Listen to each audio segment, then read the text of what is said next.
Kita langsung saja ke dalam kisahnya. Dia sangat menyukai komik sejak dia masih kecil. Tapi saat dia membaca komik, tokoh utama selalu digambarkan sangat lemah, meski dia selalu selamat hingga akhir. Namun ada beberapa komik yang tokoh utamanya memiliki sikap yang seperti orang biasa, tapi sangat overpower ketika dibutuhkan. Dan dia sangat ingin menjadi karakter seperti itu, yaitu karakter yang overpower, tapi keberadaannya tidak diketahui oleh orang lain. Di dalam kehidupan aslinya, dia juga memiliki kemampuan yang tersembunyi, yaitu membantu orang lain tanpa ketahuan. Untuk hari ini dia berhasil membantu seorang nenek mendorong gerobak tanpa ketahuan. Selama 10 tahun ini dia selalu membantu orang lain tanpa ketahuan sama sekali. Hingga tiba di mana waktu dia meninggal karena ditabrak oleh truk yang besar dan dia langsung pindah alam di dunia bernama dunia sihir dan pedang. Muncul sosok wanita yang mengaku sebagai dewi dari dunia sihir dan pedang. Nama dewi itu adalah Hersia. Hersia tahu bahwa pemuda itu adalah pemuda yang sangat baik dan jarang ada. Bahkan tidak hanya Hersia tetapi banyak dewa dan dewi yang lain juga terkejut melihat kebaikan dari pemuda itu. Di dunia ini Hersia bisa memberikan anugerah apapun yang diinginkan pemuda itu. Seperti misalnya menjadi pahlawan, raja iblis, ataupun naga yang sangat kuat. Dari pilihan itu sama sekali tidak ada yang menarik perhatian pemuda itu. Akhirnya pemuda itu memilih untuk menjadi karakter yang paling kuat, tapi tersembunyi. Alasan dia memilih karakter itu karena dia suka membantu orang lain secara diam-diam. Dan di dunia ini, pemuda itu ingin menjadi karakter kuat tersembunyi yang sesungguhnya seperti di dalam komik yang pernah dia baca. Akhirnya sang dewi pun mengerti maksudnya dan mengabulkan sesuai permintaan pemuda itu. Pemuda itu akan dilahirkan kembali di dunia pedang sihir sebagai rakyat jelata dengan kekuatan yang berada di atas pahlawan, raja iblis dan lainnya. Tepat sebelum Dewi Hersia mengirim pemuda itu, Dewi memberi peringatan bahwa jika kekuatan pemuda itu terungkap, maka jantung pemuda itu akan meledak dalam sekejap. Singkat cerita, pemuda itu sudah menjalani kehidupannya di dunia ini selama 2 tahun sebagai seorang anak yatim piatu. Di sela waktunya yang membosankan, terkadang dia pergi ke hutan sendirian untuk olahraga. Pemuda itu merasa senang karena dia bisa menggunakan kekuatan besar sesuka hatinya di hadapan para monster dan jantungnya tidak meledak. Di dunia ini namanya adalah Yurian dan usianya saat ini adalah 9 tahun. Singkatnya, Yurian berhasil mengalahkan semua monster yang ada di sini dan kembali ke desa. Saat ini Yurian berada di sebuah panti asuhan dan memiliki seorang teman yang sudah dia anggap sebagai saudaranya sendiri. Khususnya adalah gadis rambut merah yang bernama Ella. 2 tahun yang lalu, Ella adalah orang pertama yang mengulurkan tangan untuk membantu Yurian dan mengajak Yurian masuk ke dalam panti asuhannya. Saat itu Ella berkata bahwa meski pemilik panti asuhan memiliki sifat yang kejam, tapi setidaknya Yurian bisa mendapatkan makanan di panti asuhan. Begitulah cerita singkatnya Yurian bisa sampai ke panti asuhan ini. Panti asuhan ini dipenuhi dengan anak-anak yatim piatu seperti Yurian. Tidak lama setelahnya, pemilik panti asuhan datang untuk menyampaikan sesuatu. Pertama adalah datangnya keluarga yang kaya raya dan bermaksud untuk mengadopsi Ella sebagai anak angkat mereka. Dan yang kedua adalah pemilik panti asuhan akan menjadikan Yurian sebagai tumbal untuk Dewa Serigala. Dijelaskan bahwa di desa ini terdapat monster serigala yang mengancam keselamatan penduduk desa. Dan pemilik panti asuhan selalu menyediakan tumbal agar serigala itu tidak masuk ke dalam desa ini. Ada beberapa alasan kenapa Yurian dijadikan sebagai tumbal, yaitu karena Yurian terlihat paling lemah dan paling buruk secara fisik dibandingkan dengan anak-anak yang lain. Ella bersedia menggantikan Yurian, tapi pria itu menolak karena Ella memiliki harga jual yang sangat tinggi. Singkatnya, Yurian sudah ada di sebuah tempat di mana serigala itu akan muncul. Tidak lama setelahnya Ella menghampirinya secara diam-diam. Ella sudah memotong rambutnya sehingga sama seperti rambutnya Yurian. Dan Ella menukar bajunya dengan baju Yurian untuk menggantikan posisi Yurian di sini. Ceritanya beberapa tahun yang lalu sebelum Yurian masuk ke panti asuhan ini, Adik kandungnya Ella berakhir sebagai tumbal di sini. Dan menurut Ella, Yurian sangat mirip dengan adik kandungnya. Yurian langsung menolak dan lebih memilih untuk melarikan diri dari tempat ini bersama-sama. Tidak lama setelahnya pria itu datang ke sini mencari Ella karena Ella sempat menghilang. Pria itu kesal dan akhirnya menceritakan semuanya kepada Ella. Ternyata pria itulah yang sudah menghabisi adiknya Ella, lalu memberikannya kepada monster serigala. Amarah Yurian langsung naik ke ubun-ubunnya setelah melihat Ella disakiti dengan cara yang tidak biasa. Akhirnya Yurian menghabisi pria itu dengan satu pukulannya. Dan setelahnya, Yurian langsung menyembuhkan Ella dengan kemampuan penyembuh instan miliknya. Setelah memastikan Ella selamat dan baik-baik saja, Yurian juga siap menerima konsekuensinya di mana jantungnya akan meledak. Beberapa detik berlalu dan Yurian merasa bahwa jantungnya baik-baik saja dan tidak meledak. Akhirnya Yurian menarik kesimpulan bahwa ketika dia menghabisi seseorang sebelum orang itu melihat kekuatannya, maka Yurian akan baik-baik saja dan jantungnya tidak akan meledak. Waktu berlalu dengan sangat cepat hingga 4 tahun kemudian. Astaga, aku sampai lupa belum minum susu pagi ini. Bahkan tinggi badanku saja tidak bertambah terlalu banyak. Padahal aku sudah berusia 13 tahun. Dan kau monster, kau sangat menggangguku. Setelah kematian pria itu, Yurian dan Ella diurus oleh Bu Arlen. Hingga tiba waktunya di mana Yurian dan Ella harus mengikuti ujian masuk ke dalam akademi. Akademi sihir adalah tempat yang dulunya akan dituju dan sekaligus tempat yang sudah Yurian tunggu-tunggu selama ini. Selama 4 tahun belakangan ini, Yurian merasa bosan karena dia hanya menghabiskan waktu untuk menghabisi monster secara diam-diam. Dan sekarang tujuan hidupnya di mana dia akan menjadi tokoh utama yang diabaikan oleh orang-orang di dalam lingkungan akademinya nanti akan segera terwujud. Tujuan Yurian adalah Akademi Sihir Kerajaan, di mana akademi ini dibuat dan dibangun oleh keluarga kerajaan dan di akademi ini membina para individu yang berbakat tanpa memandang statusnya. Dan tujuannya adalah untuk melawan para monster yang jahat. Hari ini adalah hari di mana ujian masuk akademi itu dibuka untuk anak baru. Anak laki-laki dengan rambut kuning itu bernama Chris. Dia berasal dari keluarga bangsawan. 3 anak lainnya juga berasal dari keluarga bangsawan. Itu bisa dilihat dari tanda bros warna biru yang mereka gunakan.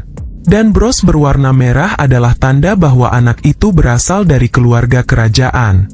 Dan bros hitam yang digunakan Yurian dan Ella menandakan bahwa mereka berasal dari rakyat jelata. Ada juga bros warna hijau yang digunakan oleh anak berkacamata. Meski akademi ini menerima murid dari semua kalangan, tapi Yurian nampak senang karena kehidupan di dunia ini sama seperti komik pada umumnya, di mana status seseorang sangat penting dan biasanya pembulian sering terjadi. Tidak lama setelahnya, Kepala Akademi menyampaikan bahwa ujian tahun ini akan segera dimulai. Kriteria yang akan diujikan adalah kemampuan dalam menggunakan senjata pedang dan kemampuan sihir. Pria itu bernama Ryunbi yang menjabat sebagai seorang instruktur dalam ujian menggunakan pedang. Guru Ryunbi langsung memberikan contoh kepada murid baru tentang pelaksanaan ujiannya dengan cara menebas boneka kayu yang sudah disiapkan. Murid yang maju pertama bernama Tien dan hasilnya dia hanya bisa memotong 1/4 bagian. Dilanjutkan dengan murid bernama Chris dan Rizal yang hanya mampu memotong boneka kayu sampai setengah bagian. Dan sekarang adalah giliran Ella. Awalnya Ella diremehkan oleh sebagian anak-anak. Ella berhasil memotong boneka kayu itu dengan sangat sempurna hingga anak-anak itu terkejut. Bahkan guru Ryunbi juga ikut terkejut. Di dalam boneka kayu itu terdapat tongkat sihir yang seharusnya murid baru tidak akan pernah bisa menembusnya meski mereka mengerahkan semua tenaga. Dan jalan keluarnya adalah, murid baru harus bisa memperkuat senjatanya lebih dulu dengan kemampuan sihir. Tapi hal seperti itu biasanya sangat sulit dilakukan oleh murid baru yang usianya masih terbilang sangat muda. Jadi menurut guru Ryunbi, Ella adalah anak yang berbakat. Akhirnya tiba giliran Yurian dan guru Ryunbi sangat penasaran dengan kemampuan Yurian yang merupakan adiknya Ella. Dan hasilnya adalah Yurian hanya bisa memotong seperempat bagian saja. Dengan kata lain, Yurian tidak seperti kakaknya yaitu Ella yang dianggap sangat berbakat. Singkatnya ujian pedang selesai dan langsung dilanjutkan dengan ujian sihir. Wanita itu adalah guruji yang menjabat sebagai instruktur dalam ujian kemampuan sihir. Peserta pertama adalah Chris dan hasilnya bisa dibilang sangat baik. Dilanjutkan dengan murid selanjutnya yaitu Yurian. Chris sengaja menjatuhkan tongkat sihirnya ke tanah saat giliran Yurian. Yurian justru sangat senang karena dia mulai menikmati menjadi tokoh utama yang direndahkan. Bahkan Yurian sudah memprediksi bahwa dirinya juga akan gagal dalam ujian kemampuan sihir kali ini. Tapi ternyata, Yurian membuat masalah. Sesaat setelah sihir airnya keluar, tongkat sihirnya malah hancur dalam sekejap. Hal itu membuat mereka semua langsung terkejut. Di saat yang sama Yurian merasa lega dan berterima kasih kepada Chris karena Chris mengatakan bahwa alat tongkat sihirnya yang memang sudah rusak saat Yurian akan menggunakannya. Tapi dalam benak Yurian, tongkat sihir itu memang sangat lemah. Padahal Yurian sudah mencoba menekan kekuatannya hingga batas yang paling rendah. Singkatnya ujian kembali dilanjutkan. Ujian selanjutnya adalah pergi ke dalam hutan untuk mengalahkan monster beruang dan membawa gigi gerahamnya ke akademi. Tim dibagi secara acak dan mereka yang memiliki sinar dengan warna yang sama, maka mereka akan menjadi satu tim. Sinar merah memancar dari Ella dan itu mengharuskannya bergabung ke dalam tim merah. Ella bergabung dengan putri kerajaan. Dan Yurian tidak memancarkan cahaya apapun dan akan bergabung dengan mereka yang juga tidak memancarkan cahaya. Yurian masuk ke dalam tim yang beranggotakan Rizal dan Tien. Rizal mendapat perlakuan tidak bagus dari murid lain karena ini adalah keempat kalinya Rizal mengikuti ujian ini setelah di ujian tahun sebelumnya, Rizal selalu gagal. Dan Tien dikenal sebagai anak bangsawan yang diabaikan. Sementara Yurian berasal dari rakyat jelata. Dengan kata lain, tim ini adalah tim paling rendah di mata mereka yang suka membuli. Yurian langsung memberikan semangat kepada timnya, dan itu membuat Rizal sangat senang. Sementara Tien masih merasa ragu bisa lolos ujian karena Tien memiliki nilai yang buruk pada 2 ujian sebelumnya. Dan Yurian juga ikut terkejut karena dia baru menyadari bahwa dirinya juga akan gagal nantinya karena di 2 ujian sebelumnya, Yurian terlalu menekan kekuatannya sampai-sampai dia lupa jika gagal dalam ujiannya maka dia tidak akan diterima masuk ke akademi ini. Rizal yang bersemangat langsung memberi motivasi untuk menggabungkan kekuatan pada ujian perburuan monster karena ujian ini memiliki poin paling tinggi dan bisa membawa tim ini lolos dan diterima masuk ke akademi. Singkatnya ujian ketiga sudah dimulai dan pada kenyataannya, Rizal dan Tien langsung lari ketakutan saat bertemu monster. Sementara Yurian juga ikut-ikutan kabur sambil menjaga keselamatan timnya. Hingga pada akhirnya mereka berhasil kabur dari monster yang mengejar mereka. Yurian sebenarnya bisa mengalahkan monster itu, tapi Yurian tidak bisa menggunakan kekuatannya di depan timnya. Rizal dan Tien mulai merasa depresi dan yakin jika pada akhirnya tim ini akan gagal. Akhirnya Rizal merencanakan sesuatu. Di dalam deskripsi ujiannya, mereka hanya perlu membawa gigi geraham milik monster beruang dan tidak dijelaskan bahwa mereka diwajibkan mengalahkan monster beruangnya. Dan Rizal menyuruh Yurian dan Tien untuk mengikuti semua ucapannya agar misi ini bisa berhasil. Setelah itu Rizal menyuruh Tien untuk membasahi tubuhnya dengan darah rusa yang sudah Rizal siapkan. Meski Tien menolaknya, tapi Rizal terlihat seperti sedang memaksanya. Akhirnya Yurian menghentikan tindakan Rizal karena itu artinya, Rizal akan mengorbankan Tien hanya untuk mendapatkan gigi geraham monster beruangnya. Rizal beralasan bahwa dia sangat kesal dengan kelakuan para bangsawan yang selalu merendahkan rakyat jelata sepertinya dan juga Yurian. Pada kesempatan ini, Rizal hanya ingin menumbalkan Tien yang merupakan bangsawan yang diabaikan oleh anak-anak bangsawan yang lain. Dijelaskan bahwa Tien adalah saudaranya Ricky. Dan Tien sangat berbeda dengan saudaranya yaitu Ricky yang tumbuh menjadi sangat kuat. Yurian menolak keputusan Rizal karena menurut Yurian, akan ada waktunya di mana bangsawan yang diabaikan akan bersinar. Akhirnya Rizal semakin murka dan dia menebarkan darah rusak ke arah Yurian dan juga Tien. Seketika itu monster beruang langsung mencium bau darah dan mengincar Yurian dan juga Tien. Meski begitu, situasi ini malah membuat Yurian terlihat senang dan tersenyum. Tien tidak tinggal diam karena Tien melihat dirinya lah yang paling kuat. Tapi Tien kembali ketakutan saat melihat betapa mengerikannya monster itu. Setelah Tien ingat keluarganya, dia tetap berusaha mengeluarkan kemampuan sihir anginnya sebagai pelindung. Setelah itu dia melesatkan serangan sihir pedang angin. Tapi rupanya sihir serangannya sama sekali tidak melukai monster itu. Akhirnya Tien menggunakan sihir anginnya dan menerbangkan Yurian agar bisa melarikan diri. Tien berharap Yurian bisa selamat meski pada akhirnya Tien akan menghadapi kekalahan. Yurian datang kembali dengan kecepatan sangat tinggi lalu membuat Tien pingsan lebih dulu. Sementara Rizal sudah melarikan diri cukup jauh. Setelahnya monster itu kesal dan kembali mengincar Yurian. Dan Yurian langsung mengalahkannya dengan satu pukulan. Saat ini Rizal bergabung dengan kelompok rakyat jelata lainnya dan bertemu dengan kelompok merah. Mereka memaksa Ella untuk pindah ke kelompok mereka yang sama-sama dari keluarga bawahan. Mereka sudah dicuci otaknya oleh Rizal sehingga mereka semakin benci dengan keluarga bangsawan. Akhirnya putri kerajaan menyuruh Ricky untuk menangkap anak-anak itu. Karena anak-anak itu sudah membahayakan peserta ujian lainnya. Sebagian dari mereka berhasil dikalahkan oleh Ricky. Dan sebagian yang masih bisa bergerak itu, langsung melempar kantong darah rusak ke arah Ricky. Tapi Ricky bisa membakar darah itu hingga mengering dengan kemampuan sihirnya. Setelah itu putri kerajaan mengancam agar anak-anak itu menghentikan niat jahat mereka.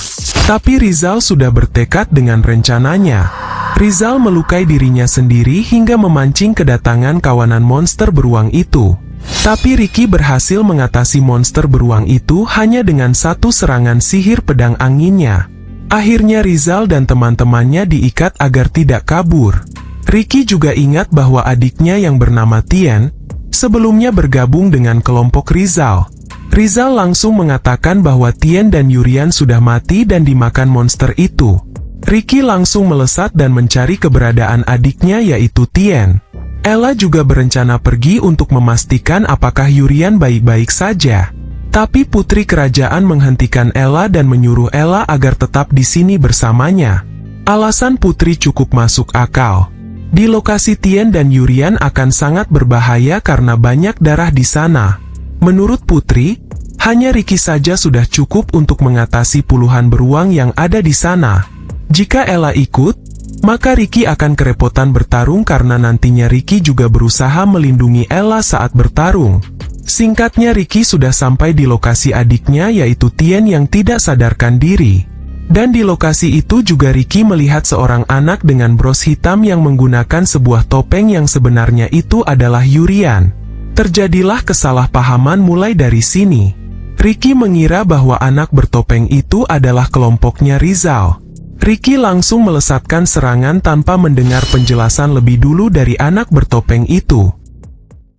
Ricky tidak menyangka bahwa anak bertopeng itu mampu menahan serangan pedangnya. Selain itu, kecepatan refleks anak bertopeng itu juga sangat tinggi. Terlebih, anak bertopeng itu menggunakan teknik untuk melapisi pedangnya dengan sihir. Yurian mencoba menjelaskan sesuatu di tengah-tengah pertempuran ini. Tapi Ricky sama sekali tidak mendengarkannya dan malahan Ricky melancarkan serangan sihir naga angin dan Yurian bisa menghindarinya dengan sangat mudah. Setelah itu Ricky kembali ke tempat Tien untuk memasang perisai angin. Ricky juga memperkenalkan diri sebagai bentuk penghormatannya karena Yurian mampu menghindari serangannya sampai 2 kali. Yurian juga memperkenalkan diri dengan nama Yuri Seonggung. Setelah itu Ricky melancarkan serangan lagi ke arah Yurian sambil menanyakan siapakah yang sebenarnya ingin melukai adiknya yaitu Tien. Yurian menjawab bahwa dirinya lah yang membuat Tien pingsan. Tapi Yurian tidak berniat melukai Tien. Ricky pun semakin emosi dan kembali bersiap melancarkan serangan sihir kilat anginnya. Setelah itu Yurian bergerak maju dan beralasan bahwa dia tidak bisa berlama-lama di sini. Dari kejauhan Ricky sadar bahwa kecepatan Yuri Seonggung sangatlah cepat yang setara dengan ksatria level menengah.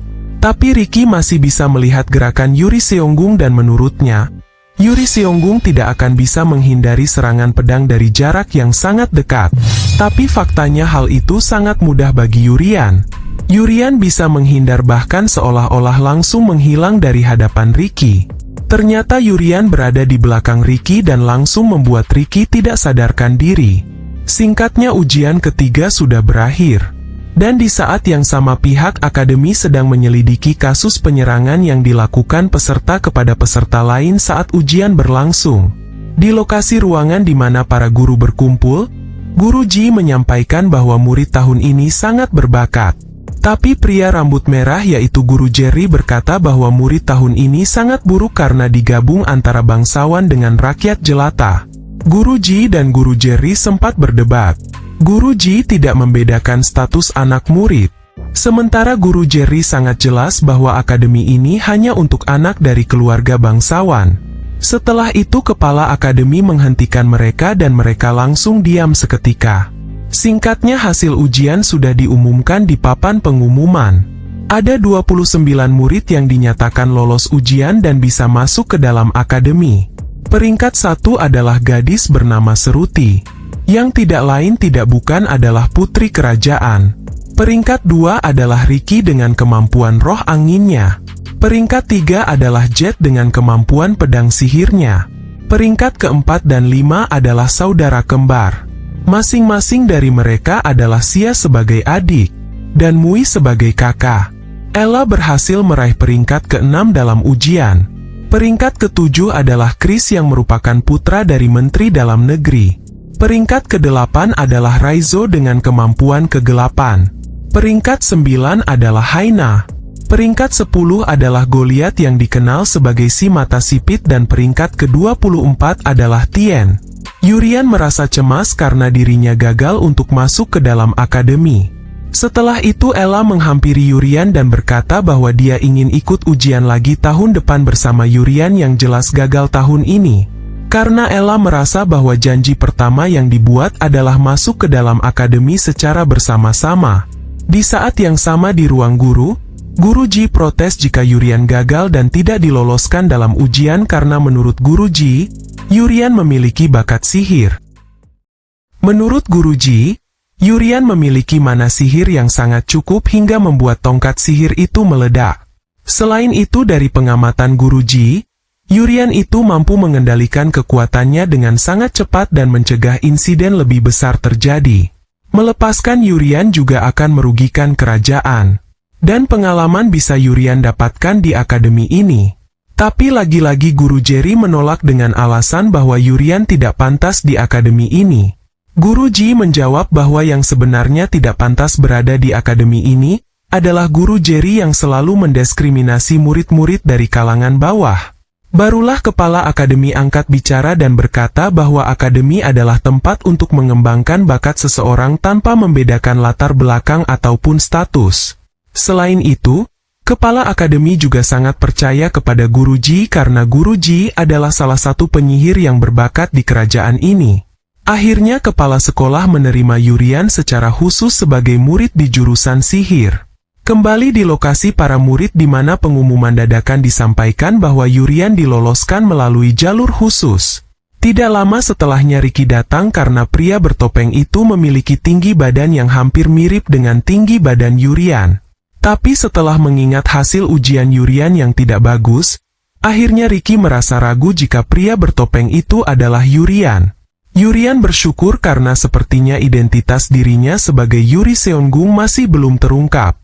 Waktu berlalu hingga sebuah kabar muncul bahwa murid dengan peringkat 10 terbaik akan dimasukkan ke dalam kelas unggulan atau kelas lanjutan.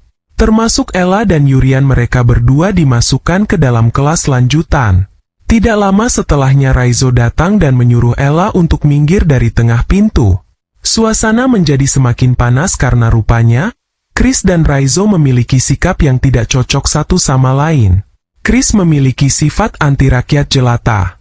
Sementara Raizo memiliki sifat yang keras dan kasar, tapi Raizo tidak mempedulikan soal status seseorang.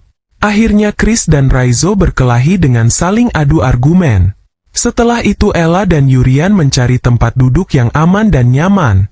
Tidak lama setelahnya Jet datang menyapa Ella karena Jet sepertinya menyukai Ella. Setelah itu sikap Jet berubah sangat drastis kepada Yurian karena masih tidak menyangka jika Yurian juga dimasukkan ke dalam kelas lanjutan ini. Akhirnya terjadilah dua keributan di kelas ini. Chris ribut dengan Raizo, dan Yurian ribut dengan Jet. Singkatnya kelas untuk hari ini sudah selesai. Hari ini hanya ada perkenalan saja dan tidak banyak yang harus dipelajari.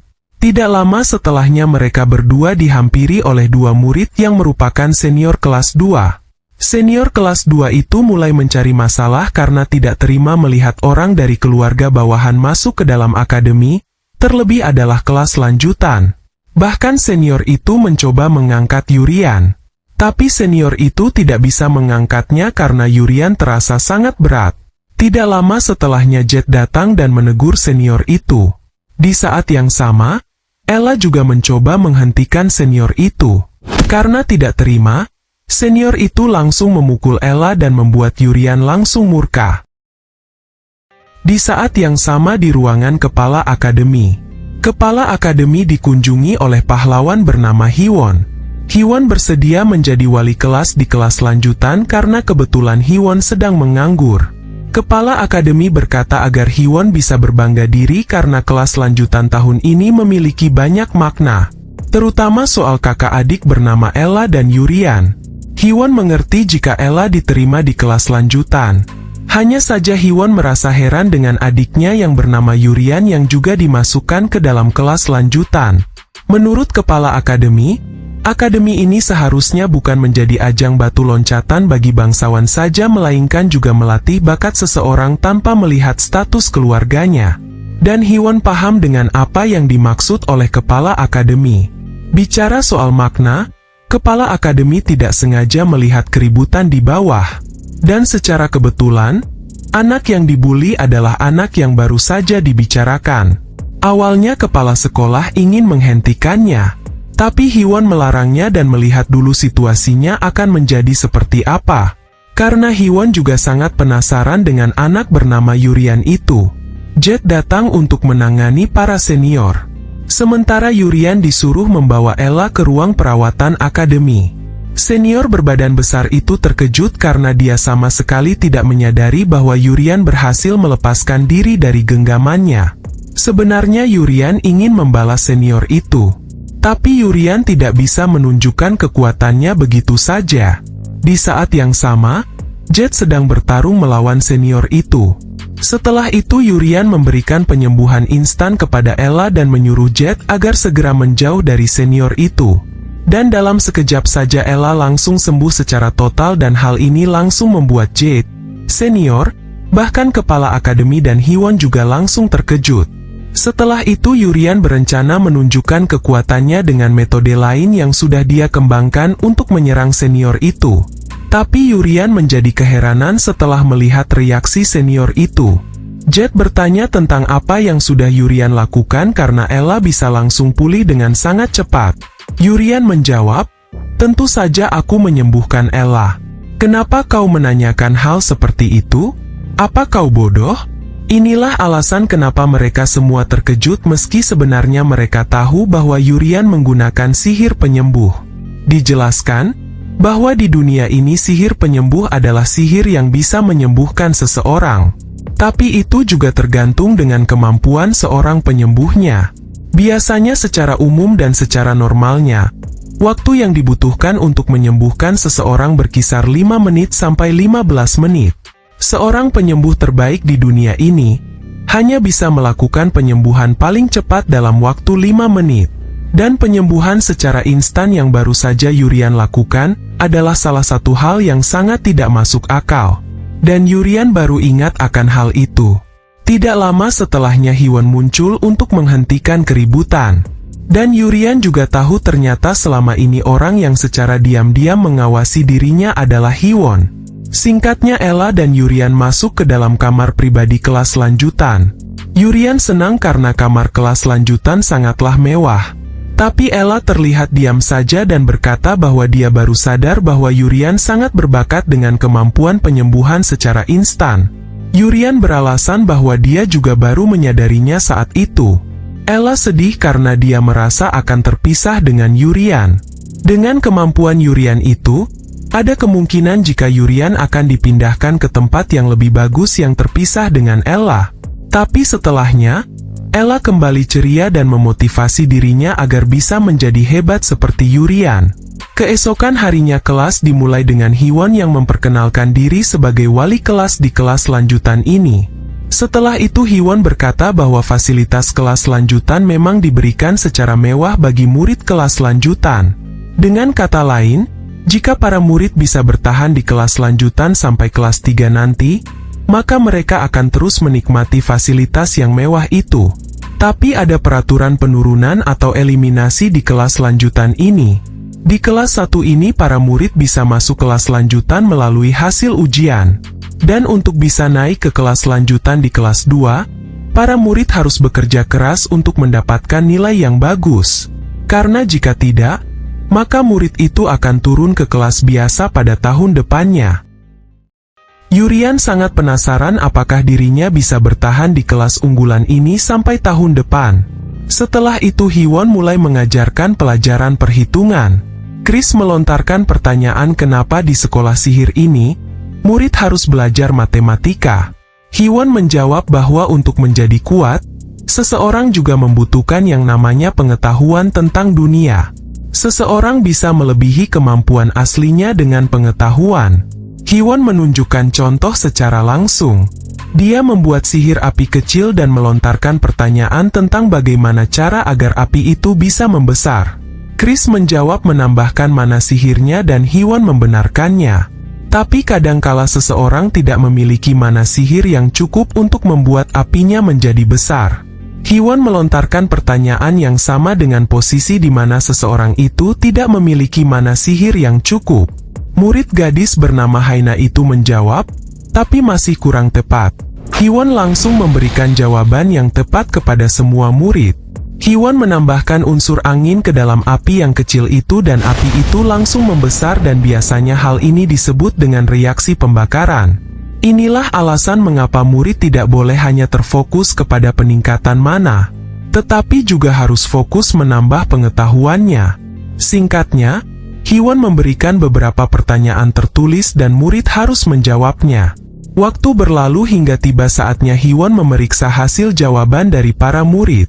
Hwon menyatakan bahwa ada 3 murid yang mendapatkan nilai sangat sempurna. Yang pertama adalah Seruti, dan yang kedua adalah Raizo. Chris tidak menyangka bahwa Raizo yang memiliki wajah seperti seorang bajingan itu bisa meraih nilai sempurna. Hwon melanjutkan bahwa murid ketiga yang mendapatkan nilai sangat sempurna adalah Yurian. Hal ini membuat semua murid di kelas ini sangat terkejut. Dalam benak Yurian, dirinya bisa menjawab dengan sempurna karena di dunia aslinya di Korea, dirinya adalah salah satu murid yang berprestasi. Jadi menurutnya tidak heran jika pengetahuan seperti itu sangat mudah baginya. Setelah itu Hwon memberikan lencana khusus kelas lanjutan kepada semua murid. Lencana itu bisa digunakan untuk mengakses apapun yang ada di akademi ini. Sebagai contohnya adalah akses menuju ke tempat makanan dengan kualitas yang tinggi.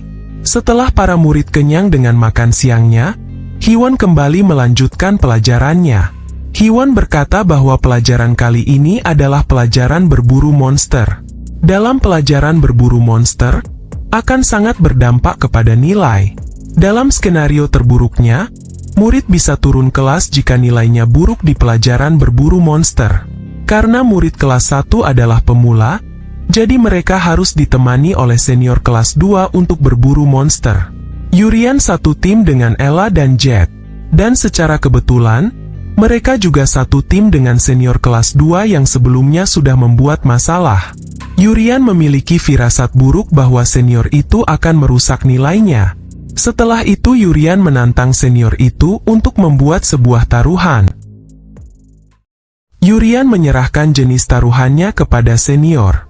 Senior itu langsung melempar senjata ke arah Yurian, Jet dan juga Ella. Senior itu sekalian ingin menguji tingkat pertarungan para juniornya. Tim Yurian terkejut karena senior malah memilih taruhan pertarungan dengan menggunakan senjata asli.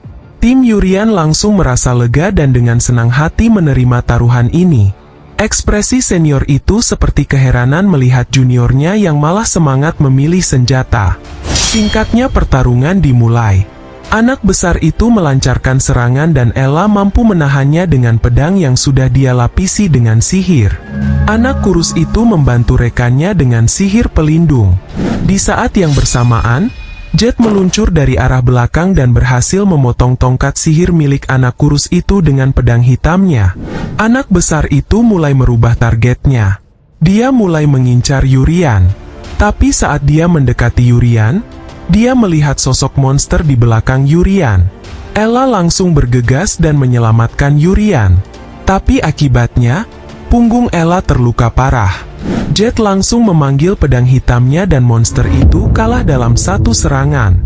Senior mulai merasa was-was karena Jet bisa mengalahkan monster itu dengan sangat mudah. Selain itu, ada juga Yurian yang bisa menggunakan penyembuhan secara instan. Akhirnya para senior menyatakan bahwa tim Yurian menang taruhan. Tapi senior itu tidak terima dengan Jet yang terlihat sok jago di mata mereka. Scene pindah di lokasi Hiwon yang saat ini berkumpul bersama guru kelas 2. Hiwon sebenarnya tidak suka jika kelas 1 digabung dengan kelas 2 dalam pelajaran kali ini. Hiwon juga merasa bahwa guru kelas 2 berencana mengalahkan murid kelas 1-nya. Scene pindah di lokasi Jet yang tiba-tiba dipanggil oleh senior kelas 2. Dan yang memanggilnya adalah murid bernama Leril. Leril adalah murid kelas lanjutan kelas 2 dengan peringkat nomor 1. Dijelaskan bahwa kelas 2 mendapat julukan sebagai sarang iblis dan alasannya terletak pada orang peringkat 1 bernama Leril. Tahun lalu Leril menjadi peringkat 1 saat ujian masuk dan 9 murid lain menantangnya dengan alasan bahwa mereka tidak menyukai Leril. Tepatnya ada sekitar 10 orang di tahun lalu yang masuk di kelas lanjutan. 9 murid berhasil Leril kalahkan. 3 murid menyerah dan menetap di kelas lanjutan. Sementara sisanya dilarikan ke rumah sakit akibat luka yang sangat parah. Sampai saat ini hanya ada 4 murid saja yang berada di kelas lanjutan di kelas 2. Dan yang menjadi Jet bertanya-tanya adalah, kenapa kelas 2 lanjutan ada di tempat pelajaran berburu monster? Leril mulai berkata bahwa dia sudah tahu tentang informasi keluarganya Jet, di mana keluarga Jet merupakan keluarga pedang hitam atau pedang iblis yang akan runtuh dan hancur. Dan keluarga Jet menaruh harapan besar agar Jet bisa bertahan di kelas 1 unggulan untuk memulihkan keadaan keluarganya. Flashback ke masa di mana Jet dengan ayahnya dan di masa itu alat sihir menjadi sangat populer di kerajaan. Mulai dari tongkat sihir yang bisa dengan mudahnya menciptakan air, pedang sihir yang bisa mengeluarkan api. Dengan adanya alat-alat sihir semacam itu, telah membuat keluarga pedang iblis dari keluarga Jet menjadi menurun. Ayahnya memaksa Jet agar bisa bertahan di kelas unggulan sampai akhir apapun yang terjadi. Itu semua untuk membuktikan keberadaan keluarga pedang iblis. Bahkan saat itu ayahnya berkata jika seandainya Jet gagal bertahan di kelas lanjutan, maka keluarganya akan dihabisi oleh seseorang. Mulai dari ibu, adik, dan ayahnya juga. Itulah informasi yang Leril ketahui dan itu memang kebenarannya. Leril memanfaatkan informasi ini untuk membantu Jet tetap bertahan di kelas lanjutan tapi dengan syarat. Dijelaskan bahwa di atas Leril ada orang-orang dengan kekuasaan tinggi dengan kekuatan yang sulit dimengerti. Dan orang-orang itu memberi misi kepada Leril untuk membantu Jet dengan sebuah syarat. Setelah Leril mengatakan syaratnya, Jet kembali ke tempat Ella dan Yurian. Tanpa banyak berkata-kata, Jet langsung mengeluarkan pedang iblisnya. Jet menggunakan pedang hitamnya untuk mengurung Ella dan Yurian. Pada setiap pedangnya mengalir tegangan yang sangat tinggi. Seseorang akan terluka saat menyentuh pedang itu. Dan luka yang diderita tidak bisa disembuhkan begitu saja meski dengan kemampuan seorang penyembuh. Setelahnya Jet meminta maaf kepada Ella dan Yurian. Jet berharap agar mereka berdua tetap di kurungan pedang itu untuk saat ini. Dan Jet akan menyelamatkan Ella serta Yurian setelah kelas ini selesai. Waktu berlalu dan Jet mendapati pukulan dari Leril karena Jet tidak langsung menghabisi Ella dan Yurian. Dari hati yang paling dalam, Jet tidak ingin melukai temannya, dan Jet juga ingin tetap berada di kelas lanjutan untuk menyelamatkan keluarganya. Alasan Jet tidak menghabisi mereka berdua adalah, pertama karena mereka adalah rekan, yang kedua adalah, Ella memiliki kemampuan pedang dan sangat cocok berada di kelas lanjutan. Sementara Yurian memiliki kemampuan penyembuhan instan dan bisa sangat berguna bagi kerajaan, karena bisa menyembuhkan banyak orang yang ada di kerajaan nantinya. Jadi menurut Jet, mereka berdua memiliki masa depan yang lebih baik dibandingkan dengan murid yang pekerjaannya hanya mendiskriminasi orang lain berdasarkan status keluarganya. Leril menjawab bahwa perkataan Jet adalah benar. Namun, jika Jet gagal dalam misi dari orang yang memiliki kekuasaan yang tinggi yang ada di belakang Leril, maka keluarga Jet akan berakhir lebih cepat. Leril mencoba mempengaruhi pola pikir Jet untuk mengutamakan keselamatan keluarga di atas segalanya meski itu harus mengorbankan orang lain. Tapi Jet tetap menolak tawaran dari Leril dengan alasan bahwa Jet akan menyelamatkan teman dan juga keluarganya. Leril mengeluarkan belati kecilnya dan bersiap untuk berhadapan dengan Jet. Leril menggunakan kemampuan misterius yang membuat Jet tidak bisa bergerak sama sekali. Barulah setelah itu Leril melesatkan serangan belatinya. Kemampuan Leril adalah menghentikan gerakan lawan selama 5 detik dan Leril bisa menggunakan kemampuan itu lagi setelah 10 detik. Saat Jet bisa bergerak setelah terkena serangan belatinya, Jet bergegas menyerang Leril dengan pedang iblisnya. Tapi serangan Jet tidak berhasil mengenai Leril karena Leril kembali menggunakan kemampuan penghenti gerakan. Scene pindah ke lokasi Ella dan Yurian. Mereka berpikir bahwa Jet sedang diancam oleh senior itu dan melakukan hal ini. Menurut Yurian, Jet akan baik-baik saja jika yang mengancam Jet hanyalah 2 senior yang lemah itu. Akan tetapi, Yurian juga merasakan firasat buruk tentang Jet. Scene pindah di lokasi Jet yang sudah babak belur. Leril mempertanyakan apa alasan Jet sampai peduli kepada anak dari keluarga bawahan itu. Jet menjawab bahwa hal itu dikarenakan Leril yang tidak memiliki teman sejati. Sehingga Leril tidak akan pernah mengerti dengan apa yang dirasakan Jet. Leril langsung murka mendengar jawaban Jet, hingga dia secara refleks ingin menghabisi Jet. Namun belati milik Leril tiba-tiba saja terpental dan melayang ke udara. Di saat yang sama, Yurian sudah ada di samping Jet dan langsung menyembuhkan Jet. 2 senior lain terkejut saat melihat secara langsung meski mereka sudah mendengar rumor tentang penyembuhan instan. Yurian berkata, "Kalian senior bajingan tidak akan pernah kubiarkan begitu saja dan khususnya kau muka jelek." Leril langsung kesal sekaligus senang karena target utamanya yaitu Yurian malah muncul secara langsung di sini. Leril juga langsung menggunakan kemampuan penghenti gerakan kepada Yurian. Namun di saat yang bersamaan Jet muncul di dekat Leril dengan pedang hitam perubahan kedua yang menyerupai bentuk spiral dan menggagalkan kemampuan Leril. Setelah itu Jet kembali menjaga jarak amannya. Yurian memberitahu Jet bahwa Ella sudah aman karena bersama dengan putri kerajaan yaitu Seruti. Karena merasa diabaikan oleh Yurian dan Jet, Leril kesal sampai memunculkan aura menghabisi yang sangat kuat. Setelah itu Jet mengajak Yurian untuk melarikan diri. Tapi Leril langsung menggunakan kemampuan penghenti gerakan. Jet tidak tahu gerakan siapa yang dibatasi oleh Leril. Akhirnya Jet mencoba menggerakkan tubuhnya dan membuat sebuah perisai untuk menahan serangan belati dari Leril. Tapi setelah itu tubuh Jet langsung terhenti akibat serangan penghenti gerakan dan Leril langsung menancapkan belatinya ke tubuh Jet.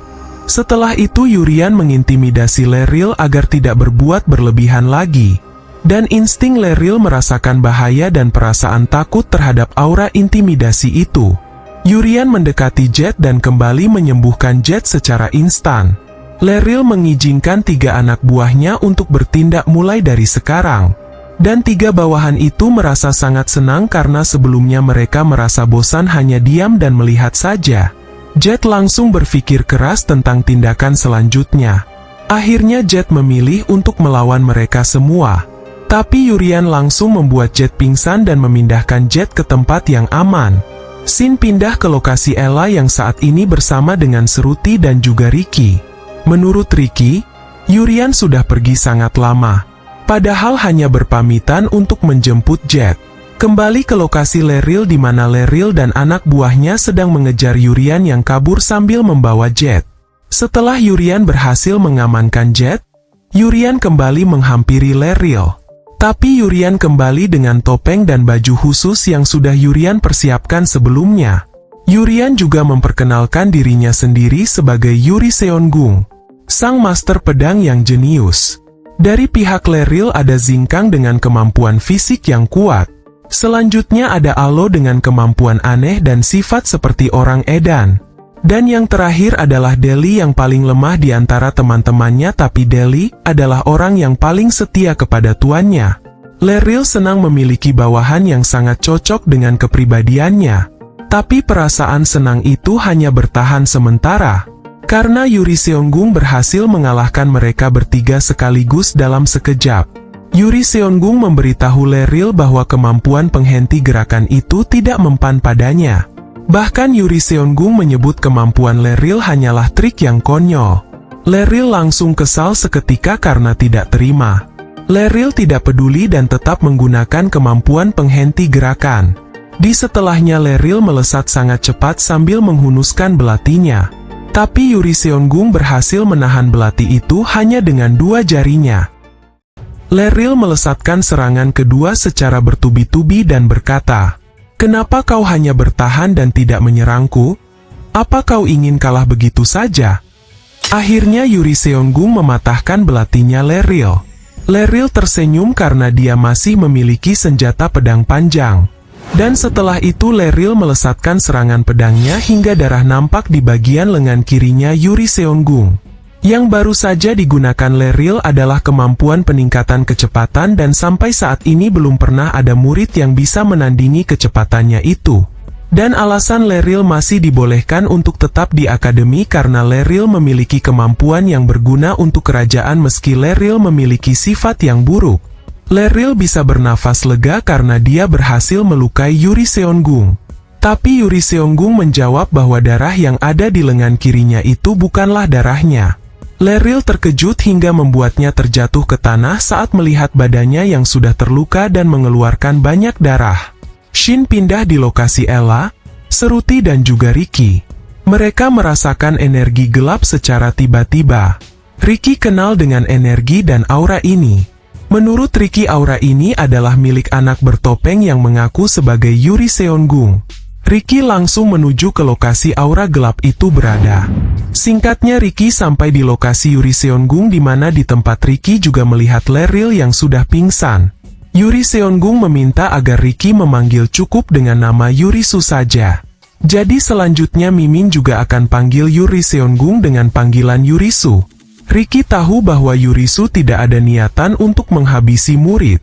Tapi Ricky berencana memaksa Yurisu untuk mengatakan semua kebenarannya melalui pertarungan. Ricky melesatkan serangan kekuatan roh angin, 1000 pedang angin. Tapi Yurisu bisa menangkis serangan itu dan Ricky kembali akan menggunakan kemampuan roh anginnya. Tapi Yurisu melesat secepat kilat dan langsung membuat Ricky tidak sadarkan diri. Singkatnya pelajaran gabungan berburu monster bersama senior kelas dibatalkan akibat adanya insiden penyerangan yang dilakukan oleh Yurisu. Hiwon langsung mendatangi kepala akademi. Sebelumnya Hiwon dilarang mengunjungi lokasi kejadian oleh guru yang lain. Hiwon sangat kesal karena dia tidak pernah menyangka jika pada akhirnya insiden itu menyebabkan murid kelas 1-nya terluka. Hiwon curiga jika situasi ini sengaja diciptakan oleh orang-orang yang memiliki kekuasaan tinggi dan memaksa serta mengancam para guru yang lain untuk memanipulasi pelajaran. Kepala akademi menjawab bahwa dia juga sependapat dengan ucapan Hiwon. Hiwon kesal dan berharap bahwa kepala akademi tidak terlibat dengan insiden itu. Kepala akademi berkata bahwa dia juga merasa sangat kesal seperti Hiwon. Dan kepala akademi juga bersumpah bahwa dirinya tidak terlibat dengan insiden itu. Saat ini kepala akademi sedang menginterogasi para guru yang melarang Hiwon pergi ke lokasi kejadian. Kepala akademi yakin bahwa guru itu menerima perintah dari seseorang yang memiliki kekuasaan tinggi di atasnya. Hee-won meminta kepala akademi agar kepala akademi juga memeriksa murid kelas 2 lanjutan karena mereka berani menyerang murid kelas 1-nya. Kepala akademi menjelaskan bahwa saat ini murid kelas 2 lanjutan sedang dirawat di rumah sakit, akibat diserang oleh sosok bertopeng yang mengaku sebagai Yurisu. Bahkan kepala akademi berpikir ada kemungkinan bahwa orang bertopeng itu sedang menyamar sebagai murid di akademi ini.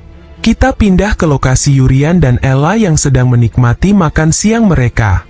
Kebetulan Raizo dan Chris duduk bersebelahan saat makan siang. Chris mulai melontarkan kata-kata yang kurang lebih seperti menyindir Ella dan Yurian yang makan seperti orang yang tidak pernah makan makanan enak. Raizo menanggapi ucapan Chris dan berkata bahwa itu bukan sesuatu yang harus diurusi oleh Chris.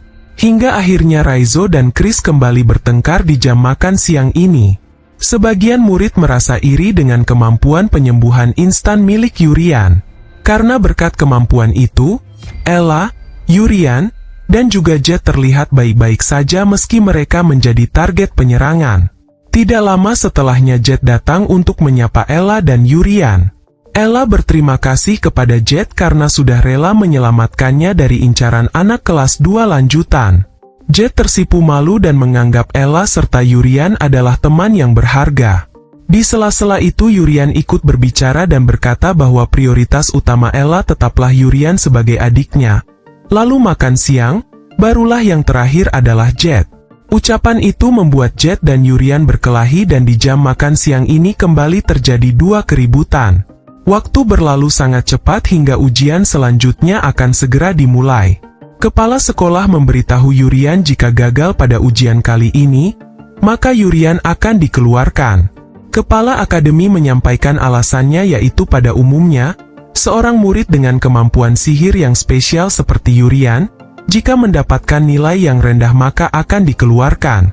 Meski begitu, Kepala akademi tetap yakin jika Yurian dan murid-muridnya kelas 1 bisa melewati ujian ini. Tepatnya ujian kali ini adalah ujian memburu monster dan nilainya akan dimasukkan sebagai ujian tengah semester. Murid akan masuk ke dalam exam forest dan harus mendapatkan 20 poin agar bisa lulus ujiannya. Tingkatan monster dibagi menjadi 5 bagian. Pertama adalah monster level 1 dan diantaranya adalah monster beruang, serigala, harimau dan lain-lain. Yang kedua adalah monster tipe senjata yang meliputi monster pedang, kapak, tombak dan lain-lain. Ketiga adalah monster level 3 tipe bencana alam yang meliputi monster angin topan, petir, badai dan lain-lain. Keempat adalah monster level 4 tipe penyakit yang meliputi monster virus, halusinasi dan lainnya. Dan yang kelima adalah monster level 5 dan hanya ada satu di dunia, yaitu monster yang bisa mengendalikan waktu. Kekuatan monster itu akan bertambah seiring banyaknya mereka mengalahkan manusia. Dan monster dianggap sebagai musuh manusia karena mereka selalu menyerang manusia. Monster level 1 bernilai 2 poin dan monster level 2 bernilai 5 poin. Sementara monster level 3 akan diberi nilai 20 poin per monsternya. Ujian ini merupakan ujian individu dan akan berlangsung selama 5 hari. Para guru akan segera bertindak jika terdeteksi adanya monster level 3, 4, dan 5 di lokasi ujian. Begitu juga dengan Hee-won yang ikut memantau jalannya pertandingan agar para murid tidak lagi terancam seperti insiden sebelumnya. Yurian khawatir apakah dirinya bisa lulus di ujian kali ini, tanpa harus menunjukkan kekuatannya. Singkatnya Guru Ryunbei sudah mengantar semua murid di exam forest. Dan Guru Ji juga sudah menyelesaikan alat pemantaunya untuk mengawasi murid. Kepala akademi sangat penasaran tentang siapakah yang akan lebih dulu lolos dalam ujian ini. Guru Ryunbi mendukung Riki, dan Guru Ji mendukung Yurian. Sementara Guru Jerry malah meragukan kemampuan Yurian. Di sisi lain ada Hee-won yang juga sangat penasaran dengan kemampuan Yurian. Yurian sedikit bingung untuk menggunakan kemampuannya karena ada benda yang selalu mengawasinya. Setelah itu Yurian mulai berpikir apakah dirinya bisa menggunakan kemampuan tipe serangan sesuai batasan limitnya. Karena setelah Yurian pikir-pikir, Kekuatan penyembuhan instan bisa dia gunakan tanpa efek samping apapun. Di saat berpikir itulah tiba-tiba muncul monster level 1 di belakang Yurian. Yurian langsung menggunakan tongkat sihirnya untuk menyerang monster itu. Di ruang Guru Ji senang kegirangan setelah melihat Yurian bisa menggunakan tongkat sihir yang dibuat oleh Guru Ji. Tapi menurut Guru Ryunbei, kekuatan Yurian masih belum cukup untuk melukai monster itu. Namun Yurian yang seharusnya merasa panik, malah tertawa melihat tikus besar seperti habis dimandiin. Serangan barusan hanyalah uji coba apakah Yurian mendapat efek negatif. Tapi faktanya Yurian masih baik-baik saja. Berbeda saat dimana dia akan menyelamatkan Ella dari pria jahat pemilik panti asuhan itu. Saat itu Yurian langsung merasa sakit di jantungnya karena dia mengeluarkan kekuatan berkali-kali lipat lebih kuat dari kekuatan sihir air barusan. Dari sini Yurian menyimpulkan bahwa jika Yurian bisa mengontrol kekuatannya sampai pada batas aman tertentu, maka Yurian bisa menggunakan kekuatan tingkat tertentu di hadapan orang lain.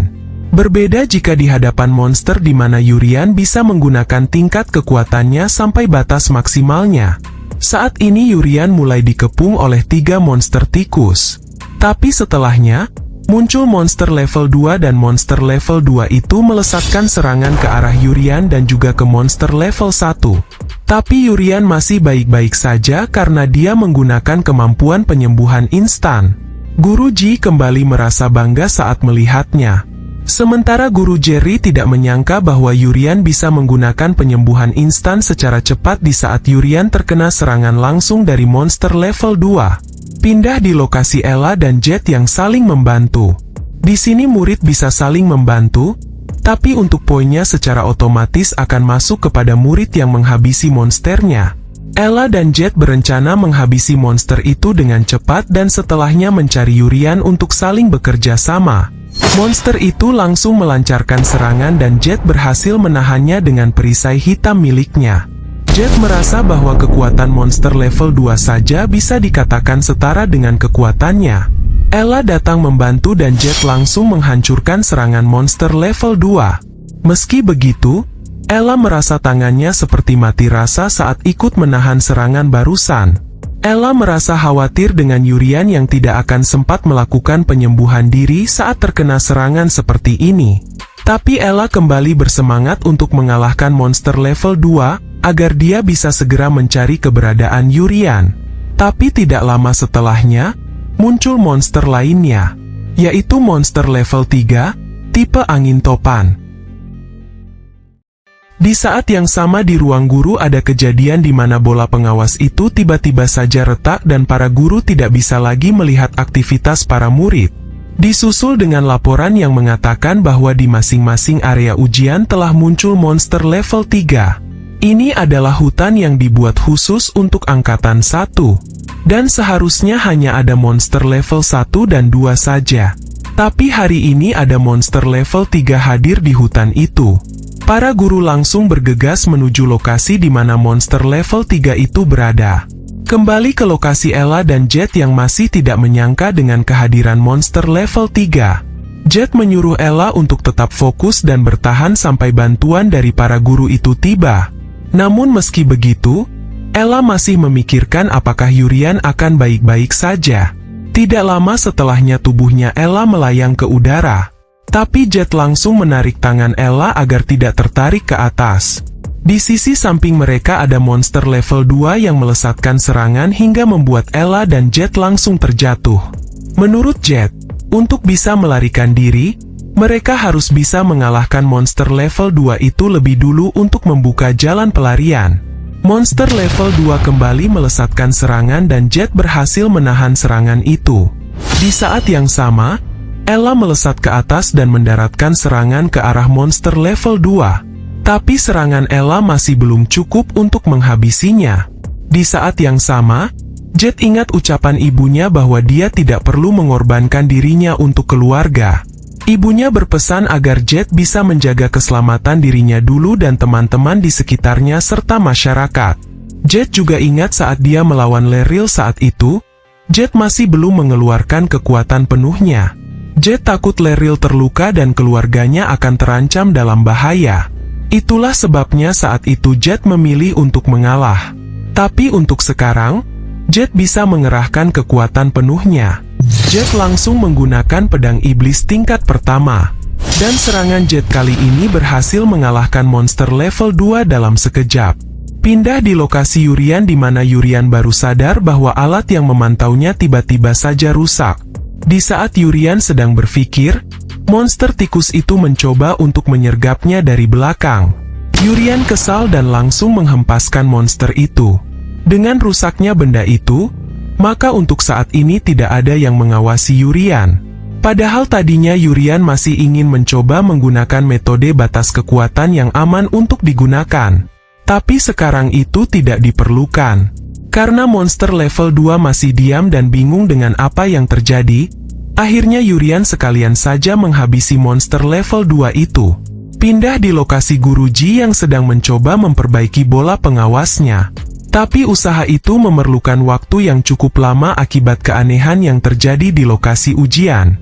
Kembali di lokasi Yurian yang mendengar suara teriakan Ella dan juga Jet karena mereka berdua terangkat ke udara dan dijatuhkan dari ketinggian.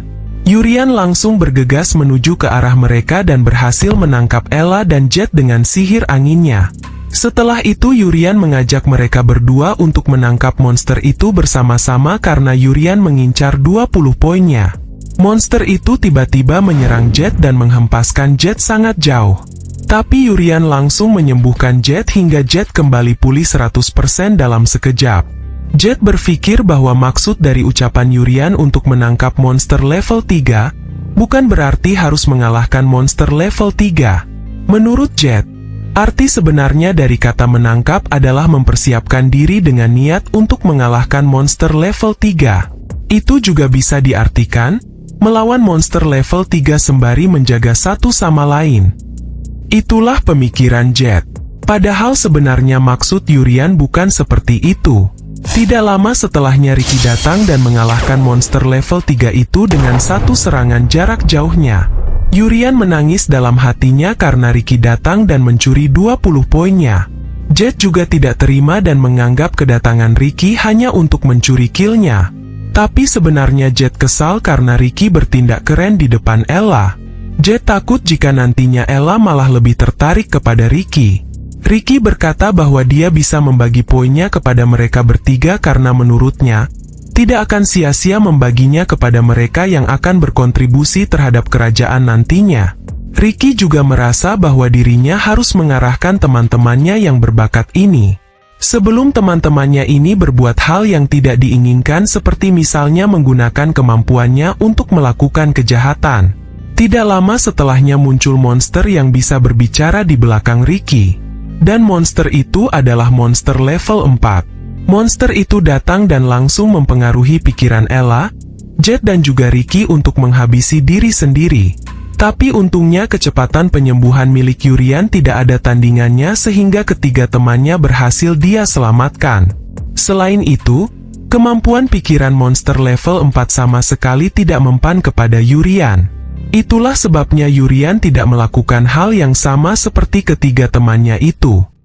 Monster itu juga heran karena Yurian tampak biasa saja di hadapan kekuatan pengaruh pikirannya. Ricky merasakan langsung kekuatan penyembuh instan. Itu tidak hanya menyembuhkan penyakit secara fisik, tapi juga bisa menyembuhkan penyakit psikologi. Menurut Ricky, kemampuan Yurian sangat berguna bagi kerajaan dan Ricky akan melindungi Yurian sepenuh hati mulai hari ini. Ricky langsung menggunakan kemampuan Great Spirit-nya. Tapi itu sama sekali tidak berguna karena monster level 4 langsung menyerang dan mereka bertiga kembali menghabisi diri sendiri. Yurian kembali menyembuhkan mereka bertiga. Saat Ricky sadar, Ricky juga menyadari bahwa Yurian memiliki ketahanan sihir yang sangat hebat sehingga Yurian tidak terpengaruh sama sekali. Bahkan Ricky sangat yakin bahwa kekuatan Yurian benar-benar setara dengan para ksatria kerajaan. Monster level 4 itu menarget Yurian dan menyerang Yurian secara diam-diam. Jet mencoba menghentikan monster itu dengan melancarkan serangan pedang iblisnya. Tapi serangan Jet sama sekali tidak mempan kepada monster level 4. Monster itu kembali mengincar Yurian. Ricky langsung menerbangkan Yurian, Ella dan juga Jet agar bisa menjauh dari monster level 4. Sementara Ricky sendiri berencana menahan monster level 4 itu sendirian. Setelah itu Ricky melancarkan serangan paling kuat yang dia miliki saat ini. Itu adalah serangan roh angin, bentuk naga angin. Tapi serangan sekuat itu bahkan tidak melukai monster level 4 sama sekali. Tidak lama setelahnya Guru Ryunbei sampai di lokasi Ricky. Guru Ryunbei adalah kakaknya Ricky. Sementara itu di lokasi Yurian yang terhempas, Yurian sengaja membuat Ella dan Jet tidak sadarkan diri. Kembali di lokasi Guru Ryunbei di mana dia mengaktifkan kemampuan super speed-nya hingga nampak sayap peri di bagian punggungnya. Saking kuatnya, efek kekuatan itu mengeluarkan bunyi dengingan yang bisa menyakiti telinga seseorang. Pindah di lokasi kepala akademi dan Guruji di mana Guruji merasakan ada kekuatan yang lebih kuat melebihi monster level 3. Setelah itu kepala akademi langsung menghubungi Hiwon. Dan kepala akademi juga mulai bertindak langsung untuk terjun ke area ujian sambil menunggu para ksatria kerajaan datang. Kembali di lokasi Guru Ryunbei yang menghindari serangan monster level 4. Di saat yang sama Guru Ryunbei melesat maju dan melancarkan serangan pedangnya.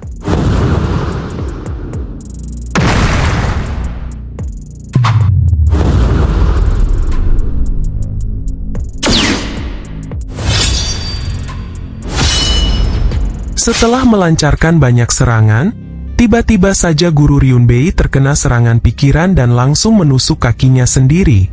Guru Ryunbei merasakan ada sebuah perasaan putus asa yang terus masuk ke dalam pikirannya.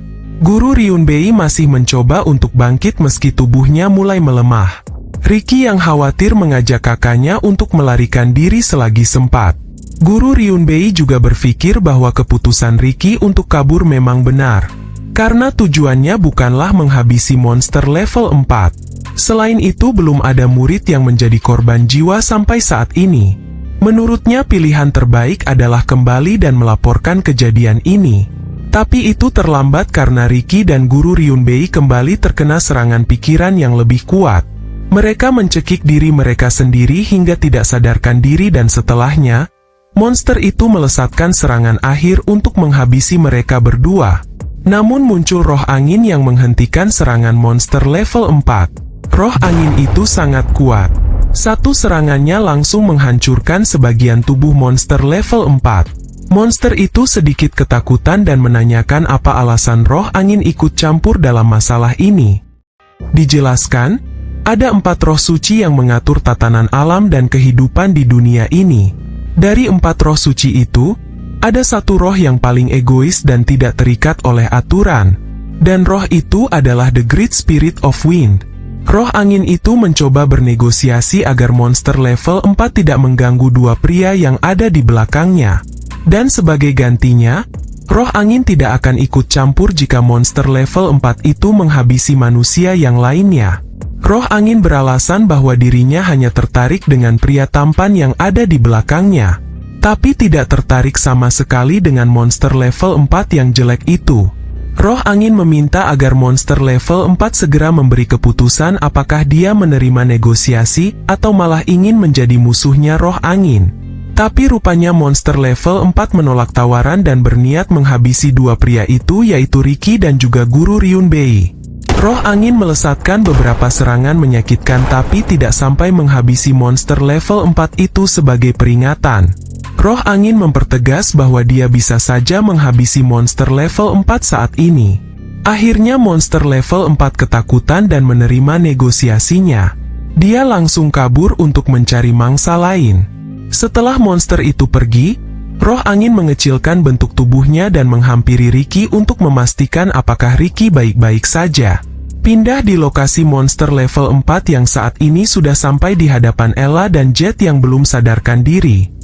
Monster itu terlihat sangat murka dan berniat balas dendam dengan cara menghabisi semua manusia di area sekitar sini. Di saat yang bersamaan muncul gelombang energi yang sangat besar di dekat monster level 4. Gelombang energi itu berasal dari kekuatan Yurian. Monster level 4 mengakui keberanian Yurian yang tidak melarikan diri itu. Monster itu langsung mencekik leher Yurian dengan niat menghabisi. Tapi setelahnya, Yurian mencengkram tangan monster level 4 itu hingga putus. Yurian berkata, "Kau selalu berlagak seolah membuat mereka mengakhiri hidupnya sendiri. Berhentilah bicara omong kosong. Kau tidak akan bisa melakukan hal seperti itu lagi karena kau bukanlah siapa-siapa." Karena merasa kesal, monster level 4 itu langsung melancarkan serangan ke arah Yurian. Dan Yurian membalas serangan itu dengan kekuatan berkali lipat lebih tinggi dari sebelumnya. Waktu berlalu dan ujian itu dinyatakan selesai. Bertempat di ibu kota kerajaan di kerajaan Reirente. Dengan munculnya monster level 4 yang sudah bertahun-tahun tidak pernah ada, telah membuat kerajaan menggelar pertemuan darurat. Kepala akademi menghadiri rapat darurat ini dan menjelaskan semuanya bahwa saat itu, guru Ryunbei dan murid bernama Riki yang sedang berada di lokasi kejadian, berhasil menjaga murid lainnya dari ancaman monster level 4. Meski mereka berdua akhirnya tidak sadarkan diri, tapi mereka berdua tidak terluka parah karena dijaga oleh roh angin. Viscount Dryde berkata bahwa ada kemungkinan jika roh suci angin itu terlibat dalam pertarungan. Dan bekas pertarungan yang sangat hebat itu disaksikan oleh semuanya sesaat setelah situasinya sudah reda. Dan bekas pertarungan itu mereka mengira akibat pertarungan roh suci melawan monster level 4. Pria di samping raja adalah Levdin. Levdin adalah pemimpin pasukan kerajaan. Dia berkata bahwa meski monster level 4 sudah menjadi lebih kuat, tapi pasukan kerajaan juga tumbuh menjadi lebih kuat. Raja memberi perintah agar kepala akademi kembali memeriksa tempat kejadian. Sementara para pasukan dan Viscount diberi perintah untuk menjaga keamanan di masyarakat. Tapi sebelum itu, kepala akademi meminta raja agar raja bisa menunda lebih dulu pertandingan persahabatan dari kekaisaran. Namun pernyataan kepala akademi dibantah oleh Viscount Rice dengan alasan bahwa pihak kekaisaran sudah mengirimkan surat yang isinya ingin tetap melanjutkan acara pertandingan persahabatan meski dalam situasi seperti ini. Tapi menurut kepala akademi, monster level 4 memiliki kecerdasan dan mereka bisa saja datang di acara pertandingan persahabatan dan membuat kerusakan nantinya. Selain itu, monster level 4 muncul karena ada suatu alasan tertentu. Setelah itu raja menghentikan perdebatan ini. Menurut raja, bukan ide yang bagus untuk menggelar acara itu sebelum mengetahui alasan monster level 4 menyerang. Namun jika kerajaan tidak menggelar acara itu, maka pihak kekaisaran bisa saja bekerja sama dengan negara lain nantinya. Dengan kata lain, posisi saat ini berada pada posisi yang dilema. Akhirnya raja ingin menyerahkan keputusan ini langsung kepada murid yang sudah berhadapan langsung dengan monster level 4. Raja ingin memanggil Riki dan guru Ryunbei ke sini untuk menanyakan langsung keputusan mereka. Raja juga ingin memanggil satu murid lagi yaitu Yurian yang dikenal sebagai murid yang memiliki sihir spesial. Singkat cerita kepala akademi sudah membawa Riki, guru Ryunbei, dan juga Yurian di hadapan raja. Raja memanggil mereka bertiga untuk memberikan hadiah dan juga meminta suatu pendapat mengenai pertandingan persahabatan dengan kekaisaran. Acara itu sangat penting karena bisa memperkuat dua negara antara kerajaan dan kekaisaran. Selain itu, acara itu juga bisa menarik negara lain untuk bekerja sama dengan kerajaan ini. Dan pihak yang menang akan mendapatkan banyak penghargaan dan sponsor dari negara lain. Awalnya raja ingin membatalkan acara ini karena insiden monster level 4. Dan raja tidak tahu apakah monster level 4 akan muncul di acara tahunan itu. Maka dari itu, raja ingin mendengar pendapat dari mereka yang secara langsung sudah berhadapan dengan monster level 4. Wajah Riki langsung pucat saat mendengar monster level 4. Karena Riki hanya diam saja dan tidak berani menjawab, akhirnya Yurian angkat bicara dan bersedia menjawab pertanyaan raja. Yurian berkata, "Pertama, saya merasa sangat terhormat karena diundang ke sini dan sangat berterima kasih karena pujian Anda. Kalau boleh menyinggung perihal pertandingan persahabatan, seperti yang sudah diketahui bahwa kami bertiga berhadapan dengan monster level 4 dan monster itu sangat kuat. Namun, Kami tidak pernah takut dan kami tetap akan berusaha untuk mencari cara agar bisa mengatasinya. Dan seandainya monster level 4 muncul di acara tahunan itu, maka kami akan menunjukkan bahwa kami bisa mengalahkannya." Sang raja langsung tertawa dan berkata bahwa memanggil Yurian ke tempat ini adalah pilihan yang sangat tepat. Bahkan raja menunjuk Yurian secara langsung sebagai perwakilan di acara pertandingan persahabatan itu. Tidak hanya para Viskont yang terkejut karena raja memilih Yurian yang berasal dari keluarga biasa sebagai perwakilan. Bahkan Yurian sendiri juga sama terkejutnya dengan keputusan raja. Sebagian Viskont tidak terima, terutama adalah Viskont Rise dengan alasan bahwa Yurian berasal dari kalangan bawah dan tidak cocok sebagai perwakilan kerajaan. Kepala Akademi angkat bicara dan membentak Viskont Rise bahwa Yurian bukanlah rakyat biasa melainkan murid dengan sihir spesial. Bahkan Ricky juga mengakui kemampuan Yurian di mana Yurian bisa mengatasi serangan pikiran dari monster level 4. Selain itu, Yurian juga bisa menyembuhkan gangguan psikologi seseorang. Jadi menurut Ricky, peran Yurian akan sangat baik dalam kompetisi pertandingan persahabatan. Orang bernama Ricky So, seorang markuis itu tidak percaya dengan penyembuhan instan. Karena yang dia tahu, teknik penyembuhan adalah teknik mempercepat proses penyembuhan saja. Dengan kata lain, tidak ada penyembuhan secara instan dan cepat. Bahkan Ricky So menduga bahwa kemampuan Yurian hanyalah ilusi agar orang yang sakit tidak merasakan sakit. Ricky mencoba menjelaskan, tapi kepala akademi melarangnya karena kepala akademi sendiri yang akan berbicara. Kepala akademi berkata bahwa sihir yang Ricky So ketahui itu belum mencakup semuanya. Bahkan kepala akademi bersedia membuktikan secara langsung penyembuhan instan di sini. Ya, sebenarnya Yurian tidak keberatan. Hanya saja Yurian tidak menyangka jika situasinya akan menjadi seperti ini. Orang ini adalah Viskont Zirtis.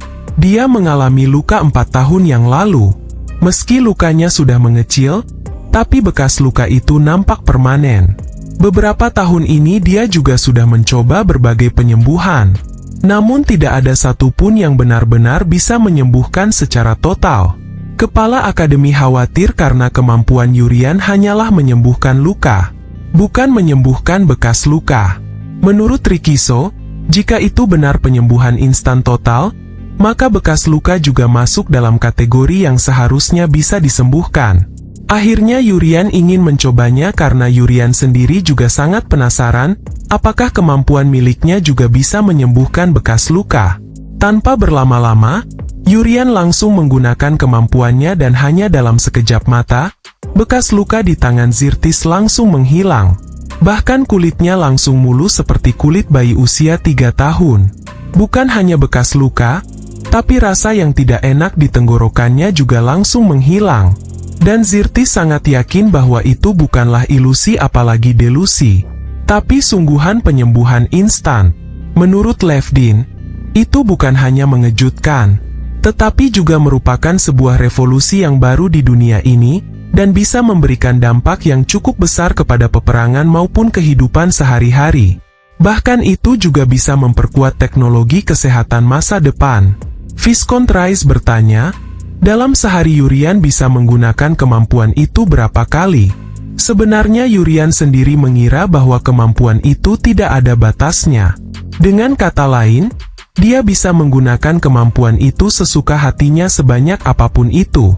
Tapi untuk saat ini, Yurian menjawab hanya bisa melakukannya 3 kali dalam seharinya. Akhirnya Viskont Rise meminta Yurian untuk menyembuhkan panu yang ada di kulitnya. Tapi permintaan Viskont Rise langsung mendapat banyak kecaman dari Viskont yang lain. Mereka tidak terima jika penyembuhan berharga itu hanya digunakan untuk menyembuhkan panunya. Akhirnya Raja mulai angkat bicara dan menenangkan semuanya. Dan dengan tes ini, menurut Raja, Yurian sangat pantas untuk ditunjuk sebagai perwakilan kerajaan. Bahkan Raja juga meminta agar kepala akademi agar terus mendukung Yurian secara penuh di dalam akademi. Ada satu hal lagi yang merupakan permintaan pribadi dari sang raja, yaitu meminta Yurian agar bisa berteman baik dengan putrinya di akademi.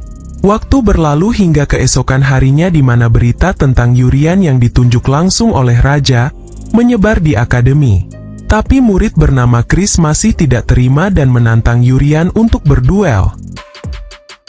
Yurian langsung menerima permintaan duelnya. Chris berkata jika Yurian kalah, maka Yurian harus mengundurkan diri dari perwakilan itu. Jet dan Ella langsung memberikan semangat. Dan kebetulan ada guru Hiwon yang langsung bersedia mengawasi jalannya pertandingan. Tapi untuk model pertandingannya, ditentukan langsung oleh guru Hiwon di mana peraturannya dilarang menyakiti lawan. Seandainya bukan karena peraturan, kau pasti akan terluka wahai rakyat biasa. Ucap Chris dengan sangat percaya diri. Kau sangat gigih Chris, jawab Yurian. Jenis pertandingannya adalah memindahkan koin. Untuk bisa menang, seseorang harus memindahkan koin itu di lokasi lawan dan menahan koin itu agar tetap berada di area lawan selama 5 detik. Dan untuk memindahkan koin itu, dibutuhkan energi sihir. Jika peserta mendorong koin ke arah lawan dengan sangat kuat hingga keluar dari garis pembatas, maka itu akan dianggap gagal. Singkatnya, peserta harus memiliki sihir yang lebih kuat dari lawannya agar bisa menang.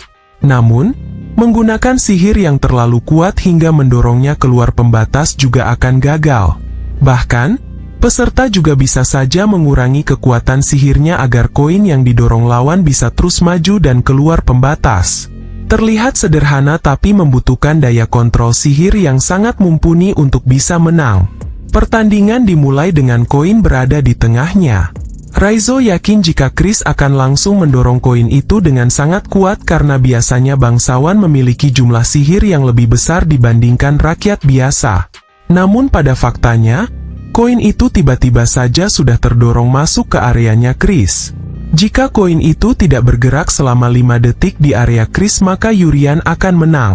Chris mulai panik karena dia tidak bisa mendorong koin itu. Chris merasa seakan-akan koin itu sangat berat seperti gunung. Saat hitungan hampir 5 detik, Yurian menggerakkan koinnya sehingga hitungan 5 detik dimulai dari awal. Yurian terus melakukan itu hingga gesekan koin membentuk sebuah tulisan. Karena merasa dipermainkan oleh Yurian, Chris marah dan mengeluarkan energi sihir yang sangat besar bersamaan dengan amarahnya. Bahkan energi sihir besar itu mencuat keluar hingga ke para murid bahkan sampai ke guru Hiwon. Hiwon menyuruh para murid untuk berlindung karena ada kemungkinan terjadi ledakan. Yurian tersenyum dan mengakui bahwa Chris yang terbaik soal energi sihir. Yurian langsung bertindak dan menghilangkan efek sihir milik Chris hanya dengan satu genggaman tangannya. Dalam sekejap sihir milik Chris langsung menghilang dan mengejutkan semua murid serta guru Hiwon. Di atas langit sang dewi tersenyum karena pada akhirnya, Yurian sudah mengerti akan batas limit aman untuk menggunakan kekuatannya di hadapan orang lain tanpa khawatir jantungnya meledak. Para murid tidak menyangka bahwa Yurian berhasil menekan energi sihir yang kuat dari Chris dengan sangat mudah. Tapi Yurian sangat senang karena dirinya bisa tahu batasan limit aman menggunakan kekuatannya di depan orang lain. Yurian yakin bahwa Dewi Hersia sengaja merahasiakan ini agar Yurian bisa belajar dengan sendirinya. Dan batasan kekuatan yang bisa digunakan di depan orang lain adalah kekuatan pahlawan dan Dewi Hersia membenarkan maksud dari Yurian. Di mana Yurian yang bukan pahlawan, tapi Yurian mengeluarkan kekuatan yang melebihi seorang pahlawan di depan orang lain, maka Yurian akan mati dan jantungnya akan meledak. Di dunia ini ada manusia, iblis, monster, naga, peri, roh spirit dan lain sebagainya. Dalam dunia pedang sihir ini, banyak ekosistem yang harus dijaga oleh Dewi Hersia. Namun di saat ada manusia mendapatkan kekuatan yang sangat besar seperti Yurian, maka bisa saja keseimbangan ekosistem itu akan terancam. Itulah sebabnya harus ada limit batas aman di depan orang lain. Tapi Dewi Hersia yakin bahwa kekuatan yang dimiliki Yurian akan membawa perdamaian di dunia ini. Hal itu bisa Hersia nilai saat Yurian ada di dunia aslinya, di mana Yurian sangat senang membantu orang lain. Kembali ke pertandingan di mana Yurian menggunakan penyembuhan instan terhadap Chris. Chris sadar bahwa dirinya kalah dari Yurian, dan Chris langsung mengakuinya secara sportif. Guru Hwon bangga kepada Chris yang bisa mengakui kesalahan dan mengakui kemenangan lawannya. Dalam benak Yurian juga sangat berterima kasih. Karena berkat pertandingannya dengan Chris, Yurian semakin lebih memahami tentang batasan aman untuk menggunakan kekuatannya. Pelajaran dilanjutkan dengan bahasan pertandingan persahabatan di mana pertandingan itu akan melibatkan 10 murid di akademi. 5 murid yang ikut berpartisipasi akan diambil dari kelas 1. Sementara 5 sisanya akan diambil dari kelas 2 dan kelas 3. Untuk kelas 1 yang akan maju adalah Yurian dengan kekuatan penyembuhnya yang dikatakan bisa mengimbangi kekuatan monster level 4. Selanjutnya adalah Seruti yang dikenal sangat baik dalam semua bidang. Selanjutnya ada Riki di mana dia dilindungi oleh Great Spirit Wind. Dan yang terakhir adalah si kembar bernama Xia dan Mui. Si kembar yang dikenal kuat dan tidak terkalahkan saat mereka berdua menggabungkan kekuatan. Raizo protes karena merasa lebih kuat, tapi tidak terpilih untuk ikut berpartisipasi. Guru Hwon memberitahu Raizo bahwa tidak ada kriteria khusus untuk memilih murid yang bisa berpartisipasi. Tapi yang jelas, selain Yurian, 4 murid yang berpartisipasi ini sudah mengalahkan monster level 3 saat ujian tengah semester. Tahun-tahun yang lalu, anak kelas 1 yang bisa mengalahkan monster level 3 hanya ada 1 orang, yaitu Deus yang sekarang ini sudah berada di kelas 3. Tapi di tahun ini, anak kelas 1 yang bisa mengalahkan monster level 3 jumlahnya ada 4 orang, si kembar Xia dan Mui, putri kerajaan yaitu Seruti, dan yang terakhir adalah Riki. Untuk Yurian, meski dianggap tidak bisa mengalahkan monster level 3, tapi dia ditunjuk langsung oleh Raja. Ella ingat bahwa menghadapi monster level 2 saja dirinya sudah kewalahan. Tapi saat melihat Yurian, Ella kembali bersemangat dan bertekad untuk menjadi lebih kuat. Tidak lama setelahnya, murid bernama Mui, yaitu kakaknya Xia, tiba-tiba saja mendekat dan memanggil Yurian. Dia mengajak Yurian untuk menikahinya. Sontak Xia dan Ella langsung terkejut mendengarnya. Mui mengatakan ini karena dia yakin bisa membuat Yurian menjadi semakin kuat dengan mendapatkan gelar bangsawan. Yurian menjawab bahwa dirinya tidak bisa. Yurian juga memberi nasihat kepada Mui bahwa menikah itu harus dengan seseorang yang dicintai. Xia tidak terima karena menganggap Yurian sudah menolak dan mengejek kakaknya. Tapi Mui berkata bahwa apa yang dikatakan Yurian ada benarnya dan Mui hampir saja melupakan hal seperti cinta. Tidak lama setelahnya Guru Hwon datang dan langsung menyuruh semua murid untuk berkemas. Seharusnya mereka pergi pagi tadi ke Kaisaran. Namun karena ada pertandingan menarik antara Yurian dan Chris, akhirnya mereka berangkat sedikit kesiangan. Singkatnya semua murid kelas 1, baik peserta maupun yang bukan peserta, mereka sampai di tempat kekaisaran. Saat tiba, Ella langsung mencium bau makanan dan masakan yang sangat enak. Dalam benak Jet, ini adalah kesempatan untuk mengajak Ella pergi berdua dengan alasan makanan. Untuk 5 murid yang menjadi peserta akan mengikuti Guru Hwon karena ada sesuatu yang harus dilakukan. Sementara murid sisanya bisa berkeliling lebih dulu di sini dan akan dipandu oleh Guru Ji. Jet mulai menawarkan makanan kerang panggang kepada Ella karena Jet tahu bahwa kekaisaran ini terkenal dengan makanan lautnya. Jet berencana akan membelikan makanan itu agar tidak ketinggalan dengan rombongan yang lain. Tapi tidak lama setelahnya Chris datang dan berkata, "Kerang panggang memang enak, tapi aku kepingin udang. Jadi ayo tambahkan udang bakar untukku." Mendengar kata udang, Ella langsung tertarik dan penasaran. Di saat yang sama, Jet merasa hatinya hancur. Padahal sudah bagus tidak ada Yurian, tapi malah muncul pria aneh yang mengganggu sekarang. Karena tidak mau kalah, Jet menawarkan makanan raja kepiting kepada Ella. Jet senang melihat Ella yang tertarik dengan makanan kepiting. Tapi Chris kembali ikut dan berkata, "Raja kepiting, aku juga suka. Kalau begitu ayo kita segera ke sana." Jet kesal dan berkata bahwa itu hanya untuk berdua dan menyuruh Chris untuk pergi bersama dengan yang lainnya. Tidak lama setelahnya muncul 3 murid dari Akademi Kekaisaran. Mereka mulai merendahkan Ella yang memakai bros warna hitam yang merupakan kalangan bawah. Jet tidak terima dan langsung menegur mereka.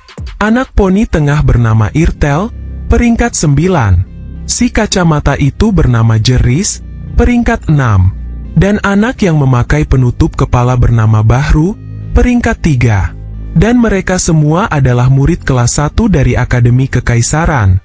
Setelah itu Chris berkata, "Apakah kalian dari kelas unggulan Kekaisaran?" Tapi bohong. Karena sampah seperti kalian mana mungkin bagian dari kelas unggulan Kekaisaran. Ella dan Jet langsung tersenyum dengan tingkah laku dari Chris yang seperti biasanya. Karena tidak terima, akhirnya Irtel dan Jerik melesat maju untuk menyerang. Ella memberitahu Jet dan Chris bahwa dia akan mengatasi dua murid itu sendirian.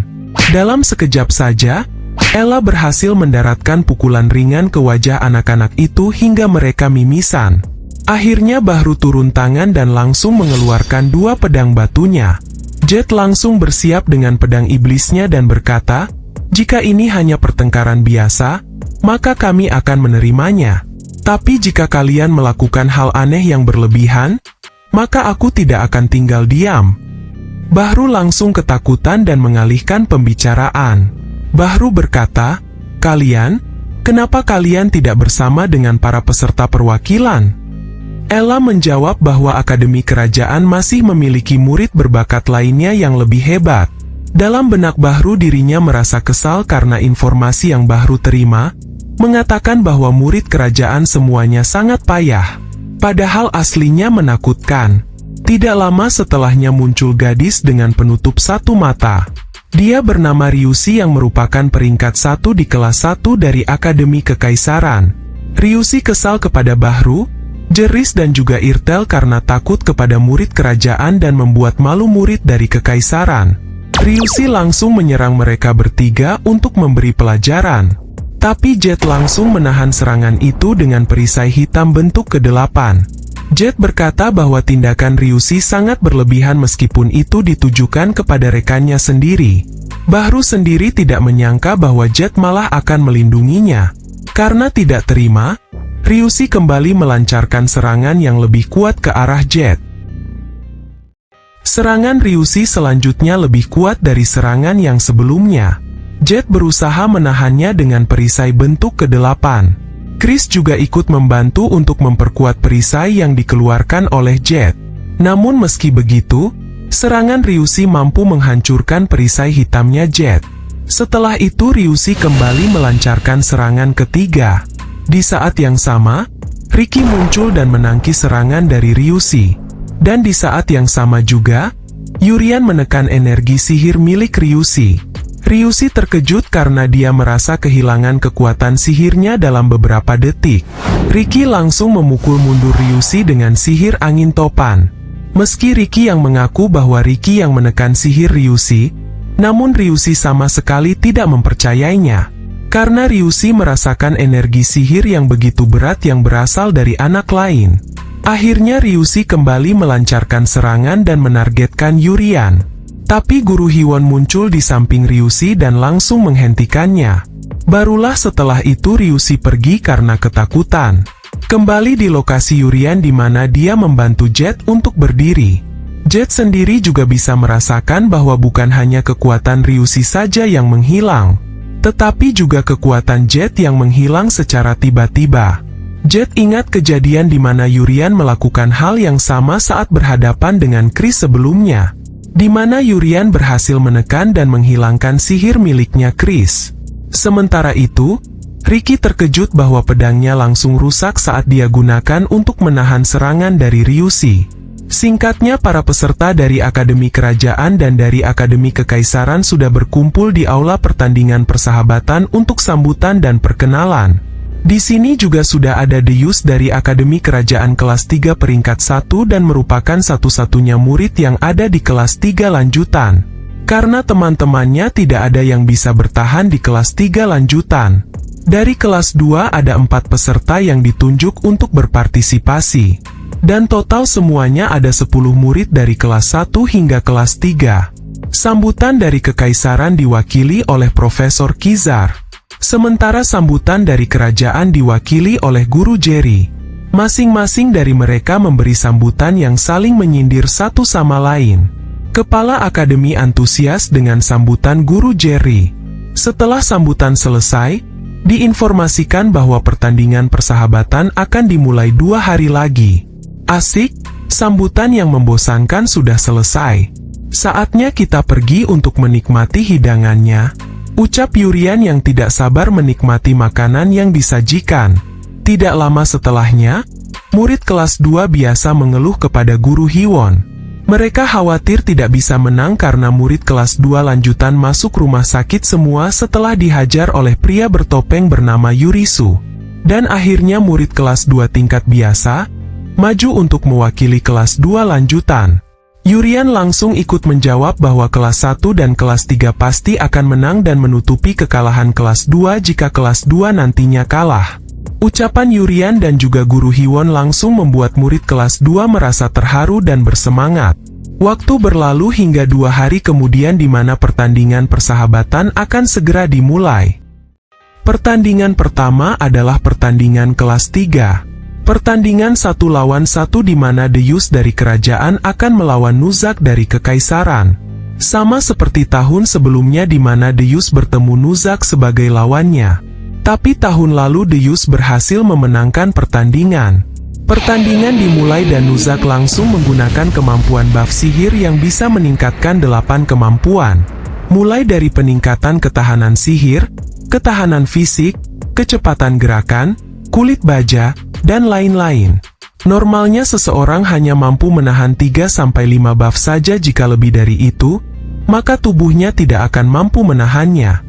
Dan 8 buff yang digunakan Nuzak saat ini membuat kepala akademi dan guru Ji tertarik. Di sisi yang lain, Deus juga bersiap dengan pedang kematian, yang bisa memotong sihir. Nuzak bersiap dengan kuda-kuda seperti seorang atlet lari dan berencana menyelesaikannya dengan satu serangan. Apakah dia bersikap seperti ingin berlari? Apakah dia seorang ninja? Ucap Ricky sambil memperagakan sikap gaya dari Nuzak. Profesor Lervan adalah pelatihnya Nuzak. Flashback di mana Nuzak latihan dengan Profesor Lervan. Nuzak menamai sikap itu dengan kuda-kuda pengisian. Nuzak berhasil bertahan dengan 8 buff selama 30 detik dan itu adalah pencapaian baru yang luar biasa bagi Nuzak. Dengan latihan yang sangat keras, Nuzak berdalih bahwa dia bisa mencapai Deus dalam waktu 5 detik untuk melancarkan serangan. Kembali di waktu sekarang di mana Nuzak sudah siap melepaskan serangan kejutan. Nuzak melesat dengan kecepatan sangat tinggi dan di sisi yang lain, Deus juga bersiap dengan pedang kematian. Deus langsung melesatkan serangan sabit kematian. Serangan itu langsung memotong dan menghancurkan sihir yang dimiliki Nuzak dalam sekejap. Nuzak langsung tumbang seketika itu dan Deus dinyatakan sebagai pemenangnya. Pertandingan pertama selesai dan Shin pindah di ruangan tim kekaisaran. Profesor Lervan kena marah oleh para petinggi kekaisaran karena Nuzak kalah dengan sangat cepat. Para petinggi menganggapnya sebagai pelatih yang tidak kompeten. Profesor Lervan angkat bicara dan mengatakan bahwa masih ada 2 pertandingan lagi sebagai kesempatan untuk meraih kemenangan. Singkatnya pertandingan kedua dilanjutkan, di mana kelas 2 kerajaan akan melawan kelas 2 kekaisaran. Kelas 2 dari kekaisaran menanyakan keberadaan Leril. Mereka sangat kesal dan ingin melawan Leril karena tahun sebelumnya, mereka kalah dari Leril di acara pertandingan persahabatan ini. Tim kekaisaran kesal karena Leril tidak hadir dan malah diganti oleh keroco kelas biasa. Dan luka di wajah mereka itu adalah bekas luka yang disebabkan oleh Leril di pertandingan tahun lalu. Mereka sudah bertekad mengasah kemampuan mereka selama setahun ini hanya untuk menghadapi Leril. Tapi mau tidak mau, pertandingan tetap akan berjalan meski lawan mereka bukanlah Leril. Murid kekaisaran melangkah sangat cepat dan dalam sekejap sudah berada di tengah-tengah tim kerajaan. Gerakan cepat ini mereka persiapkan untuk menghadapi Leril. Meski dalam keadaan sedikit cemas, tim kerajaan tetap melancarkan serangan. Namun semua serangan dari 4 murid kerajaan bisa ditangkis sendirian oleh anak kelas 2 kekaisaran itu. Bahkan murid kerajaan tidak bisa melihat serangan yang tiba-tiba menghantam kepala mereka. Tapi ada satu murid kerajaan yang memiliki insting yang tajam. Dia sempat menjauh sehingga tidak terkena serangan. Murid kekaisaran itu memiliki kemampuan serangan otomatis jarak dekat. Saat menjauh, serangan itu tidak akan sampai.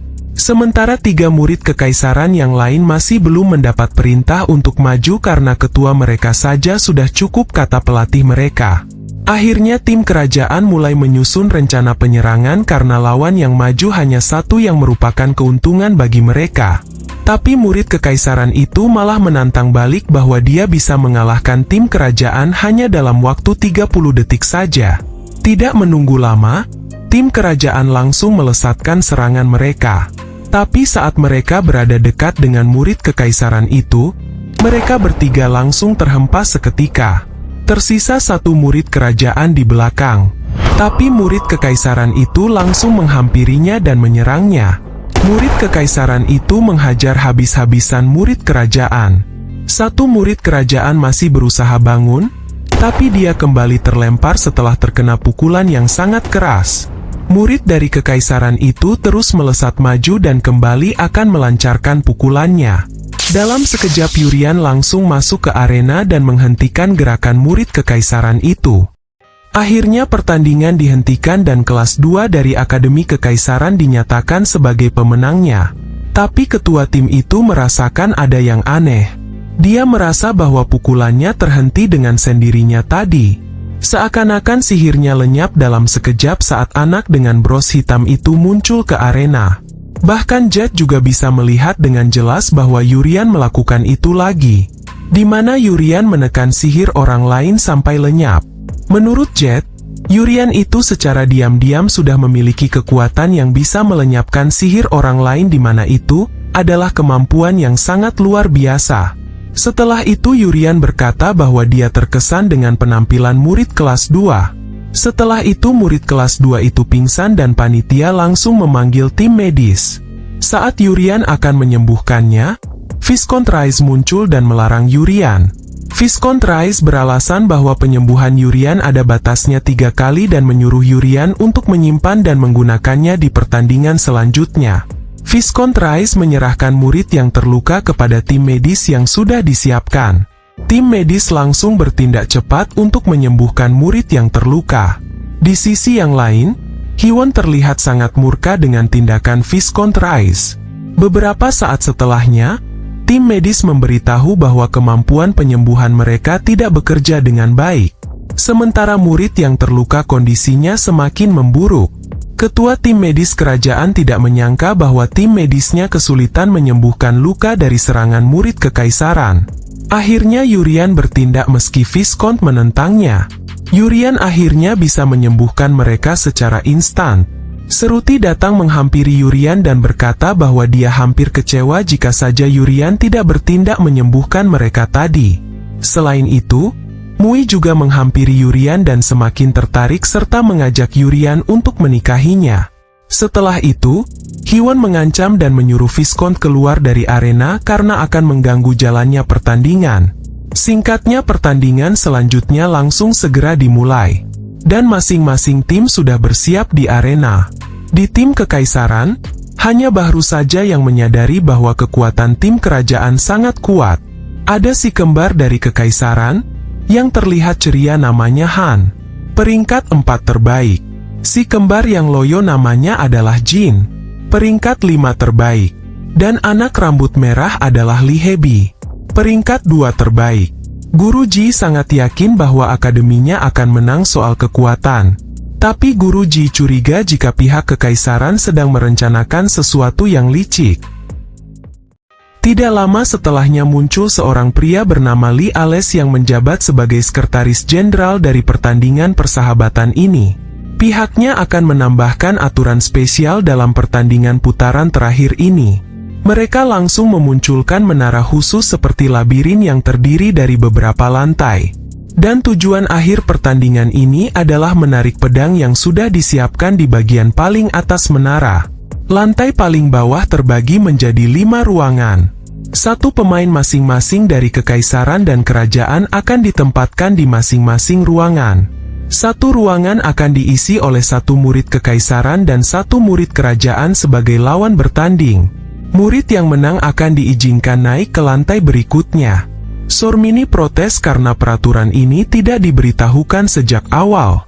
Pihak panitia tidak menerima bentuk protes apapun dari pihak kerajaan. Hiwon yang kesal langsung menyuruh panitia agar segera memulai pertandingannya tanpa banyak basa-basi.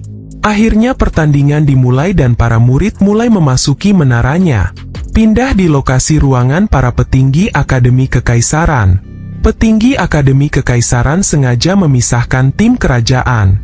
Tujuan mereka adalah memisahkan Yurian yang dikenal sebagai seorang penyembuh dan tidak memiliki kekuatan untuk bertarung, dan memisahkan si kembar Xia dan Mui yang dikenal tidak terkalahkan saat mereka bekerja sama. Sementara tim kekaisaran dikenal sudah hebat dalam pertempuran individu. Xin pindah ke dalam menara di mana Yurian bertemu Bahru sebagai lawannya. Selanjutnya Putri Seruti bertemu Ryushi sebagai lawannya. Si kembar Xia bertemu dengan si kembar Han sebagai lawannya. Si kembar Mui bertemu si kembar Jin sebagai lawannya. Riki bertemu dengan Li Habi sebagai lawannya. Li Habi terus mengejek Riki dan mencoba memprovokasi Riki. Sementara Riki sendiri malah sibuk memperhatikan pintu yang akan membawanya naik sampai ke lantai puncak untuk bisa menarik pedang di puncak menara. Li Habi kesal karena dicuekin. Apakah gara-gara elu sudah nerima perlindungan dari roh yang sangat kuat jadi elu merasa dunia ini milik elu sendiri? Ucap Li Habi yang kesal. Tanpa menjawab ucapan itu, Riki langsung mengeluarkan pedangnya dan melesatkan serangan. Dari tadi kau sangat berisik. Apakah kau tidak punya kerjaan lain? Ucap Riki setelah melesatkan serangannya. Li Habi langsung tertawa sembari mengeluarkan sihir apinya. Di saat yang sama, pedang Riki langsung meleleh terkena sihir api itu.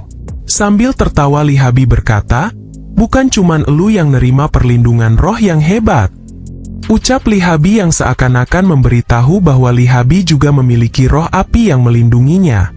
Xin pindah di lokasi para petinggi Akademi Kekaisaran. Mereka terlihat senang karena rencana mereka berjalan lancar di awal. Dijelaskan bahwa sebelumnya pihak kekaisaran sudah menaruh mata-mata untuk mendapatkan informasi murid kerajaan. Khususnya adalah murid kerajaan kelas 1. Mereka menganalisa keunggulan dan kelemahan dari masing-masing murid kerajaan dan menciptakan rencana aturan spesial ini. Baru saja aku selesai ngomong, tahu-tahu sudah ada peserta yang terlihat menaiki tangga, ucap pembawa acara itu sembari terkejut. Profesor Lervan hanya menerka-nerka bahwa itu pasti si kembar itu di mana gaya pertarungan mereka sangat mendominasi. Xin pindah ke dalam menara, tepatnya di pintu puncak menara. Yurian membuka pintu puncak menara sembari menoleh ke arah kanan dan kiri. Lalu Yurian menutup kembali pintunya dan berkata, "Wah sial, aku terlalu cepat sampai sini. Jadi aku keluar nanti saja ya." Di saat yang sama di luar arena, Profesor Lervan sangat amat terkejut melihat kejadian itu. Flashback beberapa menit ke belakang di pertarungan Yurian melawan Bahru. Profesor Lervan yakin bahwa Bahru bisa menangani Yurian. Bahru menghormati Yurian karena Yurian adalah wakil kerajaan. Oleh karena itulah Bahru mengerahkan kekuatan penuhnya sebagai bentuk tidak meremehkan lawan. Sebenarnya Yurian ingin bertarung secara pelan-pelan agar dirinya tidak terlalu cepat menyelesaikan pertandingan ini. Tapi Bahru menolak dan berkata bahwa setidaknya Bahru harus mencapai posisi ketiga naik ke atas puncak menara. Yurian sependapat dengan Bahru. Dengan posisi ketiga, itu tidak akan membuat Yurian terlihat mencolok. Hingga akhirnya Yurian mengalahkan Bahru dalam hitungan detik. Itulah yang terjadi di beberapa menit yang lalu. Dan di waktu yang sekarang, pembawa acara merasa heran, karena Yurian malah kembali menutup pintunya dan tidak langsung menarik pedang di puncak menara. Di lain sisi, Profesor Lervan berpikiran bahwa Bahru mungkin sedang mencoba menghentikan Yurian sehingga Yurian kembali menutup pintunya. Pindah di lokasi si kembar Han dan Jin. Mereka bisa saling menambah kekuatan meski jarak mereka berjauhan. Jin memberikan kekuatannya kepada Han agar Han menjadi 2 kali lipat dan segera mengalahkan lawannya dan setelah itu, Han akan mengembalikan kekuatan itu sekaligus meminjamkan kekuatannya kepada Jin agar bisa mengalahkan Mui dengan cepat. Itulah strategi yang mereka gunakan. Pindah di lokasi pertempuran antara Riki dan Lee Habi, di mana Riki terus melancarkan serangan pedang angin ke arah Lee Habi. Tapi tidak ada satu serangannya yang kena karena pedangnya berkali-kali meleleh. Setelah itu Lee Habi melesatkan tendangan api jarak jauh. Riki mencoba menahannya dengan perisai anginnya. Tapi yang terjadi adalah, api itu malah membesar karena bereaksi terhadap angin. Pindah di lokasi Guruji di mana dia merasa cemas karena sebelumnya melihat Yurian. Tapi Yurian kembali menutup pintunya, seakan-akan sesuatu sedang menimpa Yurian. Awalnya kepala akademi ingin mengajukan gugatan dan menghentikan pertandingan ini. Tapi itu dia batalkan setelah melihat ekspresi percaya diri dari Guru Hiwon. Kembali ke lokasi Riki di mana Riki mencoba keluar dari api dan melesat cepat untuk mendaratkan serangan pedang angin. Di saat yang sama, Lee Habi menaikkan suhu panas apinya sampai ke angka 200%. Jadi pada intinya, baik Riki ataupun Lee Habi saat ini, mereka sama-sama mengeluarkan kekuatan penuh dengan bantuan roh suci yang melindungi mereka. Singkatnya Riki sudah melesatkan serangan pedang angin secepat kilat, dan Riki berhasil memadamkan api milik Lee Habi. Flashback di mana Lee Habi saat bersama ayahnya. Saat itu ayahnya pernah mengatakan bahwa api tidak akan pernah bisa mengalahkan angin. Ayahnya menjelaskan bahwa dari 4 roh suci hanya ada 2 roh yang memberikan kekuatannya kepada manusia, yaitu roh api dan roh angin. Dan yang paling besar memberikan kekuatannya di antara mereka berdua adalah roh angin. Terlebih, roh api tidak terlalu cinta dengan keluarganya. Saat itu ayahnya mulai putus asa dan pergi minum-minum setiap harinya. Dan itu juga Lee Habi alami saat ini di mana dia kalah di hadapan Riki yang dilindungi roh angin. Pindah di lokasi Mui dan Jin di mana Jin melancarkan serangan pukulan yang kuat meski pada akhirnya Mui masih bisa menghindarinya. Tapi tidak lama setelahnya, mereka berdua dikejutkan oleh Yurian yang tersesat dan masuk ke ruangan ini. Yurian khawatir jika hal ini akan menyebabkan pelanggaran karena dia malah masuk ke ruangan peserta lain. Jin berpikir dengan adanya Yurian yang terlihat baik-baik saja, maka itu artinya Bahru sudah dikalahkan. Sementara itu, wajah Mui terlihat memerah dengan kedatangan Yurian. Mui ingat di masa lalunya di mana dia membahas seorang pangeran rambut putih yang melakukan segala cara untuk melindungi orang yang dicinta. Dan sosok Yurian bagaikan pangeran rambut putih yang datang untuk menyelamatkannya hari ini. Setelah itu Yurian mengajak mereka berdua untuk keluar bersama-sama dari tempat ini. Karena Yurian berpikir akan dianggap pelanggaran jika dirinya menyerang lawannya Mui. Tapi Jin menolak dan malah menantang agar Yurian dan Mui maju bersama. Yang itu artinya Yurian tidak melanggar aturan jika ikut menyerangnya. Di lokasi yang lain, Han berhasil menyudutkan Xia yang merupakan adiknya Mui. Setelah itu Han membagikan kekuatannya kepada Jin karena Jin memintanya untuk menghadapi 2 murid sekaligus. Saat ini wujud Jin sudah berubah dan terlihat lebih kuat dari sebelumnya. Wujud yang tidak terkalahkan itu akan bertahan selama 2 menit 30 detik. Yurian sangat senang karena akhirnya dia bisa ikut campur dalam pertarungan ini. Tidak berlama-lama, Yurian langsung melenyapkan kekuatan sihir yang dimiliki oleh si kembar Jin. Pindah di lokasi pertempuran Seruti melawan Ryushi. Seruti paham bahwa bakat yang dimiliki lawan adalah bakat yang langka, di mana itu adalah bakat yang hanya muncul sekali dalam 100 tahun. Tepatnya, itu adalah sihir tipe ledakan. Serangan Ryushi langsung menghantam Seruti. Tapi Seruti bisa memblokirnya dengan sangat mudah. Setelah itu Seruti melancarkan serangan balasan dan serangan itu langsung menghempaskan Ryushi. Lalu, mereka berdua melesatkan serangan secara bersamaan hingga menimbulkan efek getaran. Di luar menara, pria bernama Lee Ales merasa kewalahan menahan benturan sihir yang ada di dalam menara. Karena menara itu dibuat serta dirawat menggunakan sihir Lee Ales. Pindah di lokasi Yurian di mana Yurian menyuruh Mui agar berhenti memukuli lawan yang sudah tidak berdaya. Setelah itu Yurian dan Mui pergi dan berencana naik ke atas puncak menara. Tapi pada akhirnya, Yurian dan Mui malah tersesat bersama-sama. Waktu berlalu hingga pada akhirnya Ricky dan Xia sudah sampai di puncak menara. Tapi mereka tidak bisa mencabut pedang itu sebelum perwakilan mereka naik ke atas. Dengan kata lain, mereka harus menunggu Yurian naik ke puncak menara lebih dulu. Saat ini Ricky sedang menunggu kedatangan Yurian, sedangkan Xia menunggu kedatangan kakaknya yaitu Mui. Jika terus mengikuti kecurangan dari pihak kekaisaran, Ricky khawatir dengan guru Hiwon yang akan murka dan langsung menghancurkan kekaisaran. Akhirnya Ricky mencoba melihat guru Hiwon yang ada di bawah. Ternyata, guru Hiwon menunjukkan ekspresi seperti orang yang merasa cemas sambil menatap ke arah langit. Ricky penasaran dengan apa yang dilihat oleh guru Hiwon. Pindah di lokasi Yurian dan Mui di mana mereka secara tidak sengaja malah kembali ke ruangan sebelumnya. Yurian tidak menyangka bahwa jalan menuju ke puncak menara akan sesulit ini. Sementara Mui tidak keberatan meski tersesat selama itu bersama dengan Yurian. Tapi akhirnya Mui memutuskan untuk berpencar mulai dari sini, agar salah satu dari mereka bisa naik ke puncak menara jika beruntung. Pindah di lokasi Ryushi di mana serangannya berhasil menembus perisai milik Seruti. Akhirnya Seruti melancarkan serangan telekinesis dan serangan itu bisa menahan pergerakan Ryushi. Tapi rupanya, Ryushi bisa melepaskan diri dari rantai yang mengikatnya. Dijelaskan bahwa dulu kala, manusia tidak memiliki daya dan upaya.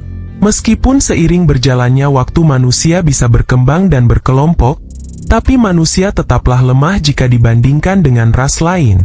Pada saat itu ada dewa yang cinta manusia dan memberikan kekuatannya kepada manusia. Dan kekuatan itu disebut berkat dewa dan diwariskan hingga saat ini. Dan kemampuan Seruti adalah berkat dewa yang disebut kekuatan jari.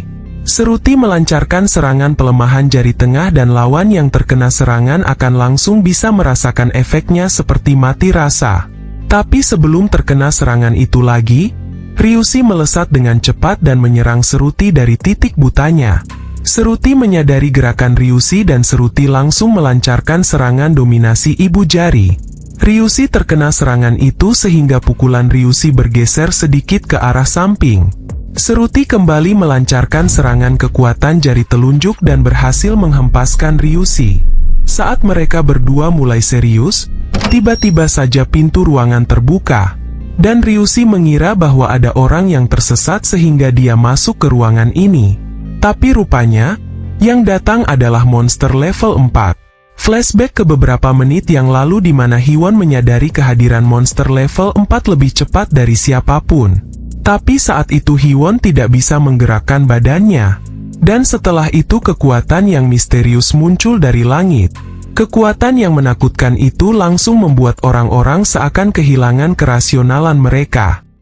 Di atas langit muncul 3 monster level 4. Meskipun jarak monster itu cukup jauh, tapi secara naluriah orang-orang langsung waspada. Dan 2 menit setelah Hiwon menyadari kehadiran monster level 4, tiba-tiba saja monster level 4 sudah berada di atas lapangan.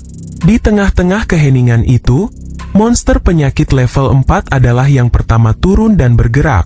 Monster itu mengabaikan orang-orang yang ada di puncak menara dan dia langsung masuk ke dalam menara. Di saat Hiwon mulai bisa bergerak, dia langsung melesat ke puncak menara dan membangunkan Deus yang masih ada di bawah. Setelah menerima perintah, Deus langsung bergerak masuk ke dalam arena dari pintu bawah.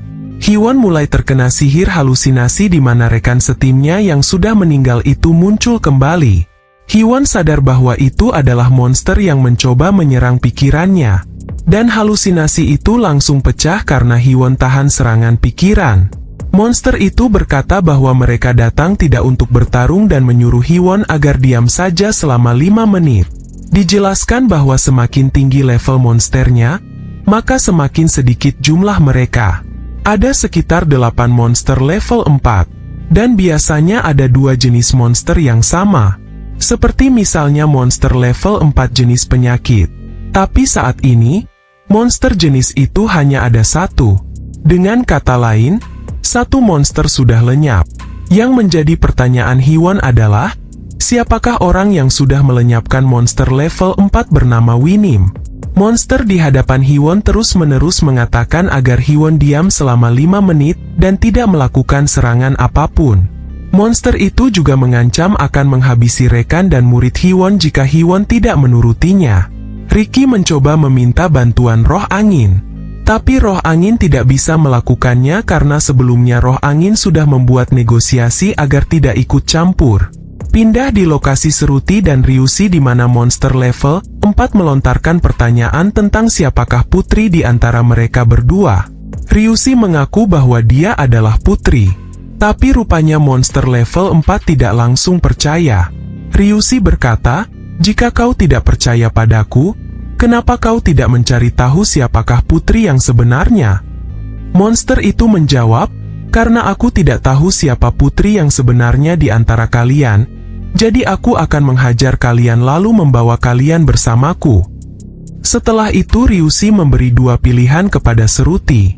Pertama adalah melarikan diri bersama-sama, dan yang kedua adalah menggunakan Ryushi sebagai umpan dan Seruti melarikan diri sendiri. Tapi Seruti memilih untuk menghadapi monster level 4 bersama-sama. Pindah di lokasi Yurian di mana dia masih tersesat dan merasa bahwa menara ini seakan-akan berubah menjadi labirin yang sulit.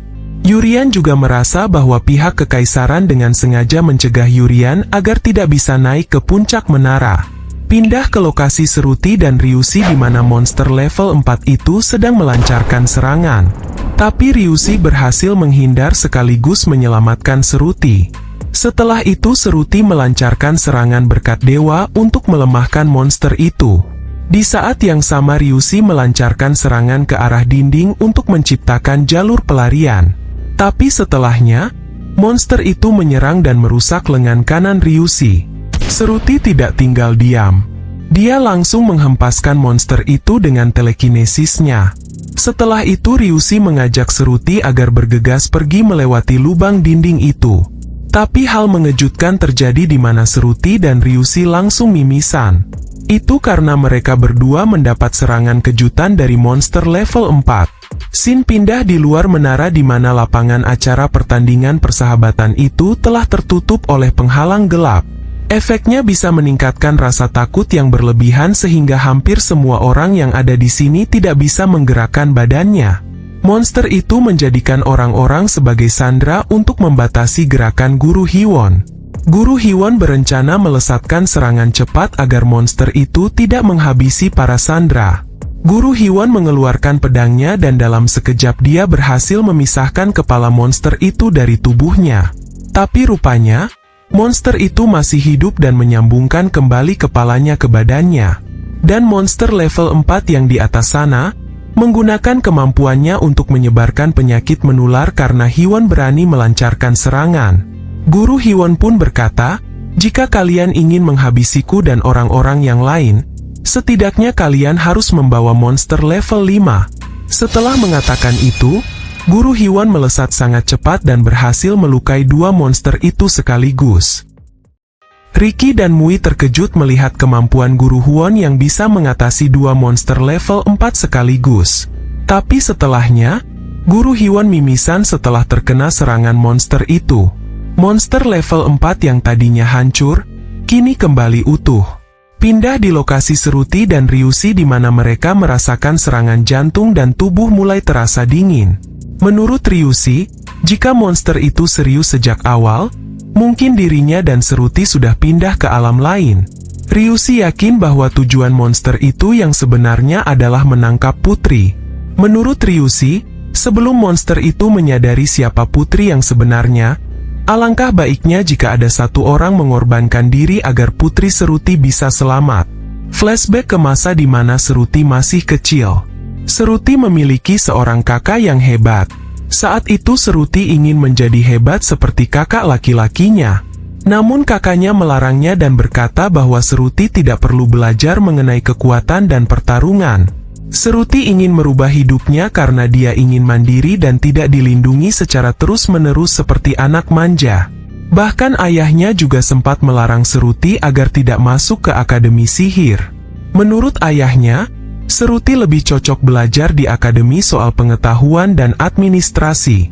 Namun seiring berjalannya waktu, Seruti tetap bisa masuk ke dalam akademi sihir dan bertekad menjadi kuat agar bisa melindungi rakyatnya di masa depan. Kembali di masa sekarang di mana Seruti memaksakan diri untuk bergerak dan menggunakan jurus telekinesisnya. Karena dirasa masih kurang, Seruti menggunakan kemampuan ibu jarinya. Dan monster itu langsung tertekan ke bawah hingga lututnya menyentuh lantai. Barulah setelahnya, monster itu tahu bahwa putri yang sebenarnya adalah Seruti dan monster itu melesatkan serangan balasan yang menyerang bagian mata. Akibatnya, Seruti dan juga Ryushi tidak bisa melihat karena mata mereka sudah rusak. Ternyata, tujuan monster itu mencari Seruti karena mereka ingin mendapatkan kekuatan berkah dewa yang ada di tubuh Seruti. Sebelum membawa Seruti, monster itu melesatkan satu serangan di kepala Ryushi agar tidak mengganggu.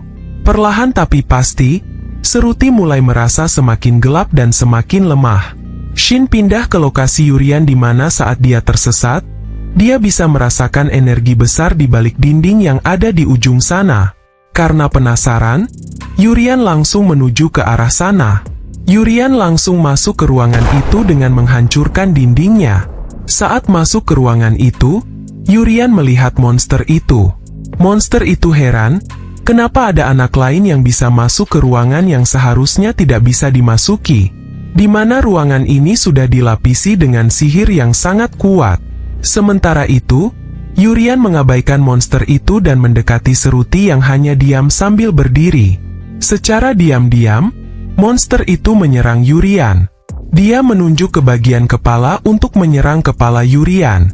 Dia menunjuk ke arah jantung untuk menyerang jantung Yurian. Dia menunjuk mata untuk menyerang mata Yurian. Tapi semua serangan penyakit yang dilancarkan tidak ada yang mempan kepada Yurian. Monster itu kesal dan mencoba untuk memukul Yurian. Tapi Yurian lebih dulu mendaratkan serangan pukulannya. Serangan itu langsung menghancurkan monster itu. Barulah setelahnya Yurian langsung menyembuhkan Seruti dan juga Ryushi. Ryushi terkesan karena semua lukanya sembuh dalam sekejap.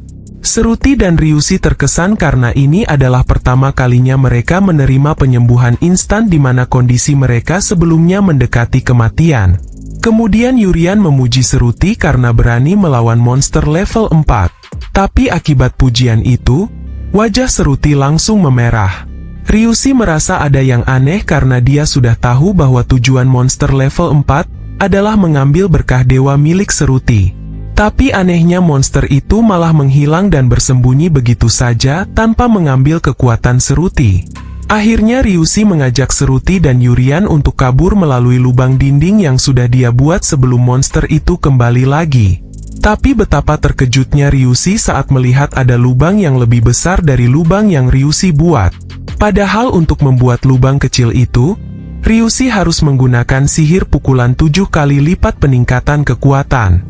Ryushi juga berpikir bahwa dirinya sudah pasti akan mati jika tidak segera mendapatkan penyembuhan dari Yurian barusan.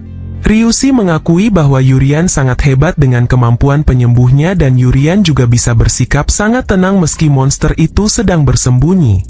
Seruti baru sadar bahwa perasaan ketakutannya sekarang sudah menghilang.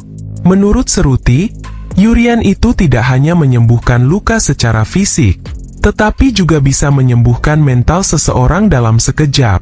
Tidak lama setelahnya, monster itu muncul kembali dan sudah ada di belakangnya Seruti dan melakukan sesuatu kepada Seruti. Tapi Yurian menghentikannya dengan cara melenyapkan kekuatan sihir monster itu. Yurian sadar bahwa monster itu akan kembali karena sebelumnya Yurian sengaja memukulnya dengan sangat lembut. Tapi Yurian tidak menyangka jika monster itu pulih dan kembali ke sini lebih cepat. Setelah itu Ryushi melancarkan serangan paling kuat yang dia miliki dan serangan itu berhasil mengenai monster itu. Yurian terkesan dengan kekuatan Ryushi barusan.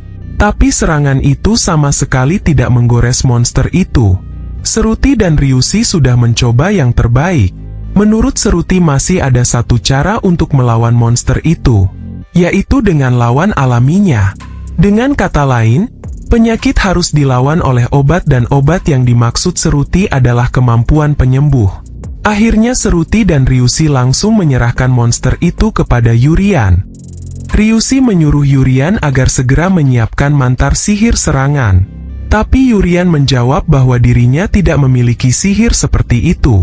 Tapi mereka berdua sama sekali tidak menghiraukan ucapan Yurian. Malahan Seruti meminjamkan tongkat sihirnya kepada Yurian. Yurian tidak menyangka bahwa dirinya malah menjadi pusat perhatian. Padahal niat awalnya dia ingin menjadi murid biasa. Akhirnya Yurian mulai mencoba menggunakan kekuatannya. Di saat yang sama, monster itu mulai menggerakkan tangannya untuk menyerang. Tapi Seruti menahan tangan monster itu dengan kekuatan berkah dewa. Monster itu semakin ingin mendapatkan kekuatan milik Seruti. Bagi manusia itu adalah kekuatan berkah dewa, tapi bagi monster itu adalah kekuatan sumber kejahatan. Kembali di sisi Yurian di mana dia terpaksa menggunakan sihir serangan. Dan jadilah mantra serangan yang Yurian buat dengan bentuk sejelek mungkin agar dirinya tidak menjadi pusat perhatian. Dan setelahnya dia langsung melemparnya dan berhasil membidik kepala monster itu. Yurian senang karena serangan ini dia anggap sebagai permainan melempar bola bowling.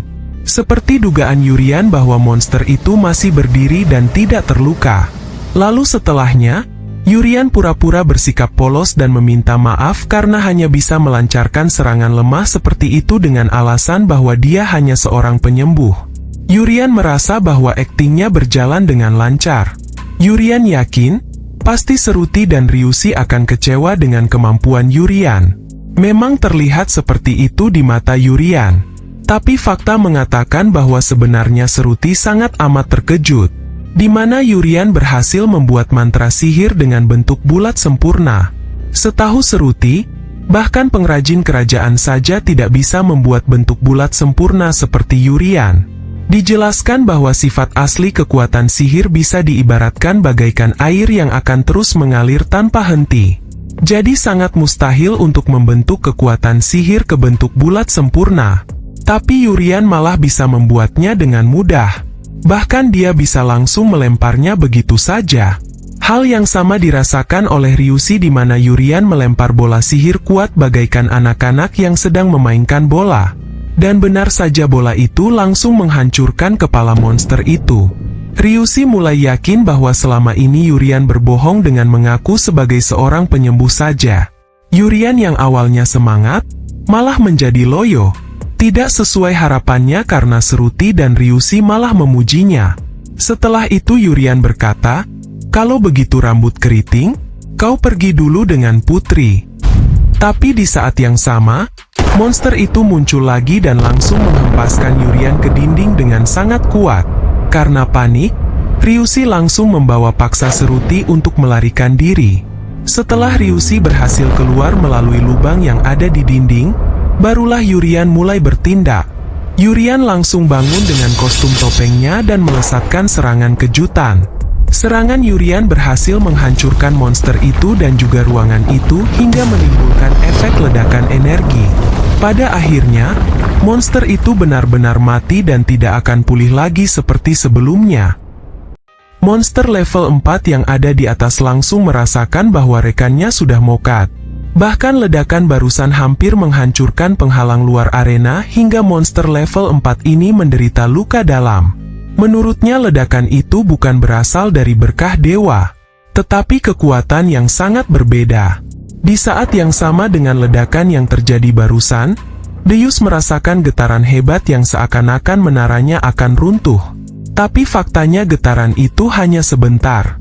Deus sendiri bisa merasakan bahwa lantai 1 berubah menjadi labirin. Tapi berkat ledakan barusan, dia bisa mendeteksi arah di mana energi itu berasal. Deus langsung menggunakan kemampuannya sembari melesat ke lokasi itu. Serangan pedangnya mampu menghancurkan dinding itu dan dia pun masuk ke ruangan itu. Saat dia menginjakkan kakinya di dalam ruangan itu, di saat itu juga dia terkejut karena merasakan energi sihir yang sangat luar biasa. Sampai-sampai dia kesulitan untuk bernafas. Deus langsung melesatkan serangan ketika dia melihat Yurisu. Sambil menghindarinya, Yurisu mencoba menjelaskan apa yang telah terjadi di sini. Tapi Deus terus menyerang hingga dia melesatkan sabit kematian. Serangan itu langsung menerjang Yurisu, namun serangan itu sama sekali tidak mempan. Deus kembali mencoba melesatkan serangan kedua. Tapi Yurisu lebih dulu melesatkan serangan kilat tidak terlihat dan langsung membelah kekuatan sihir milik Deus. Apa yang dilakukan Yurisu adalah meniru kemampuan pembelah kekuatan sihir milik Deus. Setelah itu Deus menanyakan tentang Putri Seruti dan rencana dari monster level 4. Yurisu menjawab bahwa dirinya tidak tahu sama sekali dengan apa yang direncanakan monster level 4. Deus akhirnya sadar bahwa Yurisu bukanlah bagian dari monster level 4. Deus bertanya apakah Yurisu adalah murid kelas 1? Yurisu menjawab bahwa pertanyaan itu tidaklah penting untuk dijawab.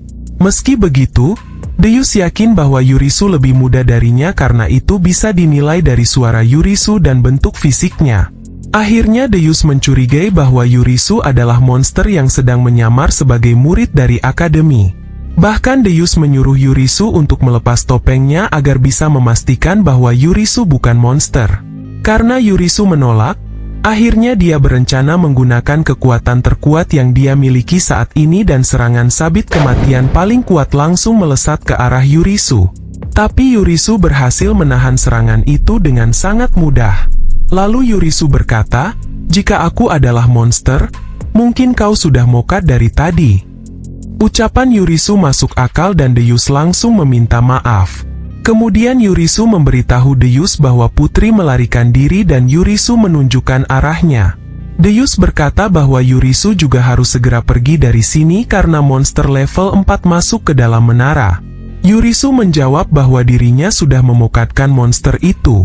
Deus terkejut dengan jawaban itu. Bahkan Deus melontarkan pertanyaan tentang apakah Yurisu adalah seorang pahlawan. Dijelaskan bahwa ada sebuah simbol dan sebagai contoh adalah simbol pedang yang akan muncul di tubuh seseorang yang terpilih sebagai pahlawan. Orang yang memiliki simbol itu disebut sebagai pahlawan karena dia mewarisi kekuatan pahlawan sebelumnya. Jika sang pahlawan kehilangan kekuatannya, maka pahlawan selanjutnya harus segera dipilih. Dan pahlawan yang baru akan mewarisi simbol dan kekuatan pahlawan yang sebelumnya itu. Dan setelah mantan pahlawan yaitu Guru Hiwon kehilangan kekuatannya, sampai saat ini mereka masih belum bisa memilih pahlawan selanjutnya untuk menggantikan pahlawan Hiwon.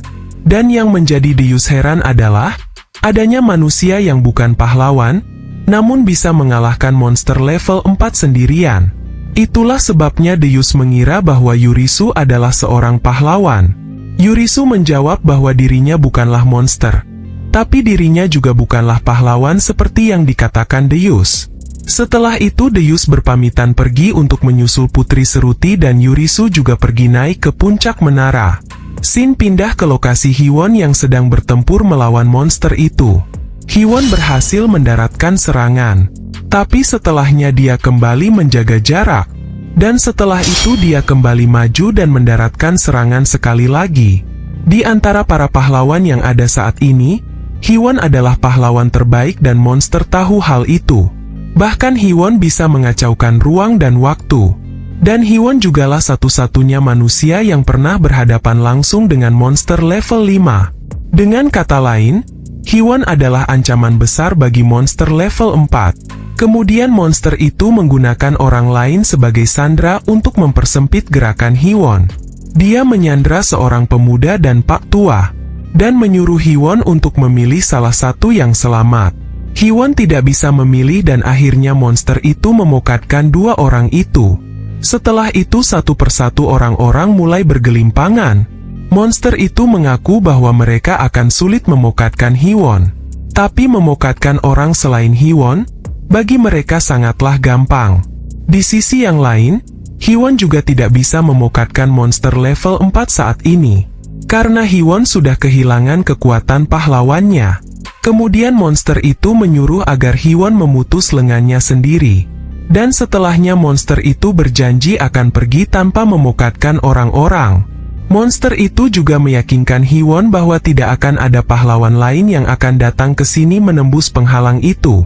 Karena penghalang itu dibuat dengan sangat kuat dan mustahil bagi pahlawan lain untuk menembusnya. Tapi Hwon menolak negosiasi itu. Hwon kembali melesatkan serangan dan berhasil mengenai monster itu sekali lagi. Kemudian monster itu meminta bantuan rekannya untuk segera menghabisi Hwon dan orang-orang. Monster di atas sana adalah monster yang memiliki kekuatan paling kejam kepada manusia.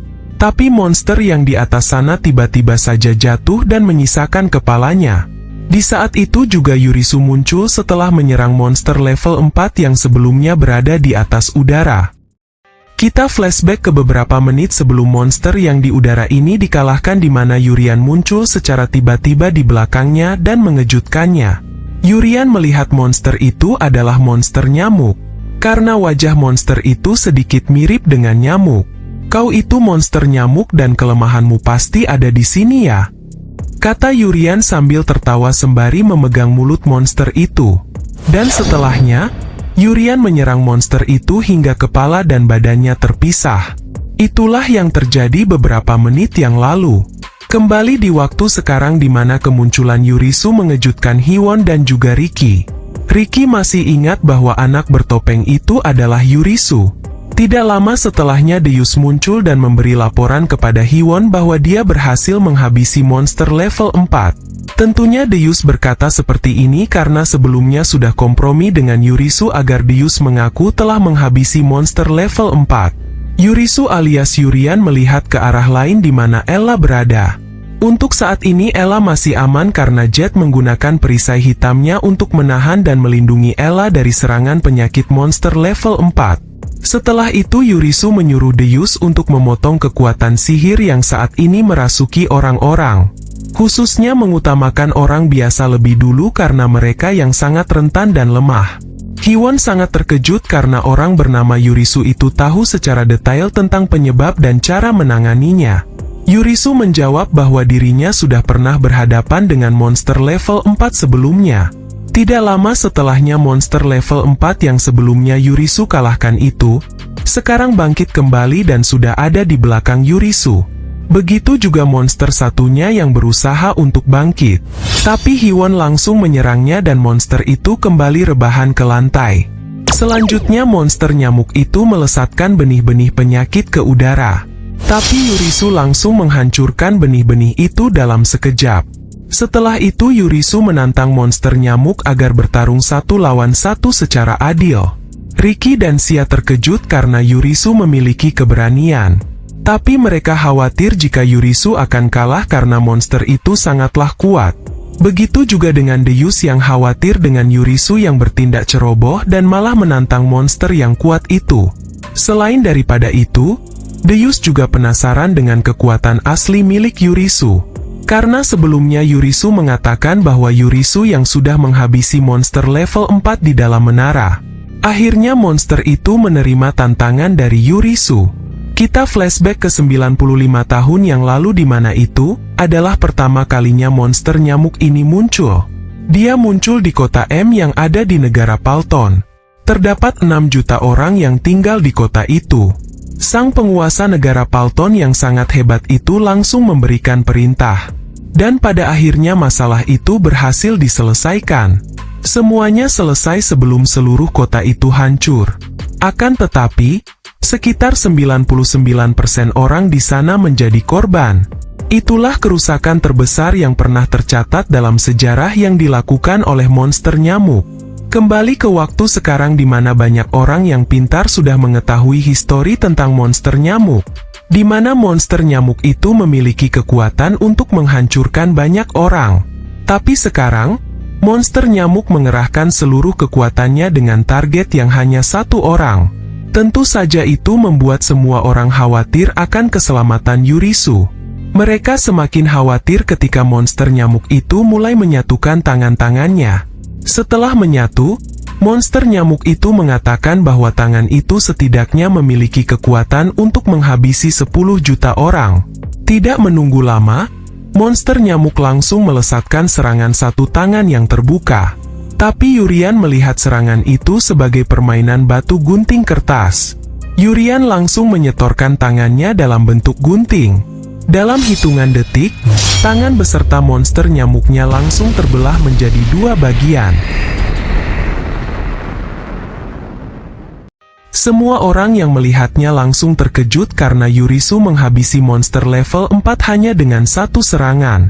Dan Yurisu merayakan kemenangannya dengan gaya yang sangat keren.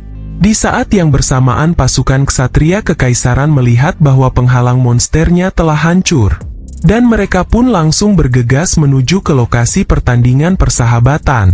Sementara monster level 4 yang satunya itu dihajar habis-habisan dan ditangkap. Hiwon berterima kasih karena Yurisu merupakan bantuan besar di sini. Namun, Hiwon masih belum bisa memaafkan tindakan Yurisu yang sudah melukai murid Akademi Kerajaan di ujian sebelumnya.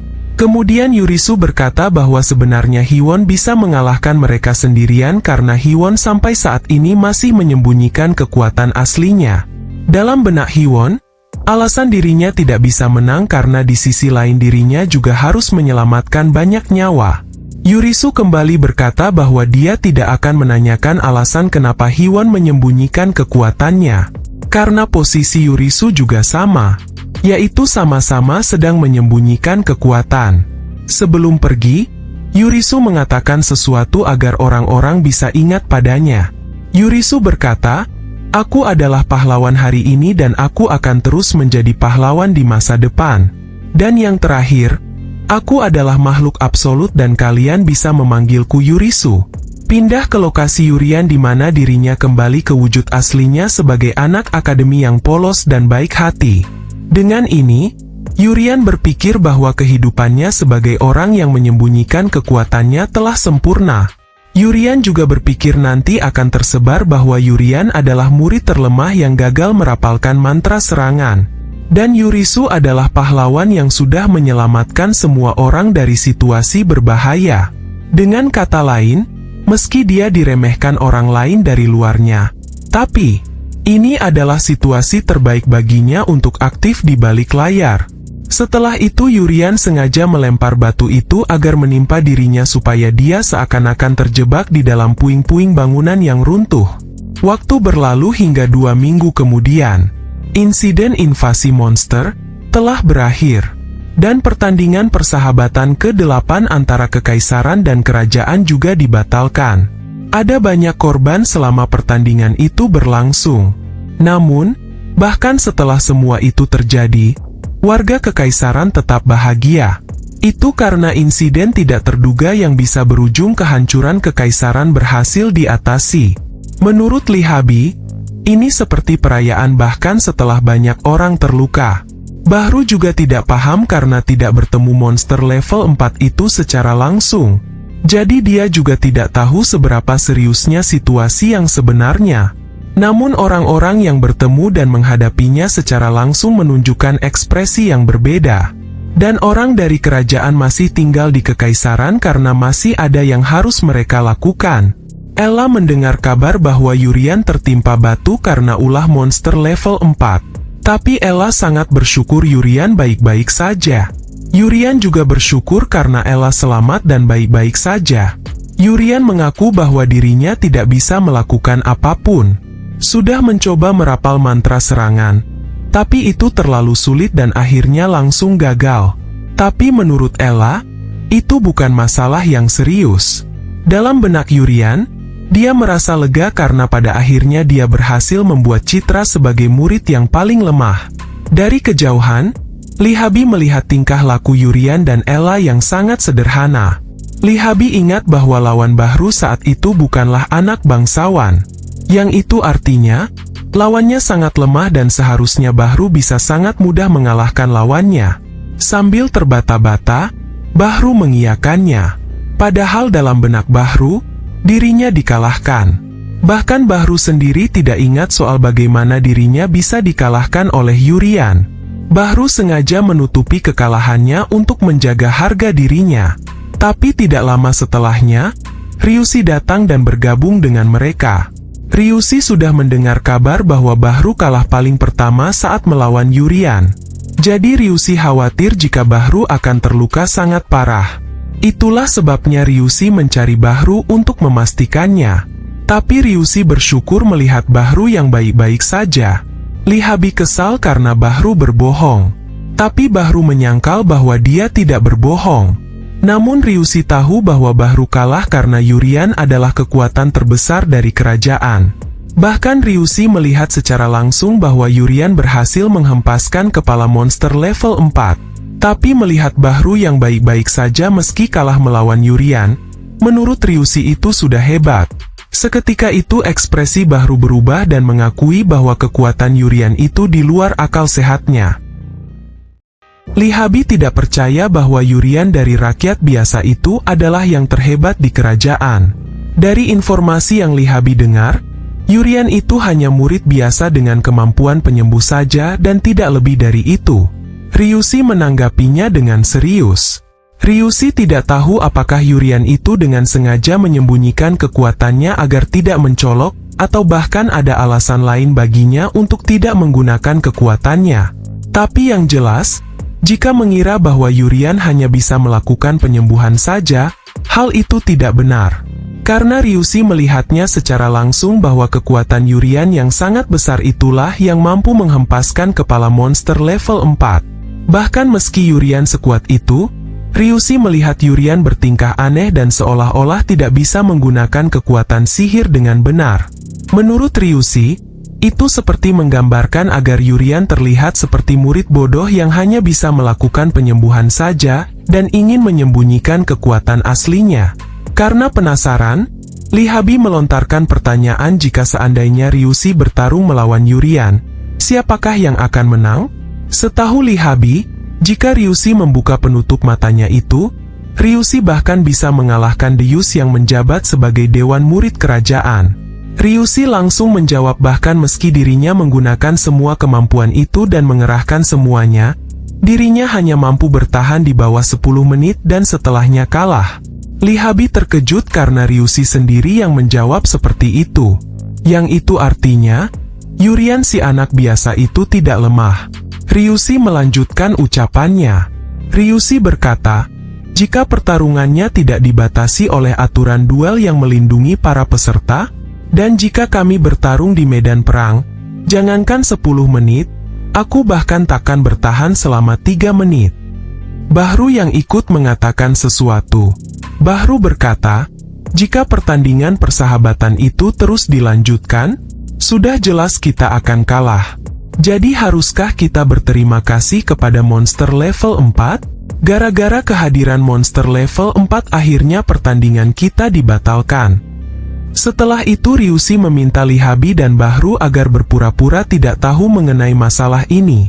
Karena menurut Ryushi, pasti ada alasan besar kenapa Yurian menyembunyikan kekuatannya. Lihabi pun mengiyakannya karena dia juga ketakutan. Secara kebetulan, Yurian lewat di samping mereka bertiga dan Yurian langsung menyapa Ryushi. Penutup mata. Kita ketemu lagi? Bagaimana keadaanmu? Tapi sepertinya kau baik-baik saja jadi aku ikut senang melihatnya. Ryushi yang kaget karena tiba-tiba disapa oleh Yurian. Ryushi menjawab bahwa dia juga senang karena Yurian baik-baik saja. Ryushi juga berterima kasih karena berkat pengorbanan Yurian sebelumnya, Ryushi bisa membawa dan menyelamatkan Putri Seruti. Setelah itu Yurian bertanya tentang apa yang mereka obrolkan barusan. Mereka bertiga kompak menjawab bahwa mereka hanya makan-makan saja seperti biasanya. Tidak lama setelahnya ada seseorang yang berteriak karena melihat darah. Orang itu terlalu banyak minum sehingga dia jatuh ke tanah hingga berdarah. Rekannya langsung meminta bantuan orang lain untuk memanggilkan tim medis. Setelah itu Yurian mendekat dan langsung menyembuhkannya meski sebelumnya Yurian disuruh minggir oleh pria itu. Dalam sekejap rekannya langsung sembuh dan kembali meminta untuk dibawakan minuman yang banyak. Ryushi, Bahru dan juga Lihabi langsung terkejut. Menurut mereka, Yurian memiliki kemampuan penyembuhan sekaligus kemampuan serangan. Yang itu artinya, Yurian bagaikan kesatria yang memiliki tombak sekaligus perisai yang terkuat. Lagi-lagi mereka mendengar kata-kata dari Yurian yang seakan-akan dia hanya bisa melakukan penyembuhan saja. Hingga saat ini Yurian masih mengira bahwa semuanya berjalan sesuai rencananya. Padahal sebagian orang sudah mulai mengetahui kekuatannya. Scene pindah di lokasi Levdin yang saat ini sedang bersama dengan seorang wanita. Wanita ini masih kesal karena saat itu dia tidak diberikan kesempatan untuk turun langsung mengatasi monster level 4. Wanita itu adalah pahlawan immortal yang dikenal dengan kekuatan musim semi. Namanya adalah Sikris. Di dalam kerajaan hanya ada 4 orang yang menyandang gelar immortal seperti Sikris. Dan Sikris adalah salah satu orang yang memiliki masalah pribadi dengan Hiwon. Tapi Sikris lebih tertarik dengan orang misterius bernama Yurisu yang muncul secara tiba-tiba pada insiden kehadiran monster level 4. Levdin sendiri masih belum tahu banyak informasi tentang orang misterius bernama Yurisu itu. Apakah Yurisu itu merupakan kawan ataukah lawan?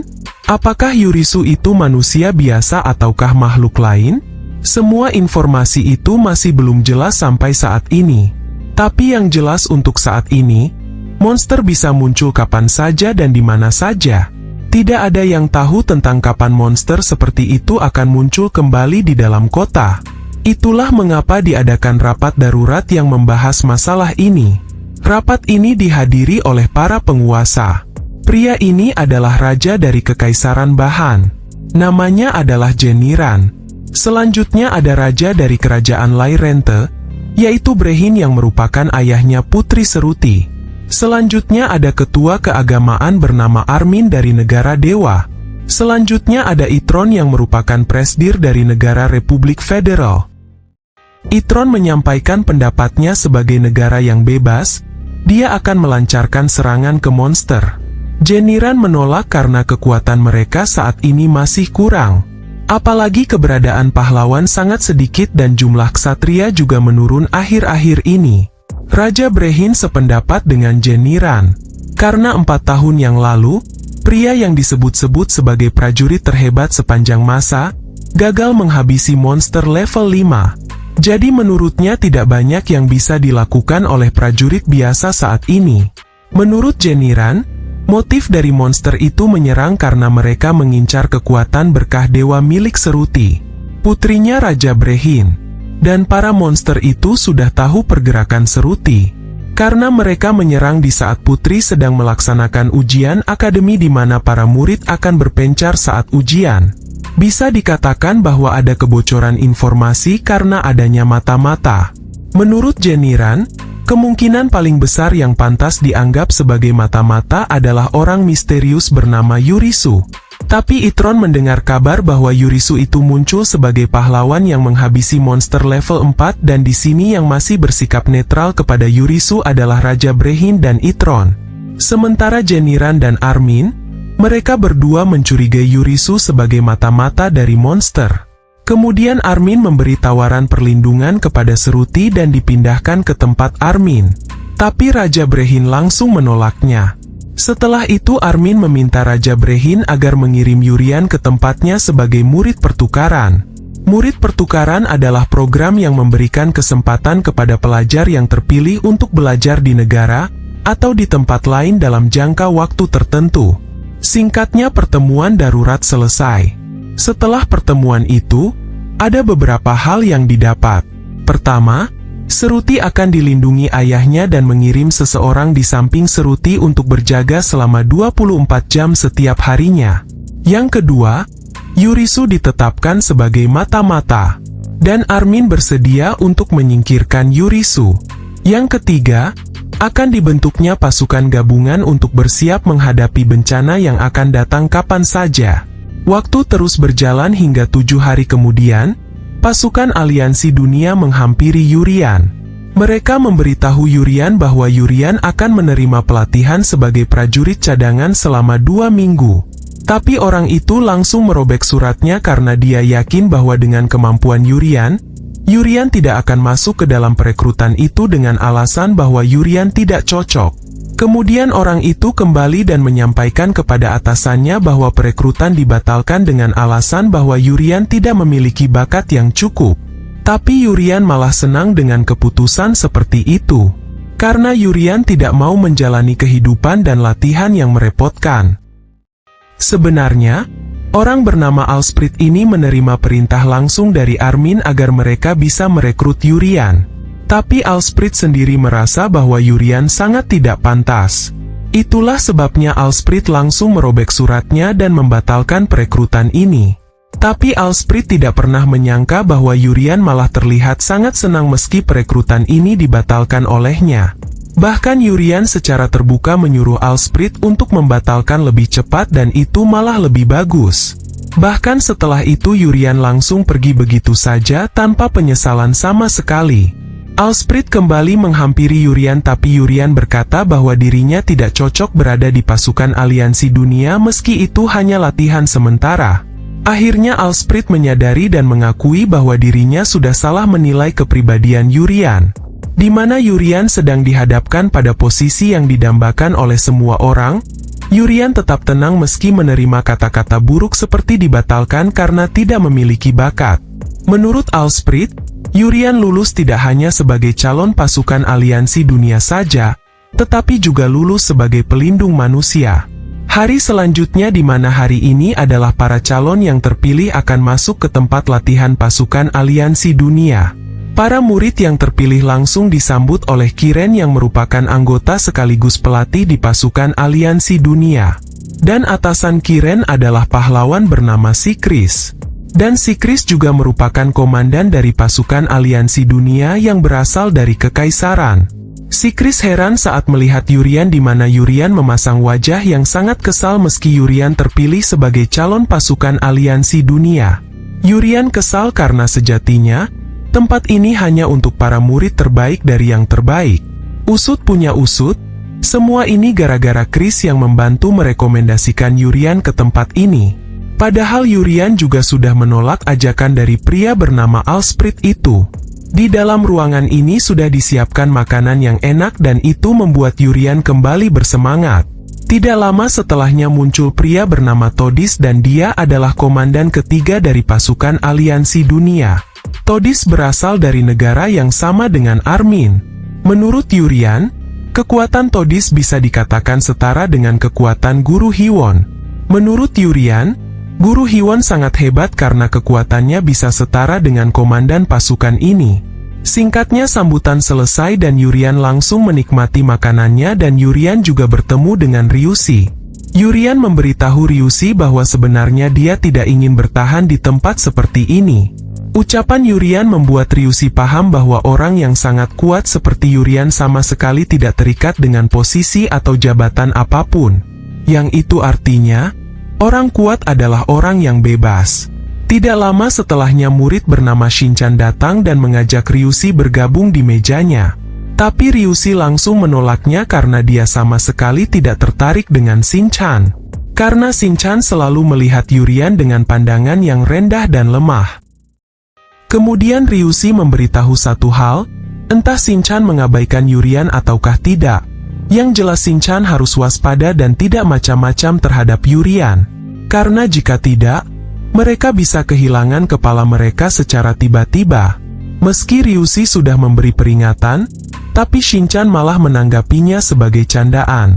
Kembali ke Yurian yang masih fokus menikmati makanannya. Namun setelahnya, ada murid dari negara Republik Federal bernama Johnny yang sengaja mengambil makanan yang akan diambil oleh Yurian. Johnny langsung bergerak dengan sangat cepat untuk mengambil makanan itu. Setelah itu Yurian mengambil makanan lainnya yang sama bentuknya. Namun saat akan memakannya, Johnny kembali merebut makanan itu.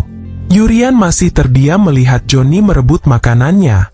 Setelah itu, Johnny mulai mengambil makanan yang bentuknya sama yang hanya tersisa satu saja. Karena kesal, Yurian langsung melepaskan kekuatannya sebesar 5% untuk meningkatkan kecepatannya. Dengan kekuatan itu, Johnny hanya memakan garpunya. Karena Yurian berhasil mengambil makanan itu secepat kilat dan memakannya sedikit. Dan setelah itu, Yurian menaruh sisa gigitannya di atas meja. Dari sinilah Johnny dan Yurian adu kecepatan. Johnny bergerak lebih dulu secepat kilat untuk mengoleskan makanan itu di dalam kecap, dan setelahnya memasukkan ke mulutnya. Namun karena Yurian lebih cepat, Yurian mengganti makanan itu dengan sayuran tanpa Johnny sadari. Sementara Yurian kembali memakan makanannya. Johnny yang tidak terima, berencana menggunakan kemampuan mesinnya. Tapi murid bernama Orin datang dan menghentikannya. Karena jika Johnny menggunakan kemampuan itu di sini, maka bangunan ini akan hancur. Orin menyarankan agar Johnny makan di meja lain karena di meja lain ada makanan yang serupa. Tapi Johnny menolak karena menurut Johnny, memakan makanan dari orang yang terkuat terasa lebih enak. Kemudian, Shin-chan yang berasal dari negara dewa, memicu perselisihan dengan Johnny dan Ori yang berasal dari negara Republik Federal. Awalnya Johnny kembali akan menggunakan kekuatan mesinnya. Tapi Orin melarangnya dan Orin berencana akan menghadapi Shin-chan sendirian. Situasi semakin memanas ketika mereka saling mengejek. Tidak lama setelahnya, si Chris datang dan menunjuk 5 anak untuk masuk ke dalam skuad 1. Mereka tahu bahwa itu adalah si Chris yang dikenal sebagai pahlawan immortal. Karena Yurian sama sekali tidak tahu artinya, akhirnya Orin menjelaskan. Immortal adalah gelar yang diciptakan oleh kekaisaran. Pahlawan adalah orang yang memiliki tanggung jawab demi keamanan manusia, tanpa memandang kewarganegaraan mereka. Secara diplomatis, negara yang memiliki pahlawan punya keunggulan. Pahlawan sebelumnya adalah Hiwon yang berasal dari negara kerajaan. Dan kekaisaran menghindari kerugian diplomatis dengan cara membuat immortal yang setara dengan pahlawan. Di mana kekuatan dari 4 pahlawan immortal itu bisa dikatakan setara dengan kekuatan satu pahlawan yang sebenarnya. Dan sekarang 5 murid yang ditunjuk itu akan dilatih secara pribadi oleh si Chris. Singkatnya, si Chris mengumpulkan 5 murid pilihannya dan akan melatih mereka sampai 2 minggu ke depan. Si Chris akan mengadakan sebuah tes untuk pemilihan ketua tim dalam skuad 1 ini. Setelah itu Shin-chan mengajak Ryushi mengobrol dan Shin-chan berkata bahwa dia tidak akan mengalah kepada Ryushi demi mendapatkan posisi ketua. Tapi Ryushi langsung mengabaikan Shin-chan. Ryushi malah melontarkan pertanyaan kepada Yurian apakah Yurian mengincar posisi ketua tim. Yurian menjawab bahwa dirinya tidak mengincar posisi ketua karena merasa paling lemah. Sementara menurut Orin, yang paling pantas dan paling kuat untuk menjadi ketua tim adalah rekannya yaitu Johnny. Barulah setelahnya, si Chris berkata bahwa si Chris sendirilah yang akan memilih ketua timnya. Selain itu, si Chris melarang semua murid agar tidak memandang murid lain berdasarkan status dan kewarganegaraannya selama mereka berada di dalam skuad 1 ini. Si Chris akan menentukan siapakah yang layak menjadi seorang pemimpin di dalam skuad ini. Melalui tes pertarungan antara si Chris dengan murid, si Chris akan bisa mengetahui orang seperti apakah lawan itu. Dengan begitu, si Chris bisa memilih siapakah yang pantas menjadi ketuanya. Akhirnya tes dimulai dan Johnny maju pertama. Johnny mulai mengeluarkan alatnya yang bisa berubah menjadi sebuah senjata untuk bertempur. Ada beberapa tahap saat tes. Semakin tinggi tahapnya, akan semakin cepat gerakan si Chris. Dimulai dari tahapan pertama dan si Chris langsung melesat maju. Pedang Johnny mampu merusak bunga yang dibawa si Chris. Murid dari negara Republik Federal menggabungkan kekuatan sihir mereka dengan alat penemuan mereka yang lebih maju. Tahap kedua dimulai dan si Chris meningkatkan kemampuan dan kecepatannya. Masuk ke tahap 3 di mana si Chris semakin cepat. Johnny masih bertahan hingga si Chris menaikkan tahapannya ke tahap 4. Meski Johnny masih bertahan, tapi dia mulai merasa kesulitan. Hingga si Chris masuk ke tahap 5. Di tahap kelima ini, kecepatan si Chris tidak bisa dilihat oleh mata Johnny dan Johnny kalah karena si Chris berhasil menyentuh kepalanya. Johnny protes karena dia belum mengerahkan kemampuan aslinya. Tapi si Chris menjawab bahwa ini hanyalah tes yang sederhana dan murid tidak perlu menggunakan kemampuan aslinya. Selanjutnya yang maju adalah Orin. Tahap 1, tahap 2, tahap 3 berhasil dia lewati dan Orin gagal di tahap keempat. Selanjutnya adalah Shin-chan di mana dia sangat percaya diri saat akan maju. Tapi pada akhirnya dia gagal di tahap keempat. Saat kembali, Orin kembali membalas rasa percaya diri Shin-chan dengan sindiran. Selanjutnya adalah Ryushi. Tahapan 1, 2, 3, 4 sudah dia lewati dan masuk ke tahap 5. Pada tahap kelima, Ryushi menggunakan kemampuan matanya sehingga dia berhasil bertahan. Akhirnya si Chris masuk ke tahap 6. Di mana tahap 6 itu setara dengan ksatria level tinggi. Masuk ke tahap 6, tingkatan kekuatannya meningkat dengan sangat drastis. Bahkan aura yang dipancarkan langsung membuat lawannya waspada. Serangan si Kris sangat cepat dan Ryushi berhasil menghindarinya. Si Kris langsung berpindah tempat secara kilat dan sudah ada di tempat di mana Ryushi menghindar. Tapi Ryushi masih bisa menahan serangan tahap ke-6 dengan sikunya. Dalam benak si Kris, Ryushi memiliki kemampuan seorang kesatria senior yang itu artinya, Ryushi merupakan anak yang jenius. Si Kris tidak sabar untuk melihat seberapa kuat Ryushi akan tumbuh ketika dia dewasa nanti. Tapi si Kris tidak menaikkan tahapannya lagi, karena tangan Ryushi terluka akibat serangan barusan. Ryushi tidak menyerah dan ingin melanjutkan ke tahap 7. Tapi si Kris menolaknya dan mencukupkan diri sampai tahap 6. Setelah itu Ryushi kembali dan mengatakan sesuatu kepada Yurian. Ryushi berkata, "Yurian, aku minta maaf untuk mengatakan ini. Tapi, bisakah kau menunjukkan sedikit ketulusan?" Maksud dari ucapan Ryushi adalah agar Yurian bisa jujur. Karena sebelumnya Yurian mengatakan bahwa Ryushi menjadi semakin kuat. Padahal fakta mengatakan jika Ryushi tidak ada apa-apanya di hadapan Yurian. Akhirnya giliran Yurian maju dan dia sempat ditertawakan oleh Shinchan. Bahkan Shinchan berpikir bahwa Yurian akan gagal pada tahap ke-1. Saat maju, Yurian mengatakan bahwa dia lupa tidak membawa tongkat sihirnya. Akhirnya Yurian memilih sebuah ranting kayu yang berserakan di sekitarnya sebagai ganti tongkatnya. Shinchan semakin keras tertawanya dan mengira bahwa Yurian sama sekali tidak memiliki modal hanya untuk tongkat saja.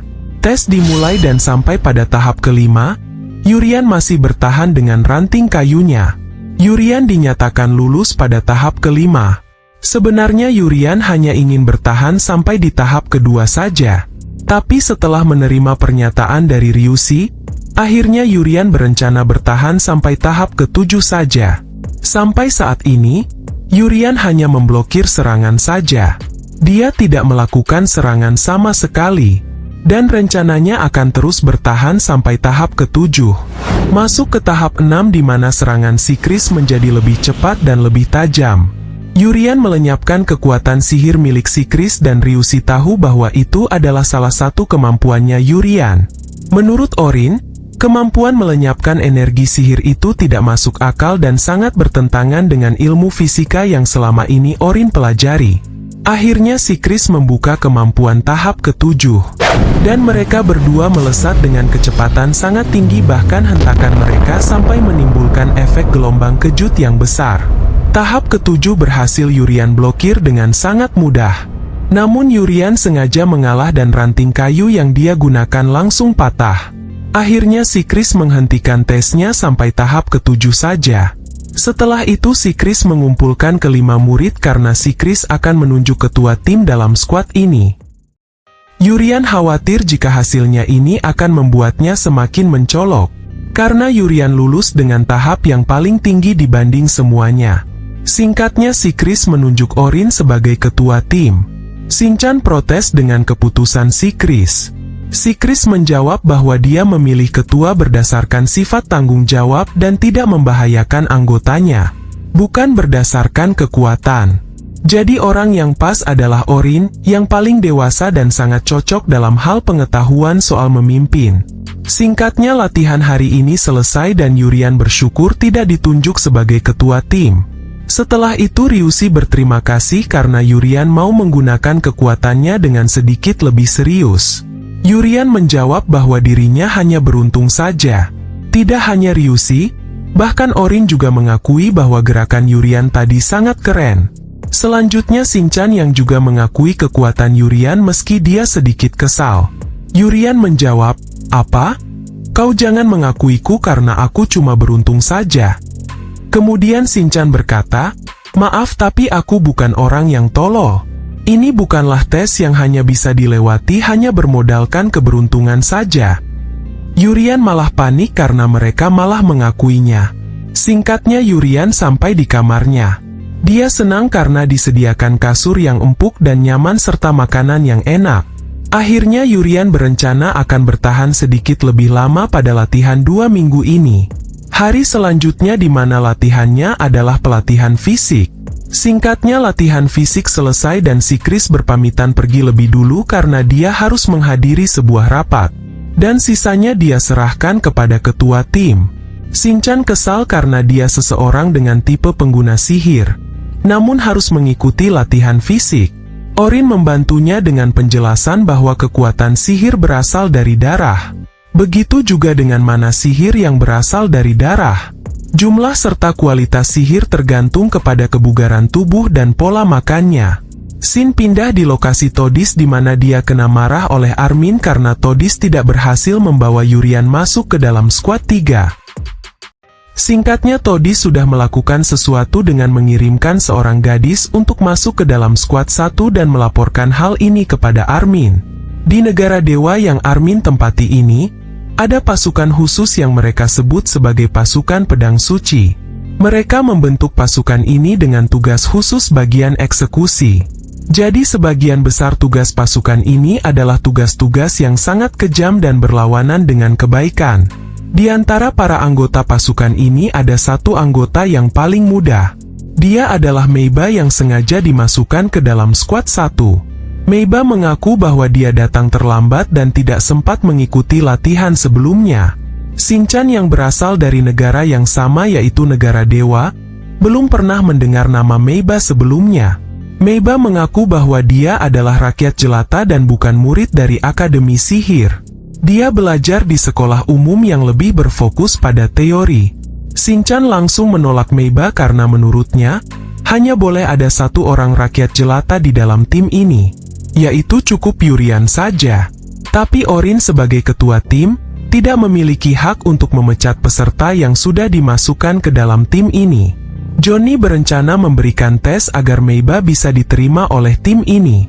Johnny bersedia menggantikan si Chris untuk mengetes Meiba. Selain itu, Johnny juga mencium aroma berbahaya dari Meiba. Yurian sangat tertarik untuk melihat mereka berdua bertarung. Orin langsung menghentikan Johnny dan memilih Ryushi untuk menguji Meiba. Alasan Orin karena Orin tahu bahwa niat asli Johnny bukan untuk menguji, melainkan hanya ingin berkelahi. Tes ini untuk mengukur tingkat kemampuan lawan, bukan untuk bertarung secara sembrono. Menurut Orin, jika pengujinya adalah Ryushi, Orin yakin bahwa Ryushi akan melakukannya dengan baik dan benar. Singkatnya, Ryushi melancarkan serangan sebagai perkenalan. Tapi Meiba bisa menangkis serangan itu. Ryushi kembali melancarkan serangan kedua karena yang pertama hanya salam perkenalan. Di sisi yang lain Johnny kesal karena pada akhirnya, tesnya juga berkelahi. Sementara Orin hanya terdiam dan merasa sudah salah karena malah memilih Ryushi yang sifatnya ternyata hampir sama dengan Johnny. Di saat yang sama, Meiba sesekali melihat ke arah Yurian. Karena Yurian adalah target sebenarnya yang harus Meiba habisi nantinya. Kembali di mana Ryushi melesatkan serangan kedua. Tapi lagi-lagi, Meiba berhasil menangkisnya. Orin mengawasi jalannya pertandingan dan menurutnya itu sudah cukup. Tapi Meiba malah memprovokasi Ryushi agar Ryushi mengujinya dengan kekuatan yang lebih serius. Setelah itu Meiba melesatkan serangan ke arah Ryushi. Ryushi memberi peringatan bahwa tes sudah selesai. Tapi Meiba mengabaikan ucapan Ryushi. Setelahnya, Ryushi merasakan adanya aura menghabisi yang sangat kuat dari Meiba. Dan aura itu memicu tubuh Ryushi untuk bergerak maju secara naluriah, hingga pukulan Ryushi berhasil mengenai Meiba. Ryushi sangat yakin bahwa barusan, seharusnya Meiba terluka sangat parah. Tapi Ryushi bersyukur karena Yurian datang sangat cepat dan memulihkan Meiba sehingga Meiba baik-baik saja. Usut punya usut, Meiba sengaja mengeluarkan aura jahat untuk memancing Ryushi. Meiba juga sengaja dirinya menerima serangan itu hingga membuatnya terluka sangat parah. Alasan semua itu adalah untuk menguji apakah Yurian adalah target yang dikatakan memiliki penyembuhan instan. Melalui kejadian ini, Meiba yakin bahwa Yurian adalah targetnya dan Meiba tidak ragu lagi untuk menghabisi Yurian nantinya. Setelah itu wajah Meiba memerah saat Yurian mendekat dan memastikan apakah Meiba baik-baik saja. Di sisi lain, Shinchan tidak tahu dengan apa yang terjadi barusan karena debu itu menghalangi pandangannya. Yang Shinchan tahu, hanyalah Yurian yang datang tepat waktu untuk menyembuhkan Meiba. Orin dan Johnny juga sama, mereka masih belum bisa membayangkan kehebatan Yurian dalam hal kecepatan saat menyembuhkan. Waktu berlalu hingga malam harinya. Meiba kembali berkumpul dengan pasukan pedang suci. Anggota lain protes karena tindakan Meiba tadi siang sangat ceroboh. Tapi berkat tindakan Meiba, kelompoknya bisa tahu bahwa target yang sebenarnya memang benar Yurian. Setelah itu Meiba disuruh memberikan ramuan merah kepada Yurian 2 hari lagi pada malam hari. Tepatnya di saat malam hari setelah kompetisi antar skuad selesai. Meiba dipaksa untuk melahirkan anaknya Yurian agar Yurian secara otomatis menjadi warga negara di negara dewa. Namun jika rencana pertama ini gagal, Meiba harus memberikan ramuan berwarna biru yang merupakan racun paling kuat. Racun itu dibuat dari darah monster penyakit dan monster depresi. Tujuan racun biru adalah untuk menghabisi Yurian. Setelah Yurian meninggal, Yurian akan terlahir kembali di negara dewa. Itulah rencana pasukan ini. Waktu berlalu dan Meiba kembali ke kamar pelatihan. Sejenak Meiba berpikir bahwa dirinya tidak memiliki perasaan apapun terhadap Yurian. Jadi Meiba berencana akan langsung menggunakan ramuan biru untuk menghabisi Yurian. Keesokan harinya di jam makan, Johnny masih melakukan hal yang sama, yaitu merebut makanan Yurian. Kemudian Yurian pindah ke meja Meiba karena Meiba tidak memiliki teman hanya gara-gara mengaku dari keluarga kelas bawah. Tidak lama setelahnya si Chris muncul untuk mengadakan latihan sihir. Yurian terlihat sangat kesal karena dia sama sekali belum menggigit makanannya lalu si Chris datang menyuruhnya latihan. Todis memerintahkan agar setiap tim diisi 6 anggota. Todis sengaja menggunakan otoritasnya sebagai kapten untuk mengirim Meiba ke tim ini. Tidak banyak informasi tentang Meiba dan itu membuat si Chris sangat penasaran dengan Meiba. Dan juga, si Chris sengaja mengadakan latihan sihir di saat jam makan. Karena si Chris sudah menyiapkan sesuatu untuk tim ini. Si Chris menyiapkan makanan terbaik yang dibatasi dari peredaran pasar. Makanan itu hanya tersedia bagi mereka yang sangat kaya di Kekaisaran. Selain itu, hanya koki kelas 1 dari Kekaisaran yang bisa memasak makanan ini.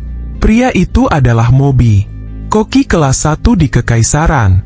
Dan makanan itu adalah hadiah bagi murid yang bisa lulus dari latihan sihir hari ini. Latihan hari ini adalah latihan mana sihir, di mana para murid harus membuka peti yang dikunci dengan sihir khusus. Untuk membuka petinya, mereka harus melepas mekanisme kompleksnya dengan cara apapun. Karena Yurian kelaparan, dia langsung maju untuk menjadi yang pertama membuka peti itu. Si Chris langsung tertawa dan menunjuk Orin agar maju lebih dulu dan menyuruh Yurian untuk menunggu gilirannya.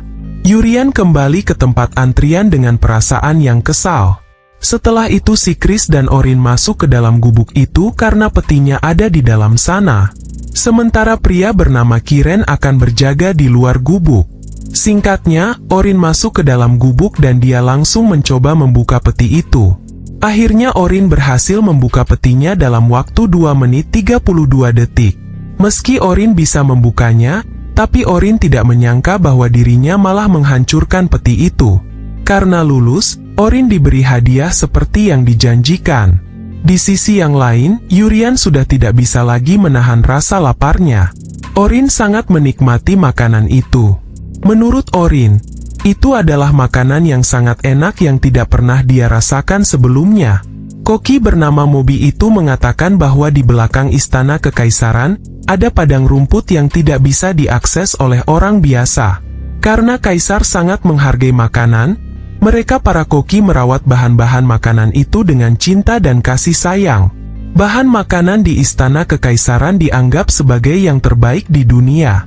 Yang itu berarti bahwa makanan ini adalah salah satu hidangan yang disantap oleh Yang Mulia. Setelah itu Yurian beralasan bahwa dia sangat ingin latihan sihir dan ingin maju sekarang. Tapi si Chris menunjuk Ryushi untuk maju dan menyuruh Yurian agar sabar menunggu giliran. Singkatnya Ryushi lulus dengan waktu 1 menit 13 detik. Dan kejadiannya sama seperti Orin. Meski terbuka tapi petinya hancur. Selanjutnya adalah Johnny. Dia lulus dengan waktu 1 menit 2 detik. Dan lagi-lagi peti itu terbuka tapi dengan kondisi peti yang hancur. Selanjutnya adalah Shinchan yang berhasil membuka peti dengan waktu 2 menit 24 detik. Selanjutnya adalah Meiba yang lulus dengan waktu 2 menit 10 detik. Barulah sekarang giliran Yurian yang paling terakhir. Berbeda dari murid lain, saat giliran Yurian, si Kris berpesan kepada Kiren agar Kiren tidak menceritakan apapun yang akan terjadi mulai dari detik sekarang. Si Kris juga menyuruh Kiren agar tetap tersenyum dan memperhatikan sekelilingnya dan berteriak dengan keras saat ada bahaya. Rakyat jelata dari kerajaan yaitu prajurit muda bernama Yurian. Dalam situasi kelaparan dengan makanan yang disukai oleh Kaisar. Si Kris yakin bahwa kemampuan Yurian bukanlah pada tingkat pelajar, di mana rakyat jelata yang berspesialisasi dalam sihir berada pada kelas 1 lanjutan. Dengan kemampuan penyembuhan instan yang sempurna serta kemampuan pembatalan sihir secara instan, ada banyak hal yang mencurigakan bagi si Kris. Dan kotak itu akan segera mengungkapkan rahasia dari kekuatan Yurian. Singkatnya, itu adalah kotak yang berbeda dari kotak yang disiapkan untuk murid lain. Bahkan si Kris sendiri tidak bisa membuka kotak itu. Dan si Kris menguji Yurian yang memiliki kemampuan di atas rata-rata untuk membuka kotak itu. Kembali ke Yurian di mana dia merasa bahwa ada yang aneh dengan kotak itu. Ada kekuatan sihir yang belum pernah Yurian rasakan sebelumnya. Bahkan Yurian merasa bahwa kekuatan yang menyelimuti kotak itu lebih kuat jika dibandingkan dengan kekuatan monster level 4. Yurian curiga ada sesuatu yang direncanakan. Tapi di sisi lain, Yurian lega karena rencana ini untuk dirinya, bukan untuk murid yang lain. Jadi Yurian tidak masalah jika memang ada bahaya di dalamnya yang akan menyerangnya. Saat Yurian mencoba membukanya, Yurian merasa tidak ada celah sama sekali untuk membukanya. Waktu terus berjalan hingga 2 menit 30 detik kemudian. Tapi kotak itu masih belum terbuka. Akhirnya Yurian mulai mencobanya kembali. Tapi kekuatan sihir Yurian langsung dipantulkan oleh kotak itu. Waktu terus berjalan dan 3 menit yang diberikan hampir habis. Pada akhirnya Yurian bisa membuka kotak itu tepat di saat waktu tersisa 1 detik. Hal itu langsung mengejutkan si Kris karena Yurian bisa membukanya. Dan di dalam kotak itu terdapat sebuah surat. Di saat yang bersamaan, si Kris menyadari bahwa ada orang lain yang sedang memantaunya dari jarak yang sangat jauh. Dan orang yang memantaunya adalah Todis. Setelah itu si Kris memasang sebuah penghalang pada gubuk itu. Sehingga gubuk itu seolah-olah menghilang dan pembicaraan antara si Kris dan Yurian tidak bisa didengar oleh orang lain meski orang itu menggunakan kemampuan mata-mata. Setelah memasang penghalang itu, barulah si Kris menjelaskan sesuatu. Si Kris berkata, Yurian, ketika pahlawan pertama tiada, pahlawan itu meninggalkan 3 kotak kepada keturunannya. Setiap kotak dilapisi dengan mantra pelindung khusus. Sejauh ini, keturunannya telah melakukan berbagai cara. Namun aku sebagai keturunannya juga tidak bisa membuka kotak yang saat ini telah kau buka. Aku mengira masih terlalu dini untuk membukanya. 3 kotak ini disimpan di 3 tempat yang berbeda, yaitu di negara kekaisaran, negara kerajaan, dan negara dewa. Dan kotak ini adalah salah satu dari 3 kotak yang ditinggalkan oleh pahlawan pertama. Setelah itu si Kris mencoba membuka dan membaca surat itu. Si Kris membaca surat itu dengan ekspresi yang tidak biasa. Di sisi lain, Yurian terus memanggil si Kris karena si Kris hanya terdiam saat membaca surat itu. Setelah itu si Kris memasukkan kembali surat itu dan menutup kotaknya. Si Kris senang karena Yurian berhasil membuka kotak yang tidak bisa dibuka oleh siapapun. Si Kris berpesan kepada Yurian agar mulai dari sekarang, apapun yang si Kris katakan tidak boleh diberitahukan kepada siapapun. Kemudian si Kris kembali menjelaskan bahwa apa yang ditinggalkan oleh pahlawan pertama adalah sebuah pesan yang harus si Kris katakan kepada orang yang sudah membuka kotak itu, yaitu kepada Yurian. Si Kris berkata bahwa kotak itu tidak bisa dibuka hanya dengan kekuatan. Dalam benak Yurian, padahal dirinya membuka peti itu dengan kekuatan yang sudah dia tingkatkan dalam sekejap agar si Kris tidak menyadarinya. Kembali pada penjelasan si Chris selanjutnya di mana kekuatan pahlawan yang dianggap sebagai hadiah dari dewa, tapi sebenarnya, kekuatan itu adalah sihir warisan yang ditinggalkan oleh pahlawan pertama itu sendiri. Jadi, kekuatan pahlawan itu bukan hadiah dari dewa, melainkan milik pahlawan itu sendiri dan diturunkan kepada keturunannya. Itulah yang tertulis di gulungan yang ada di kotak tadi. Kekuatan yang ditinggalkan pahlawan biasanya tidak bisa lebih dari generasi kelima. Si Chris juga berkata, "Terima kasih Yurian berkat dirimu. Akhirnya aku mengerti sesuatu. 4 tahun yang lalu wanita itu memimpin semua orang, termasuk Nelly. Alasanku berusaha sekuat tenaga untuk menghabisi monster level 5. Karena aku tahu bahwa kekuatan dari pahlawan akan segera menghilang. Pahlawan yang aku maksud adalah Hiwon. Dia adalah pewaris kekuatan pahlawan yang terakhir. 4 tahun yang lalu, operasi penghapusan monster level 5 dimulai. Dipimpin oleh pahlawan bernama Hiwon. Saat itu si Chris adalah anggota kelompok pahlawan. Dan saat itu, semua orang di dalam kelompok pahlawan sedang kelelahan. Di saat yang sama, monster level 5 sudah mundur dan si Chris menyuruh Hiwon agar menghentikan operasinya lalu kembali. Alasan si Chris saat itu adalah, karena tidak semua orang memiliki kekuatan pahlawan seperti Hiwon. 20 orang dari kelompok pahlawan dan 40 orang dari kesatria biasa dikerahkan dalam operasi saat itu. Dari total 60 orang, 4 orang dari kelompok pahlawan dan 23 orang dari kesatria dinyatakan gugur. Namun saat itu Hiwon mengatakan bahwa operasi ini tidak bisa dihentikan. Saat itu monster level 5 sedang terpojok dan Hiwon memberi perintah agar mereka mengejar dan menghabisi monster level 5 itu sebelum monster level 5 pulih sepenuhnya. Saat itu si Chris langsung menolaknya karena perintah Hiwon terlalu berlebihan dan tidak wajar. Saat itu Hiwon menjawab jika monster level 5 tidak segera dihabisi, maka mereka tidak akan pernah tahu akan seperti apa masa depan manusia nantinya. Selain itu, menurut Hiwon jika mereka kembali, maka teman dan kesatria yang telah berkorban akan menjadi sia-sia. Dan keluarga mereka yang berharga akan menderita kerusakan yang lebih besar nantinya.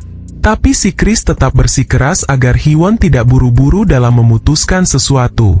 Kembali ke waktu sekarang di mana si Chris baru mengerti kenapa Hiwon memutuskan hal seperti itu. Itu karena kekuatan pahlawan yang Hiwon miliki akan segera menghilang. Setelah menjelaskan semuanya, barulah Yurian bisa menikmati hadiahnya. Singkatnya latihan hari ini sudah selesai. Dan para murid kembali ke penginapan mereka. Diinformasikan bahwa besok adalah latih tanding antara skuad 1 melawan skuad 2. Dan skuad 2 diisi oleh sebagian besar dari murid Akademi Kerajaan. Salah satunya adalah murid yang tiba-tiba muncul dan duduk di depan Yurian. Awalnya Yurian lupa dengan teman sekelasnya sendiri. Murid skuad 2 itu adalah Goliath, peringkat 10 terbaik dan merupakan teman sekelas Yurian. Selain Goliath, ada murid lagi dari kelas 1 yang terpilih, yaitu Haina peringkat 9 terbaik. Goliath dan Haina sama-sama tidak menyangka bahwa hanya mereka berdua dari kelas 1 yang terpilih untuk mengikuti pelatihan ini.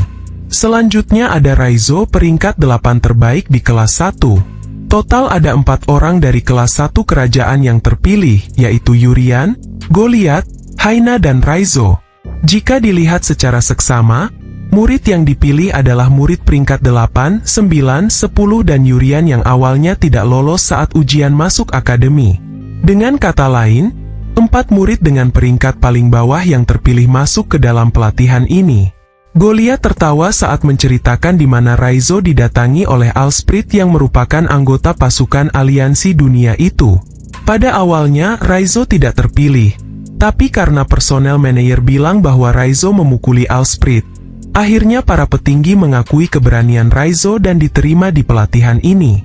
Singkatnya, di dalam skuad 2 ada Goliath, Haina, Raizo, Deus kelas 3, Leril kelas 2, dan Nuza kelas 3 dari Akademi Kekaisaran.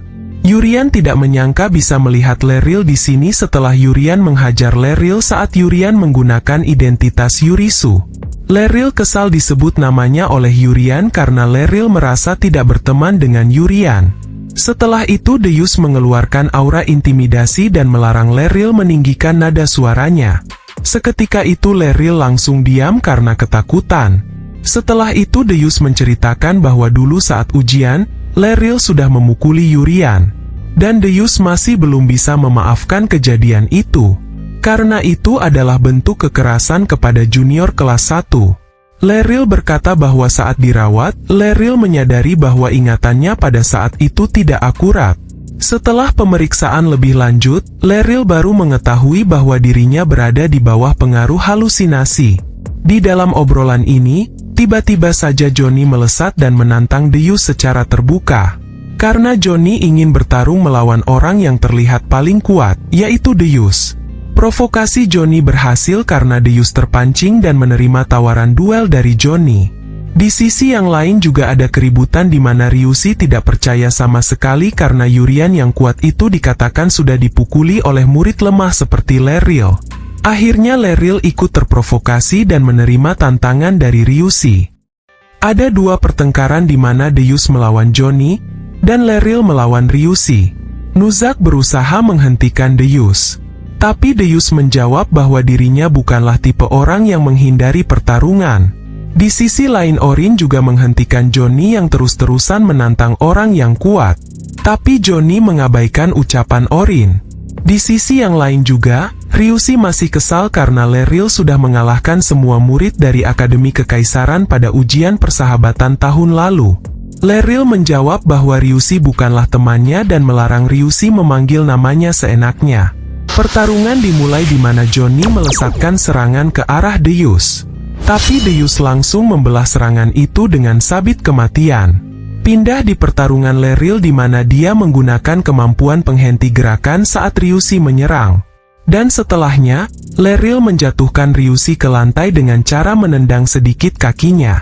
Kembali ke tempat Johnny di mana Johnny mulai mengerahkan kemampuan aslinya. Jepit rambut itu adalah alat untuk mengendalikan kekuatan sihirnya. Deus sendiri merasakan bahwa Johnny menjadi lebih kuat dari beberapa detik yang lalu. Leril sempat merasakan energi besar dari Johnny. Instingnya mengatakan bahwa Johnny sangat berbahaya. Tapi Leril yakin bahwa Deus masih bisa mengatasi Johnny. Setelah itu Leril kembali fokus dengan Ryushi di mana Ryushi kembali bisa bergerak dan mengerahkan kekuatan matanya dan berkata bahwa Ryushi ingin menjadi sekuat Leril. Akhirnya mereka berempat mulai serius dengan pertarungannya. Tidak lama setelahnya penjaga datang karena mendengar keributan. Di saat yang sama, Yurian dengan sangat cepat melenyapkan kekuatan sihir mereka berempat sekaligus agar penjaga itu tidak curiga. Deus mencoba menenangkan penjaga itu bahwa mereka tidak bertengkar. Hanya saling menyapa satu sama lain setelah sekian lama tidak bertemu. Setelah itu penjaga itu pergi karena suasana sudah tenang. Deus bersyukur Yurian menggunakan kemampuannya tepat pada waktunya. Ryushi juga tahu bahwa Yurian bertindak untuk menenangkan situasi. Nuzak baru kedua kalinya melihat Yurian menggunakan kemampuan ini. Pertama, saat ujian pertandingan persahabatan di mana Yurian yang mencoba menghentikan murid kekaisaran. Dan ini yang kedua kalinya. Melihat mereka yang tiba-tiba muncul bertarung, dan pergi Yurian pun berpikir, aku tidak sabar untuk melihat apakah aku akan menjadi satu-satunya yang akan menjadi yang terbaik di dunia. Orin memarahi Johnny, karena jika Yurian tidak segera bertindak, mereka semua akan mendapatkan masalah yang besar.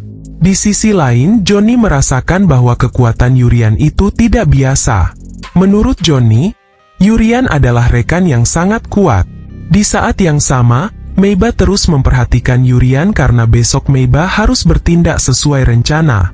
Setelah itu Yurian kembali mendekati Meiba dan mengejutkan Meiba karena Yurian mengatakan sesuatu dan mendekatkan wajahnya. Seketika itu wajah Meiba langsung memerah. Waktu berlalu dan Ella datang menemui Yurian sambil membawa dua adik dari panti asuhan yang sama dengan mereka. Setelah itu Yurian menanyakan tentang kabar akademi. Ella menjelaskan bahwa para guru dan murid diwajibkan untuk tinggal di istana. Dan akademi dijaga dengan sangat ketat akibat insiden kemunculan monster level 4 yang mengincar Ceruti. Setelah itu Yurian berjanji bahwa dia akan segera kembali ke akademi dengan selamat setelah pelatihan di sini selesai. Tidak lama setelahnya Yurian dikejutkan dengan suara keributan di ruangan sebelah. Ternyata itu adalah pertengkaran antara Meiba dengan orang tuanya. Keesokan harinya di jam makan, Yurian tidak melihat anak-anak yang lain kecuali Meiba. Akhirnya Yurian duduk di meja Meiba. Setelah itu Yurian mulai membahas tentang pertengkaran yang terjadi antara Meiba dengan orang tuanya. Yurian tahu bahwa saat itu, Meiba membungkuskan makanan untuk orang tuanya. Menurut Yurian, Meiba sebenarnya sangat baik dan perhatian dengan orang tuanya. Ucapan Yurian barusan langsung membuat wajah Meiba memerah. Setelah itu obrolan berlanjut di mana Yurian mengatakan bahwa dirinya berasal dari panti asuhan.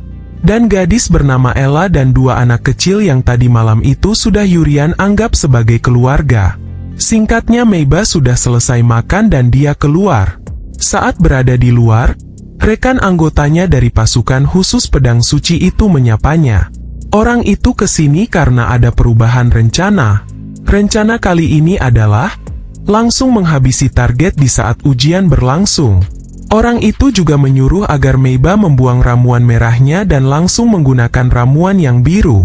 Orang itu juga memberitahu Meiba bahwa target hanya bisa melakukan penyembuhan 3 kali dalam sehari. Itu artinya, Meiba harus melancarkan serangan di mana target sudah menggunakan semua kemampuan penyembuhnya hari ini. Setelah menyampaikan informasi itu, orang itu langsung pergi agar tidak ketahuan. Singkatnya, ujian pertarungan antara skuad 1 dan skuad 2 dimulai. Ujian ini akan diawasi oleh Todis. Ketua skuad 1 adalah Orin dan ketua skuad 2 adalah Deus. Nuzak merasa bahwa tidak ada orang di skuad 1 yang bisa dia jadikan sebagai teman baiknya. Di sisi lain, Raizo ngajak ribut karena Johnny mengabaikan Raizo dengan alasan bahwa Raizo sangat lemah.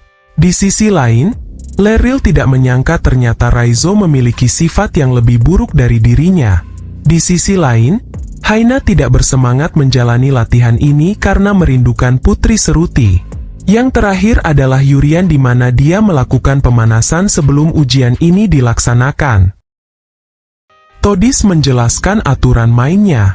Pertama, masing-masing bergerak ke arah tengah hutan dari lokasi yang ditentukan.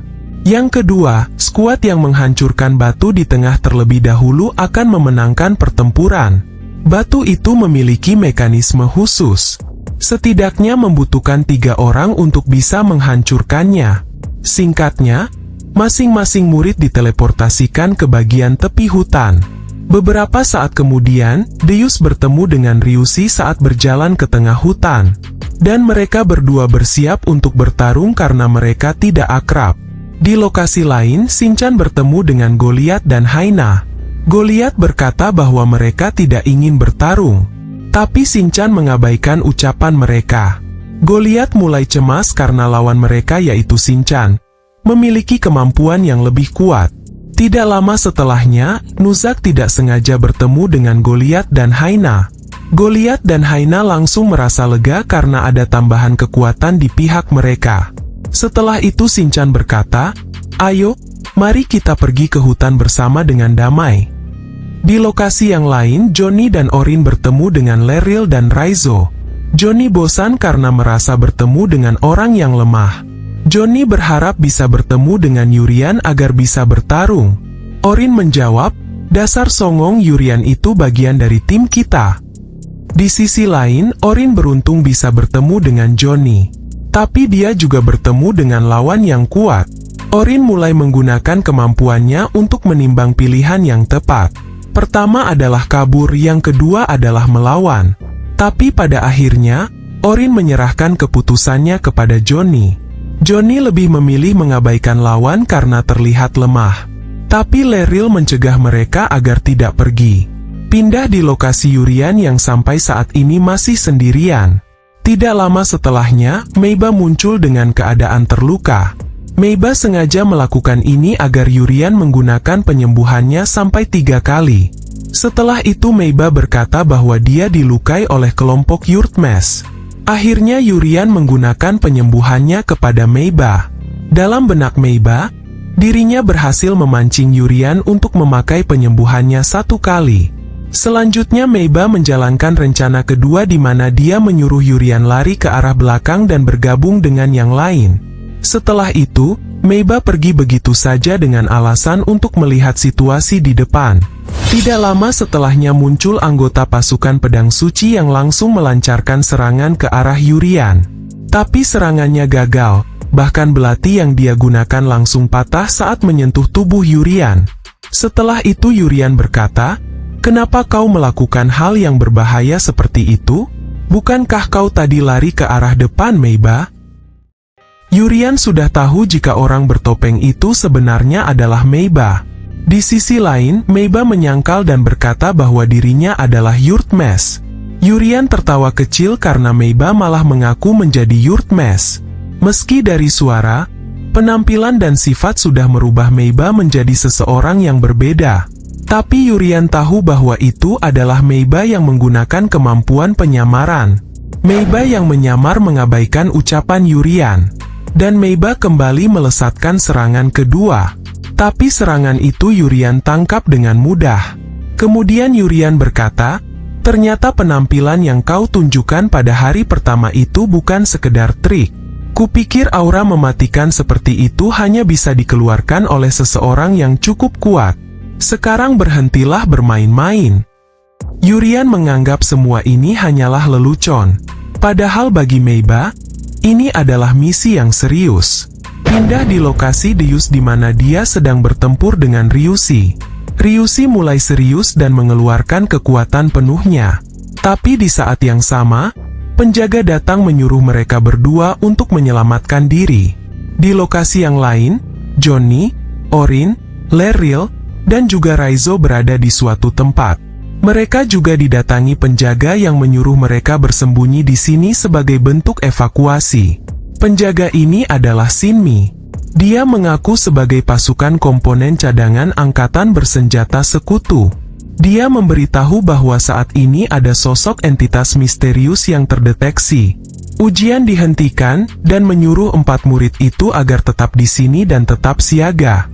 Orin merasa ada yang aneh. Setelah itu Orin melontarkan beberapa pertanyaan kepada penjaga itu, hingga sampai ke pernyataan yang sedikit menyindir penjaga itu. Orin berkata, "Jika entitas misterius muncul di daerah pinggir hutan, sebaiknya kita berkumpul di tengah hutan untuk mengevakuasi murid yang tersebar.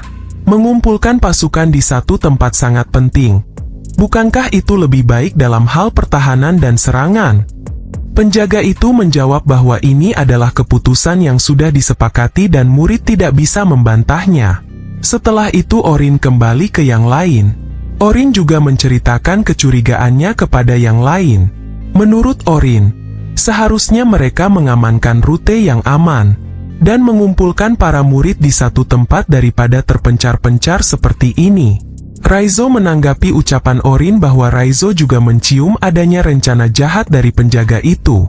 Menurut Johnny, ujian dan latihan ini ada kemungkinan hanya untuk kedok saja, agar mereka bisa melancarkan kejahatan mereka di sini.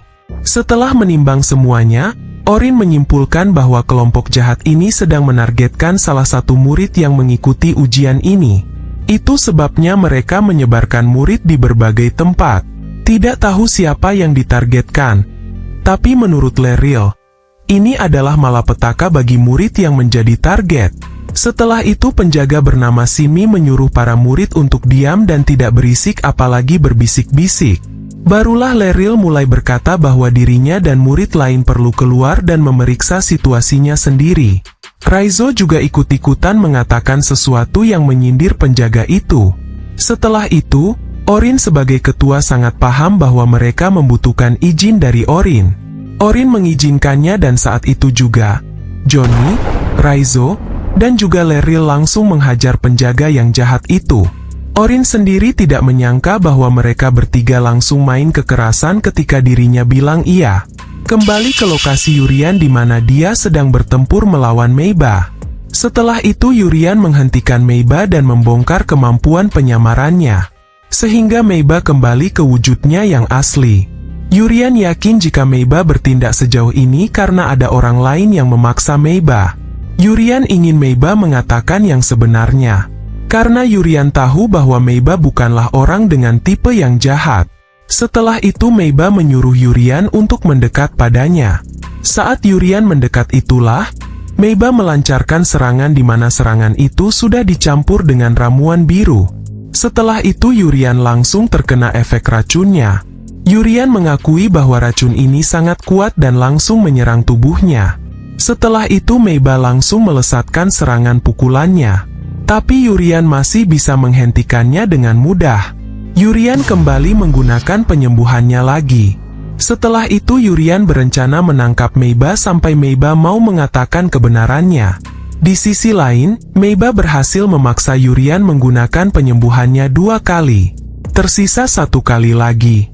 Di suatu tempat di dalam hutan di mana tempat dilaksanakannya ujian, Todis berkumpul bersama Armin dan yang lainnya. Todis juga melaporkan bahwa semuanya berjalan sesuai rencana. Todis juga memastikan tidak ada yang mengganggu karena Todis berhasil memisahkan mereka semua. Khususnya adalah si Chris yang saat ini dilaporkan sedang berada di Kekaisaran. Masuk ke histori Meiba di mana Meiba merupakan rakyat jelata dan menjadi anggota di pasukan pedang suci yang paling muda. Dia tumbuh besar serta diselimuti dengan kasih sayang dari orang tuanya. Itulah histori singkat tentang Meiba. Kembali ke waktu yang sekarang di mana Meiba berhasil melumpuhkan Yurian. Tepatnya, Meiba berpikir bahwa dia sudah menghabisi Yurian. Tidak lama setelahnya, pasukan anggota pedang putih itu datang untuk memastikan kematian Yurian. Setelah memastikan bahwa Yurian sudah meninggal, pasukan itu berkata, "Kau diperintahkan untuk kembali ke negara asalmu. Ujian ini akan dihentikan karena ada serangan dari penyusup misterius. Kau dan Yurian akan diumumkan sebagai korban dari penyusupnya." Orang itu tahu bahwa identitas Meiba sudah diketahui oleh Yurian. Yang itu artinya, Meiba seharusnya dihukum mati.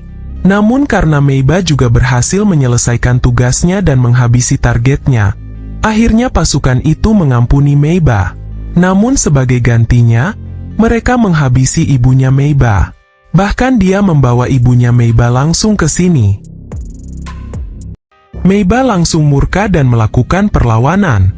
Tapi gerakan Meiba langsung dihentikan oleh salah satu dari pasukan itu. Kembali ke histori di mana Meiba dipungut oleh Armin. Saat itu Meiba dilaporkan memiliki sihir yang kuat. Penjaga menghampiri keluarga Meiba dan menuduh Meiba sebagai penyihir. Penjaga itu beralasan bahwa rakyat jelata dengan kemampuan sihir yang kuat dikatakan sebagai penyihir dan harus dibakar. Di saat itulah Armin datang dan memberi kesempatan Meiba agar tetap bisa hidup. Meiba dan kucingnya ikut bersama Armin. Sampailah mereka ke sebuah tempat dan Armin menyuruh Meiba untuk menghabisi kucing itu. Alasan Armin karena kucing itu dianggap sebagai kucing penyihir. Akhirnya Meiba melakukannya karena jika tidak, Meiba akan dihabisi oleh Armin. Itulah kisahnya Meiba. Kembali di waktu sekarang di mana Meiba semakin murka saat dia ingat kucing dan keluarganya. Meiba berencana melakukan perlawanan. Tapi orang itu langsung mengeluarkan kekuatan sihir besar dan terciptalah pedang sihir di atas langit. Pedang itu langsung melesat dan menghantam Meiba. Namun di saat yang bersamaan, Yurian muncul dan langsung menyembuhkan Meiba. Selama ini Yurian pura-pura sudah mati dengan menghentikan detak jantungnya sendiri. Dan selama berpura-pura itulah, Yurian mendengar semua percakapan Meiba dengan mereka. Di mana aslinya Meiba melakukan ini demi keluarganya. Setelah itu, Yurian menghajar pria mata hijau itu. Setelah menghajarnya, Yurian kembali dan menyembuhkan ibunya Meiba. Setelah itu, Yurian langsung menghampiri pria mata merah. Yurian langsung menghabisinya dalam sekejap dan kembali menyembuhkannya. Pria mata merah mengira bahwa apa yang dilakukan Yurian barusan hanyalah ilusi. Pria mata merah itu bangun dan bersiap melancarkan serangan balasan. Setelah itu Yurian membawa paksa pria mata merah ke lokasi lainnya. Dalam sekejap, pria mata merah terkejut karena dia merasa tanahnya seakan-akan bergerak dengan sangat cepat. Kembali ke lokasi Meiba di mana dia sudah sadarkan diri. Dia melihat ibunya dan langsung mengecek kondisinya. Meiba bersyukur karena ternyata ibunya masih hidup. Tidak lama setelahnya, pria mata hijau yang sebelumnya pingsan, kini sudah sadarkan diri. Pria mata hijau tidak menyangka bahwa ibunya Meiba masih hidup. Setelah itu, pria mata hijau memanggil bawahannya. Jumlahnya ada 4 mata hijau tua, dan 1 mata hijau muda. Mereka langsung menyergap Meiba. Meiba menggunakan kemampuan aura menghabisi yang sangat kuat dengan efek halusinasi terhadap targetnya. Setelah itu terjadilah pertarungan yang sengit antara Meiba dengan mereka berlima. Tapi pada akhirnya Meiba kalah jumlah dan berakhir dikalahkan. Sementara pasukan mata hijau tersisa 3 orang karena 2 orang lainnya sudah kalah. Meiba yang masih hidup itu langsung merangkak dan menghampiri ibunya. Tapi mata hijau muda sudah bersiap untuk menghabisi ibunya Meiba. Di saat yang sama, si Kris datang dan mengancam mereka agar segera menghentikan kejahatan mereka. Si Kris tidak menyangka bahwa pasukan pedang putih dari negara dewa bisa ada di lokasi ujian. Pasukan pedang putih langsung panik karena rencana jahat mereka diketahui. Akhirnya mereka berniat menyerang si Kris. Di saat yang sama, si Kris sudah bersiap dengan kemampuan yang dia beri nama Leaf Blade. Dalam sekejap, si Kris berhasil mengalahkan 2 orang mata hijau tua. Tersisa 1 orang mata hijau muda. Meiba memberitahu si Kris bahwa Yurian dalam bahaya. Mata hijau berkata bahwa Yurian akan segera mati di tangan mata merah. Pindah di lokasi Yurian dan mata merah di mana mata merah melancarkan serangan ke arah Yurian, hingga efek cahaya yang ditimbulkan bisa dilihat oleh si Kris dan Meiba. Si Kris bisa merasakan bahwa itu adalah aura kekuatan sihir petir dengan tingkat yang sangat tinggi. Meiba menyesal karena sebelumnya sudah menjebak Yurian agar Yurian memakai skill penyembuhannya sampai 3 kali. Yang itu artinya, Meiba khawatir dengan keselamatan Yurian saat ini. Tapi si Kris yakin bahwa Yurian yang dia kenal adalah orang hebat dan juga kuat. Jadi menurut si Kris, Yurian akan baik-baik saja. Mata hijau itu berkata bahwa kemungkinan untuk Yurian bisa hidup adalah 0% setelah menerima serangan dari mata merah itu. Mata hijau merayakan kemenangannya karena dia yakin bahwa Yurian sudah pasti akan mati. Tidak lama setelahnya, kepala mata merah jatuh tepat di dekat mata hijau.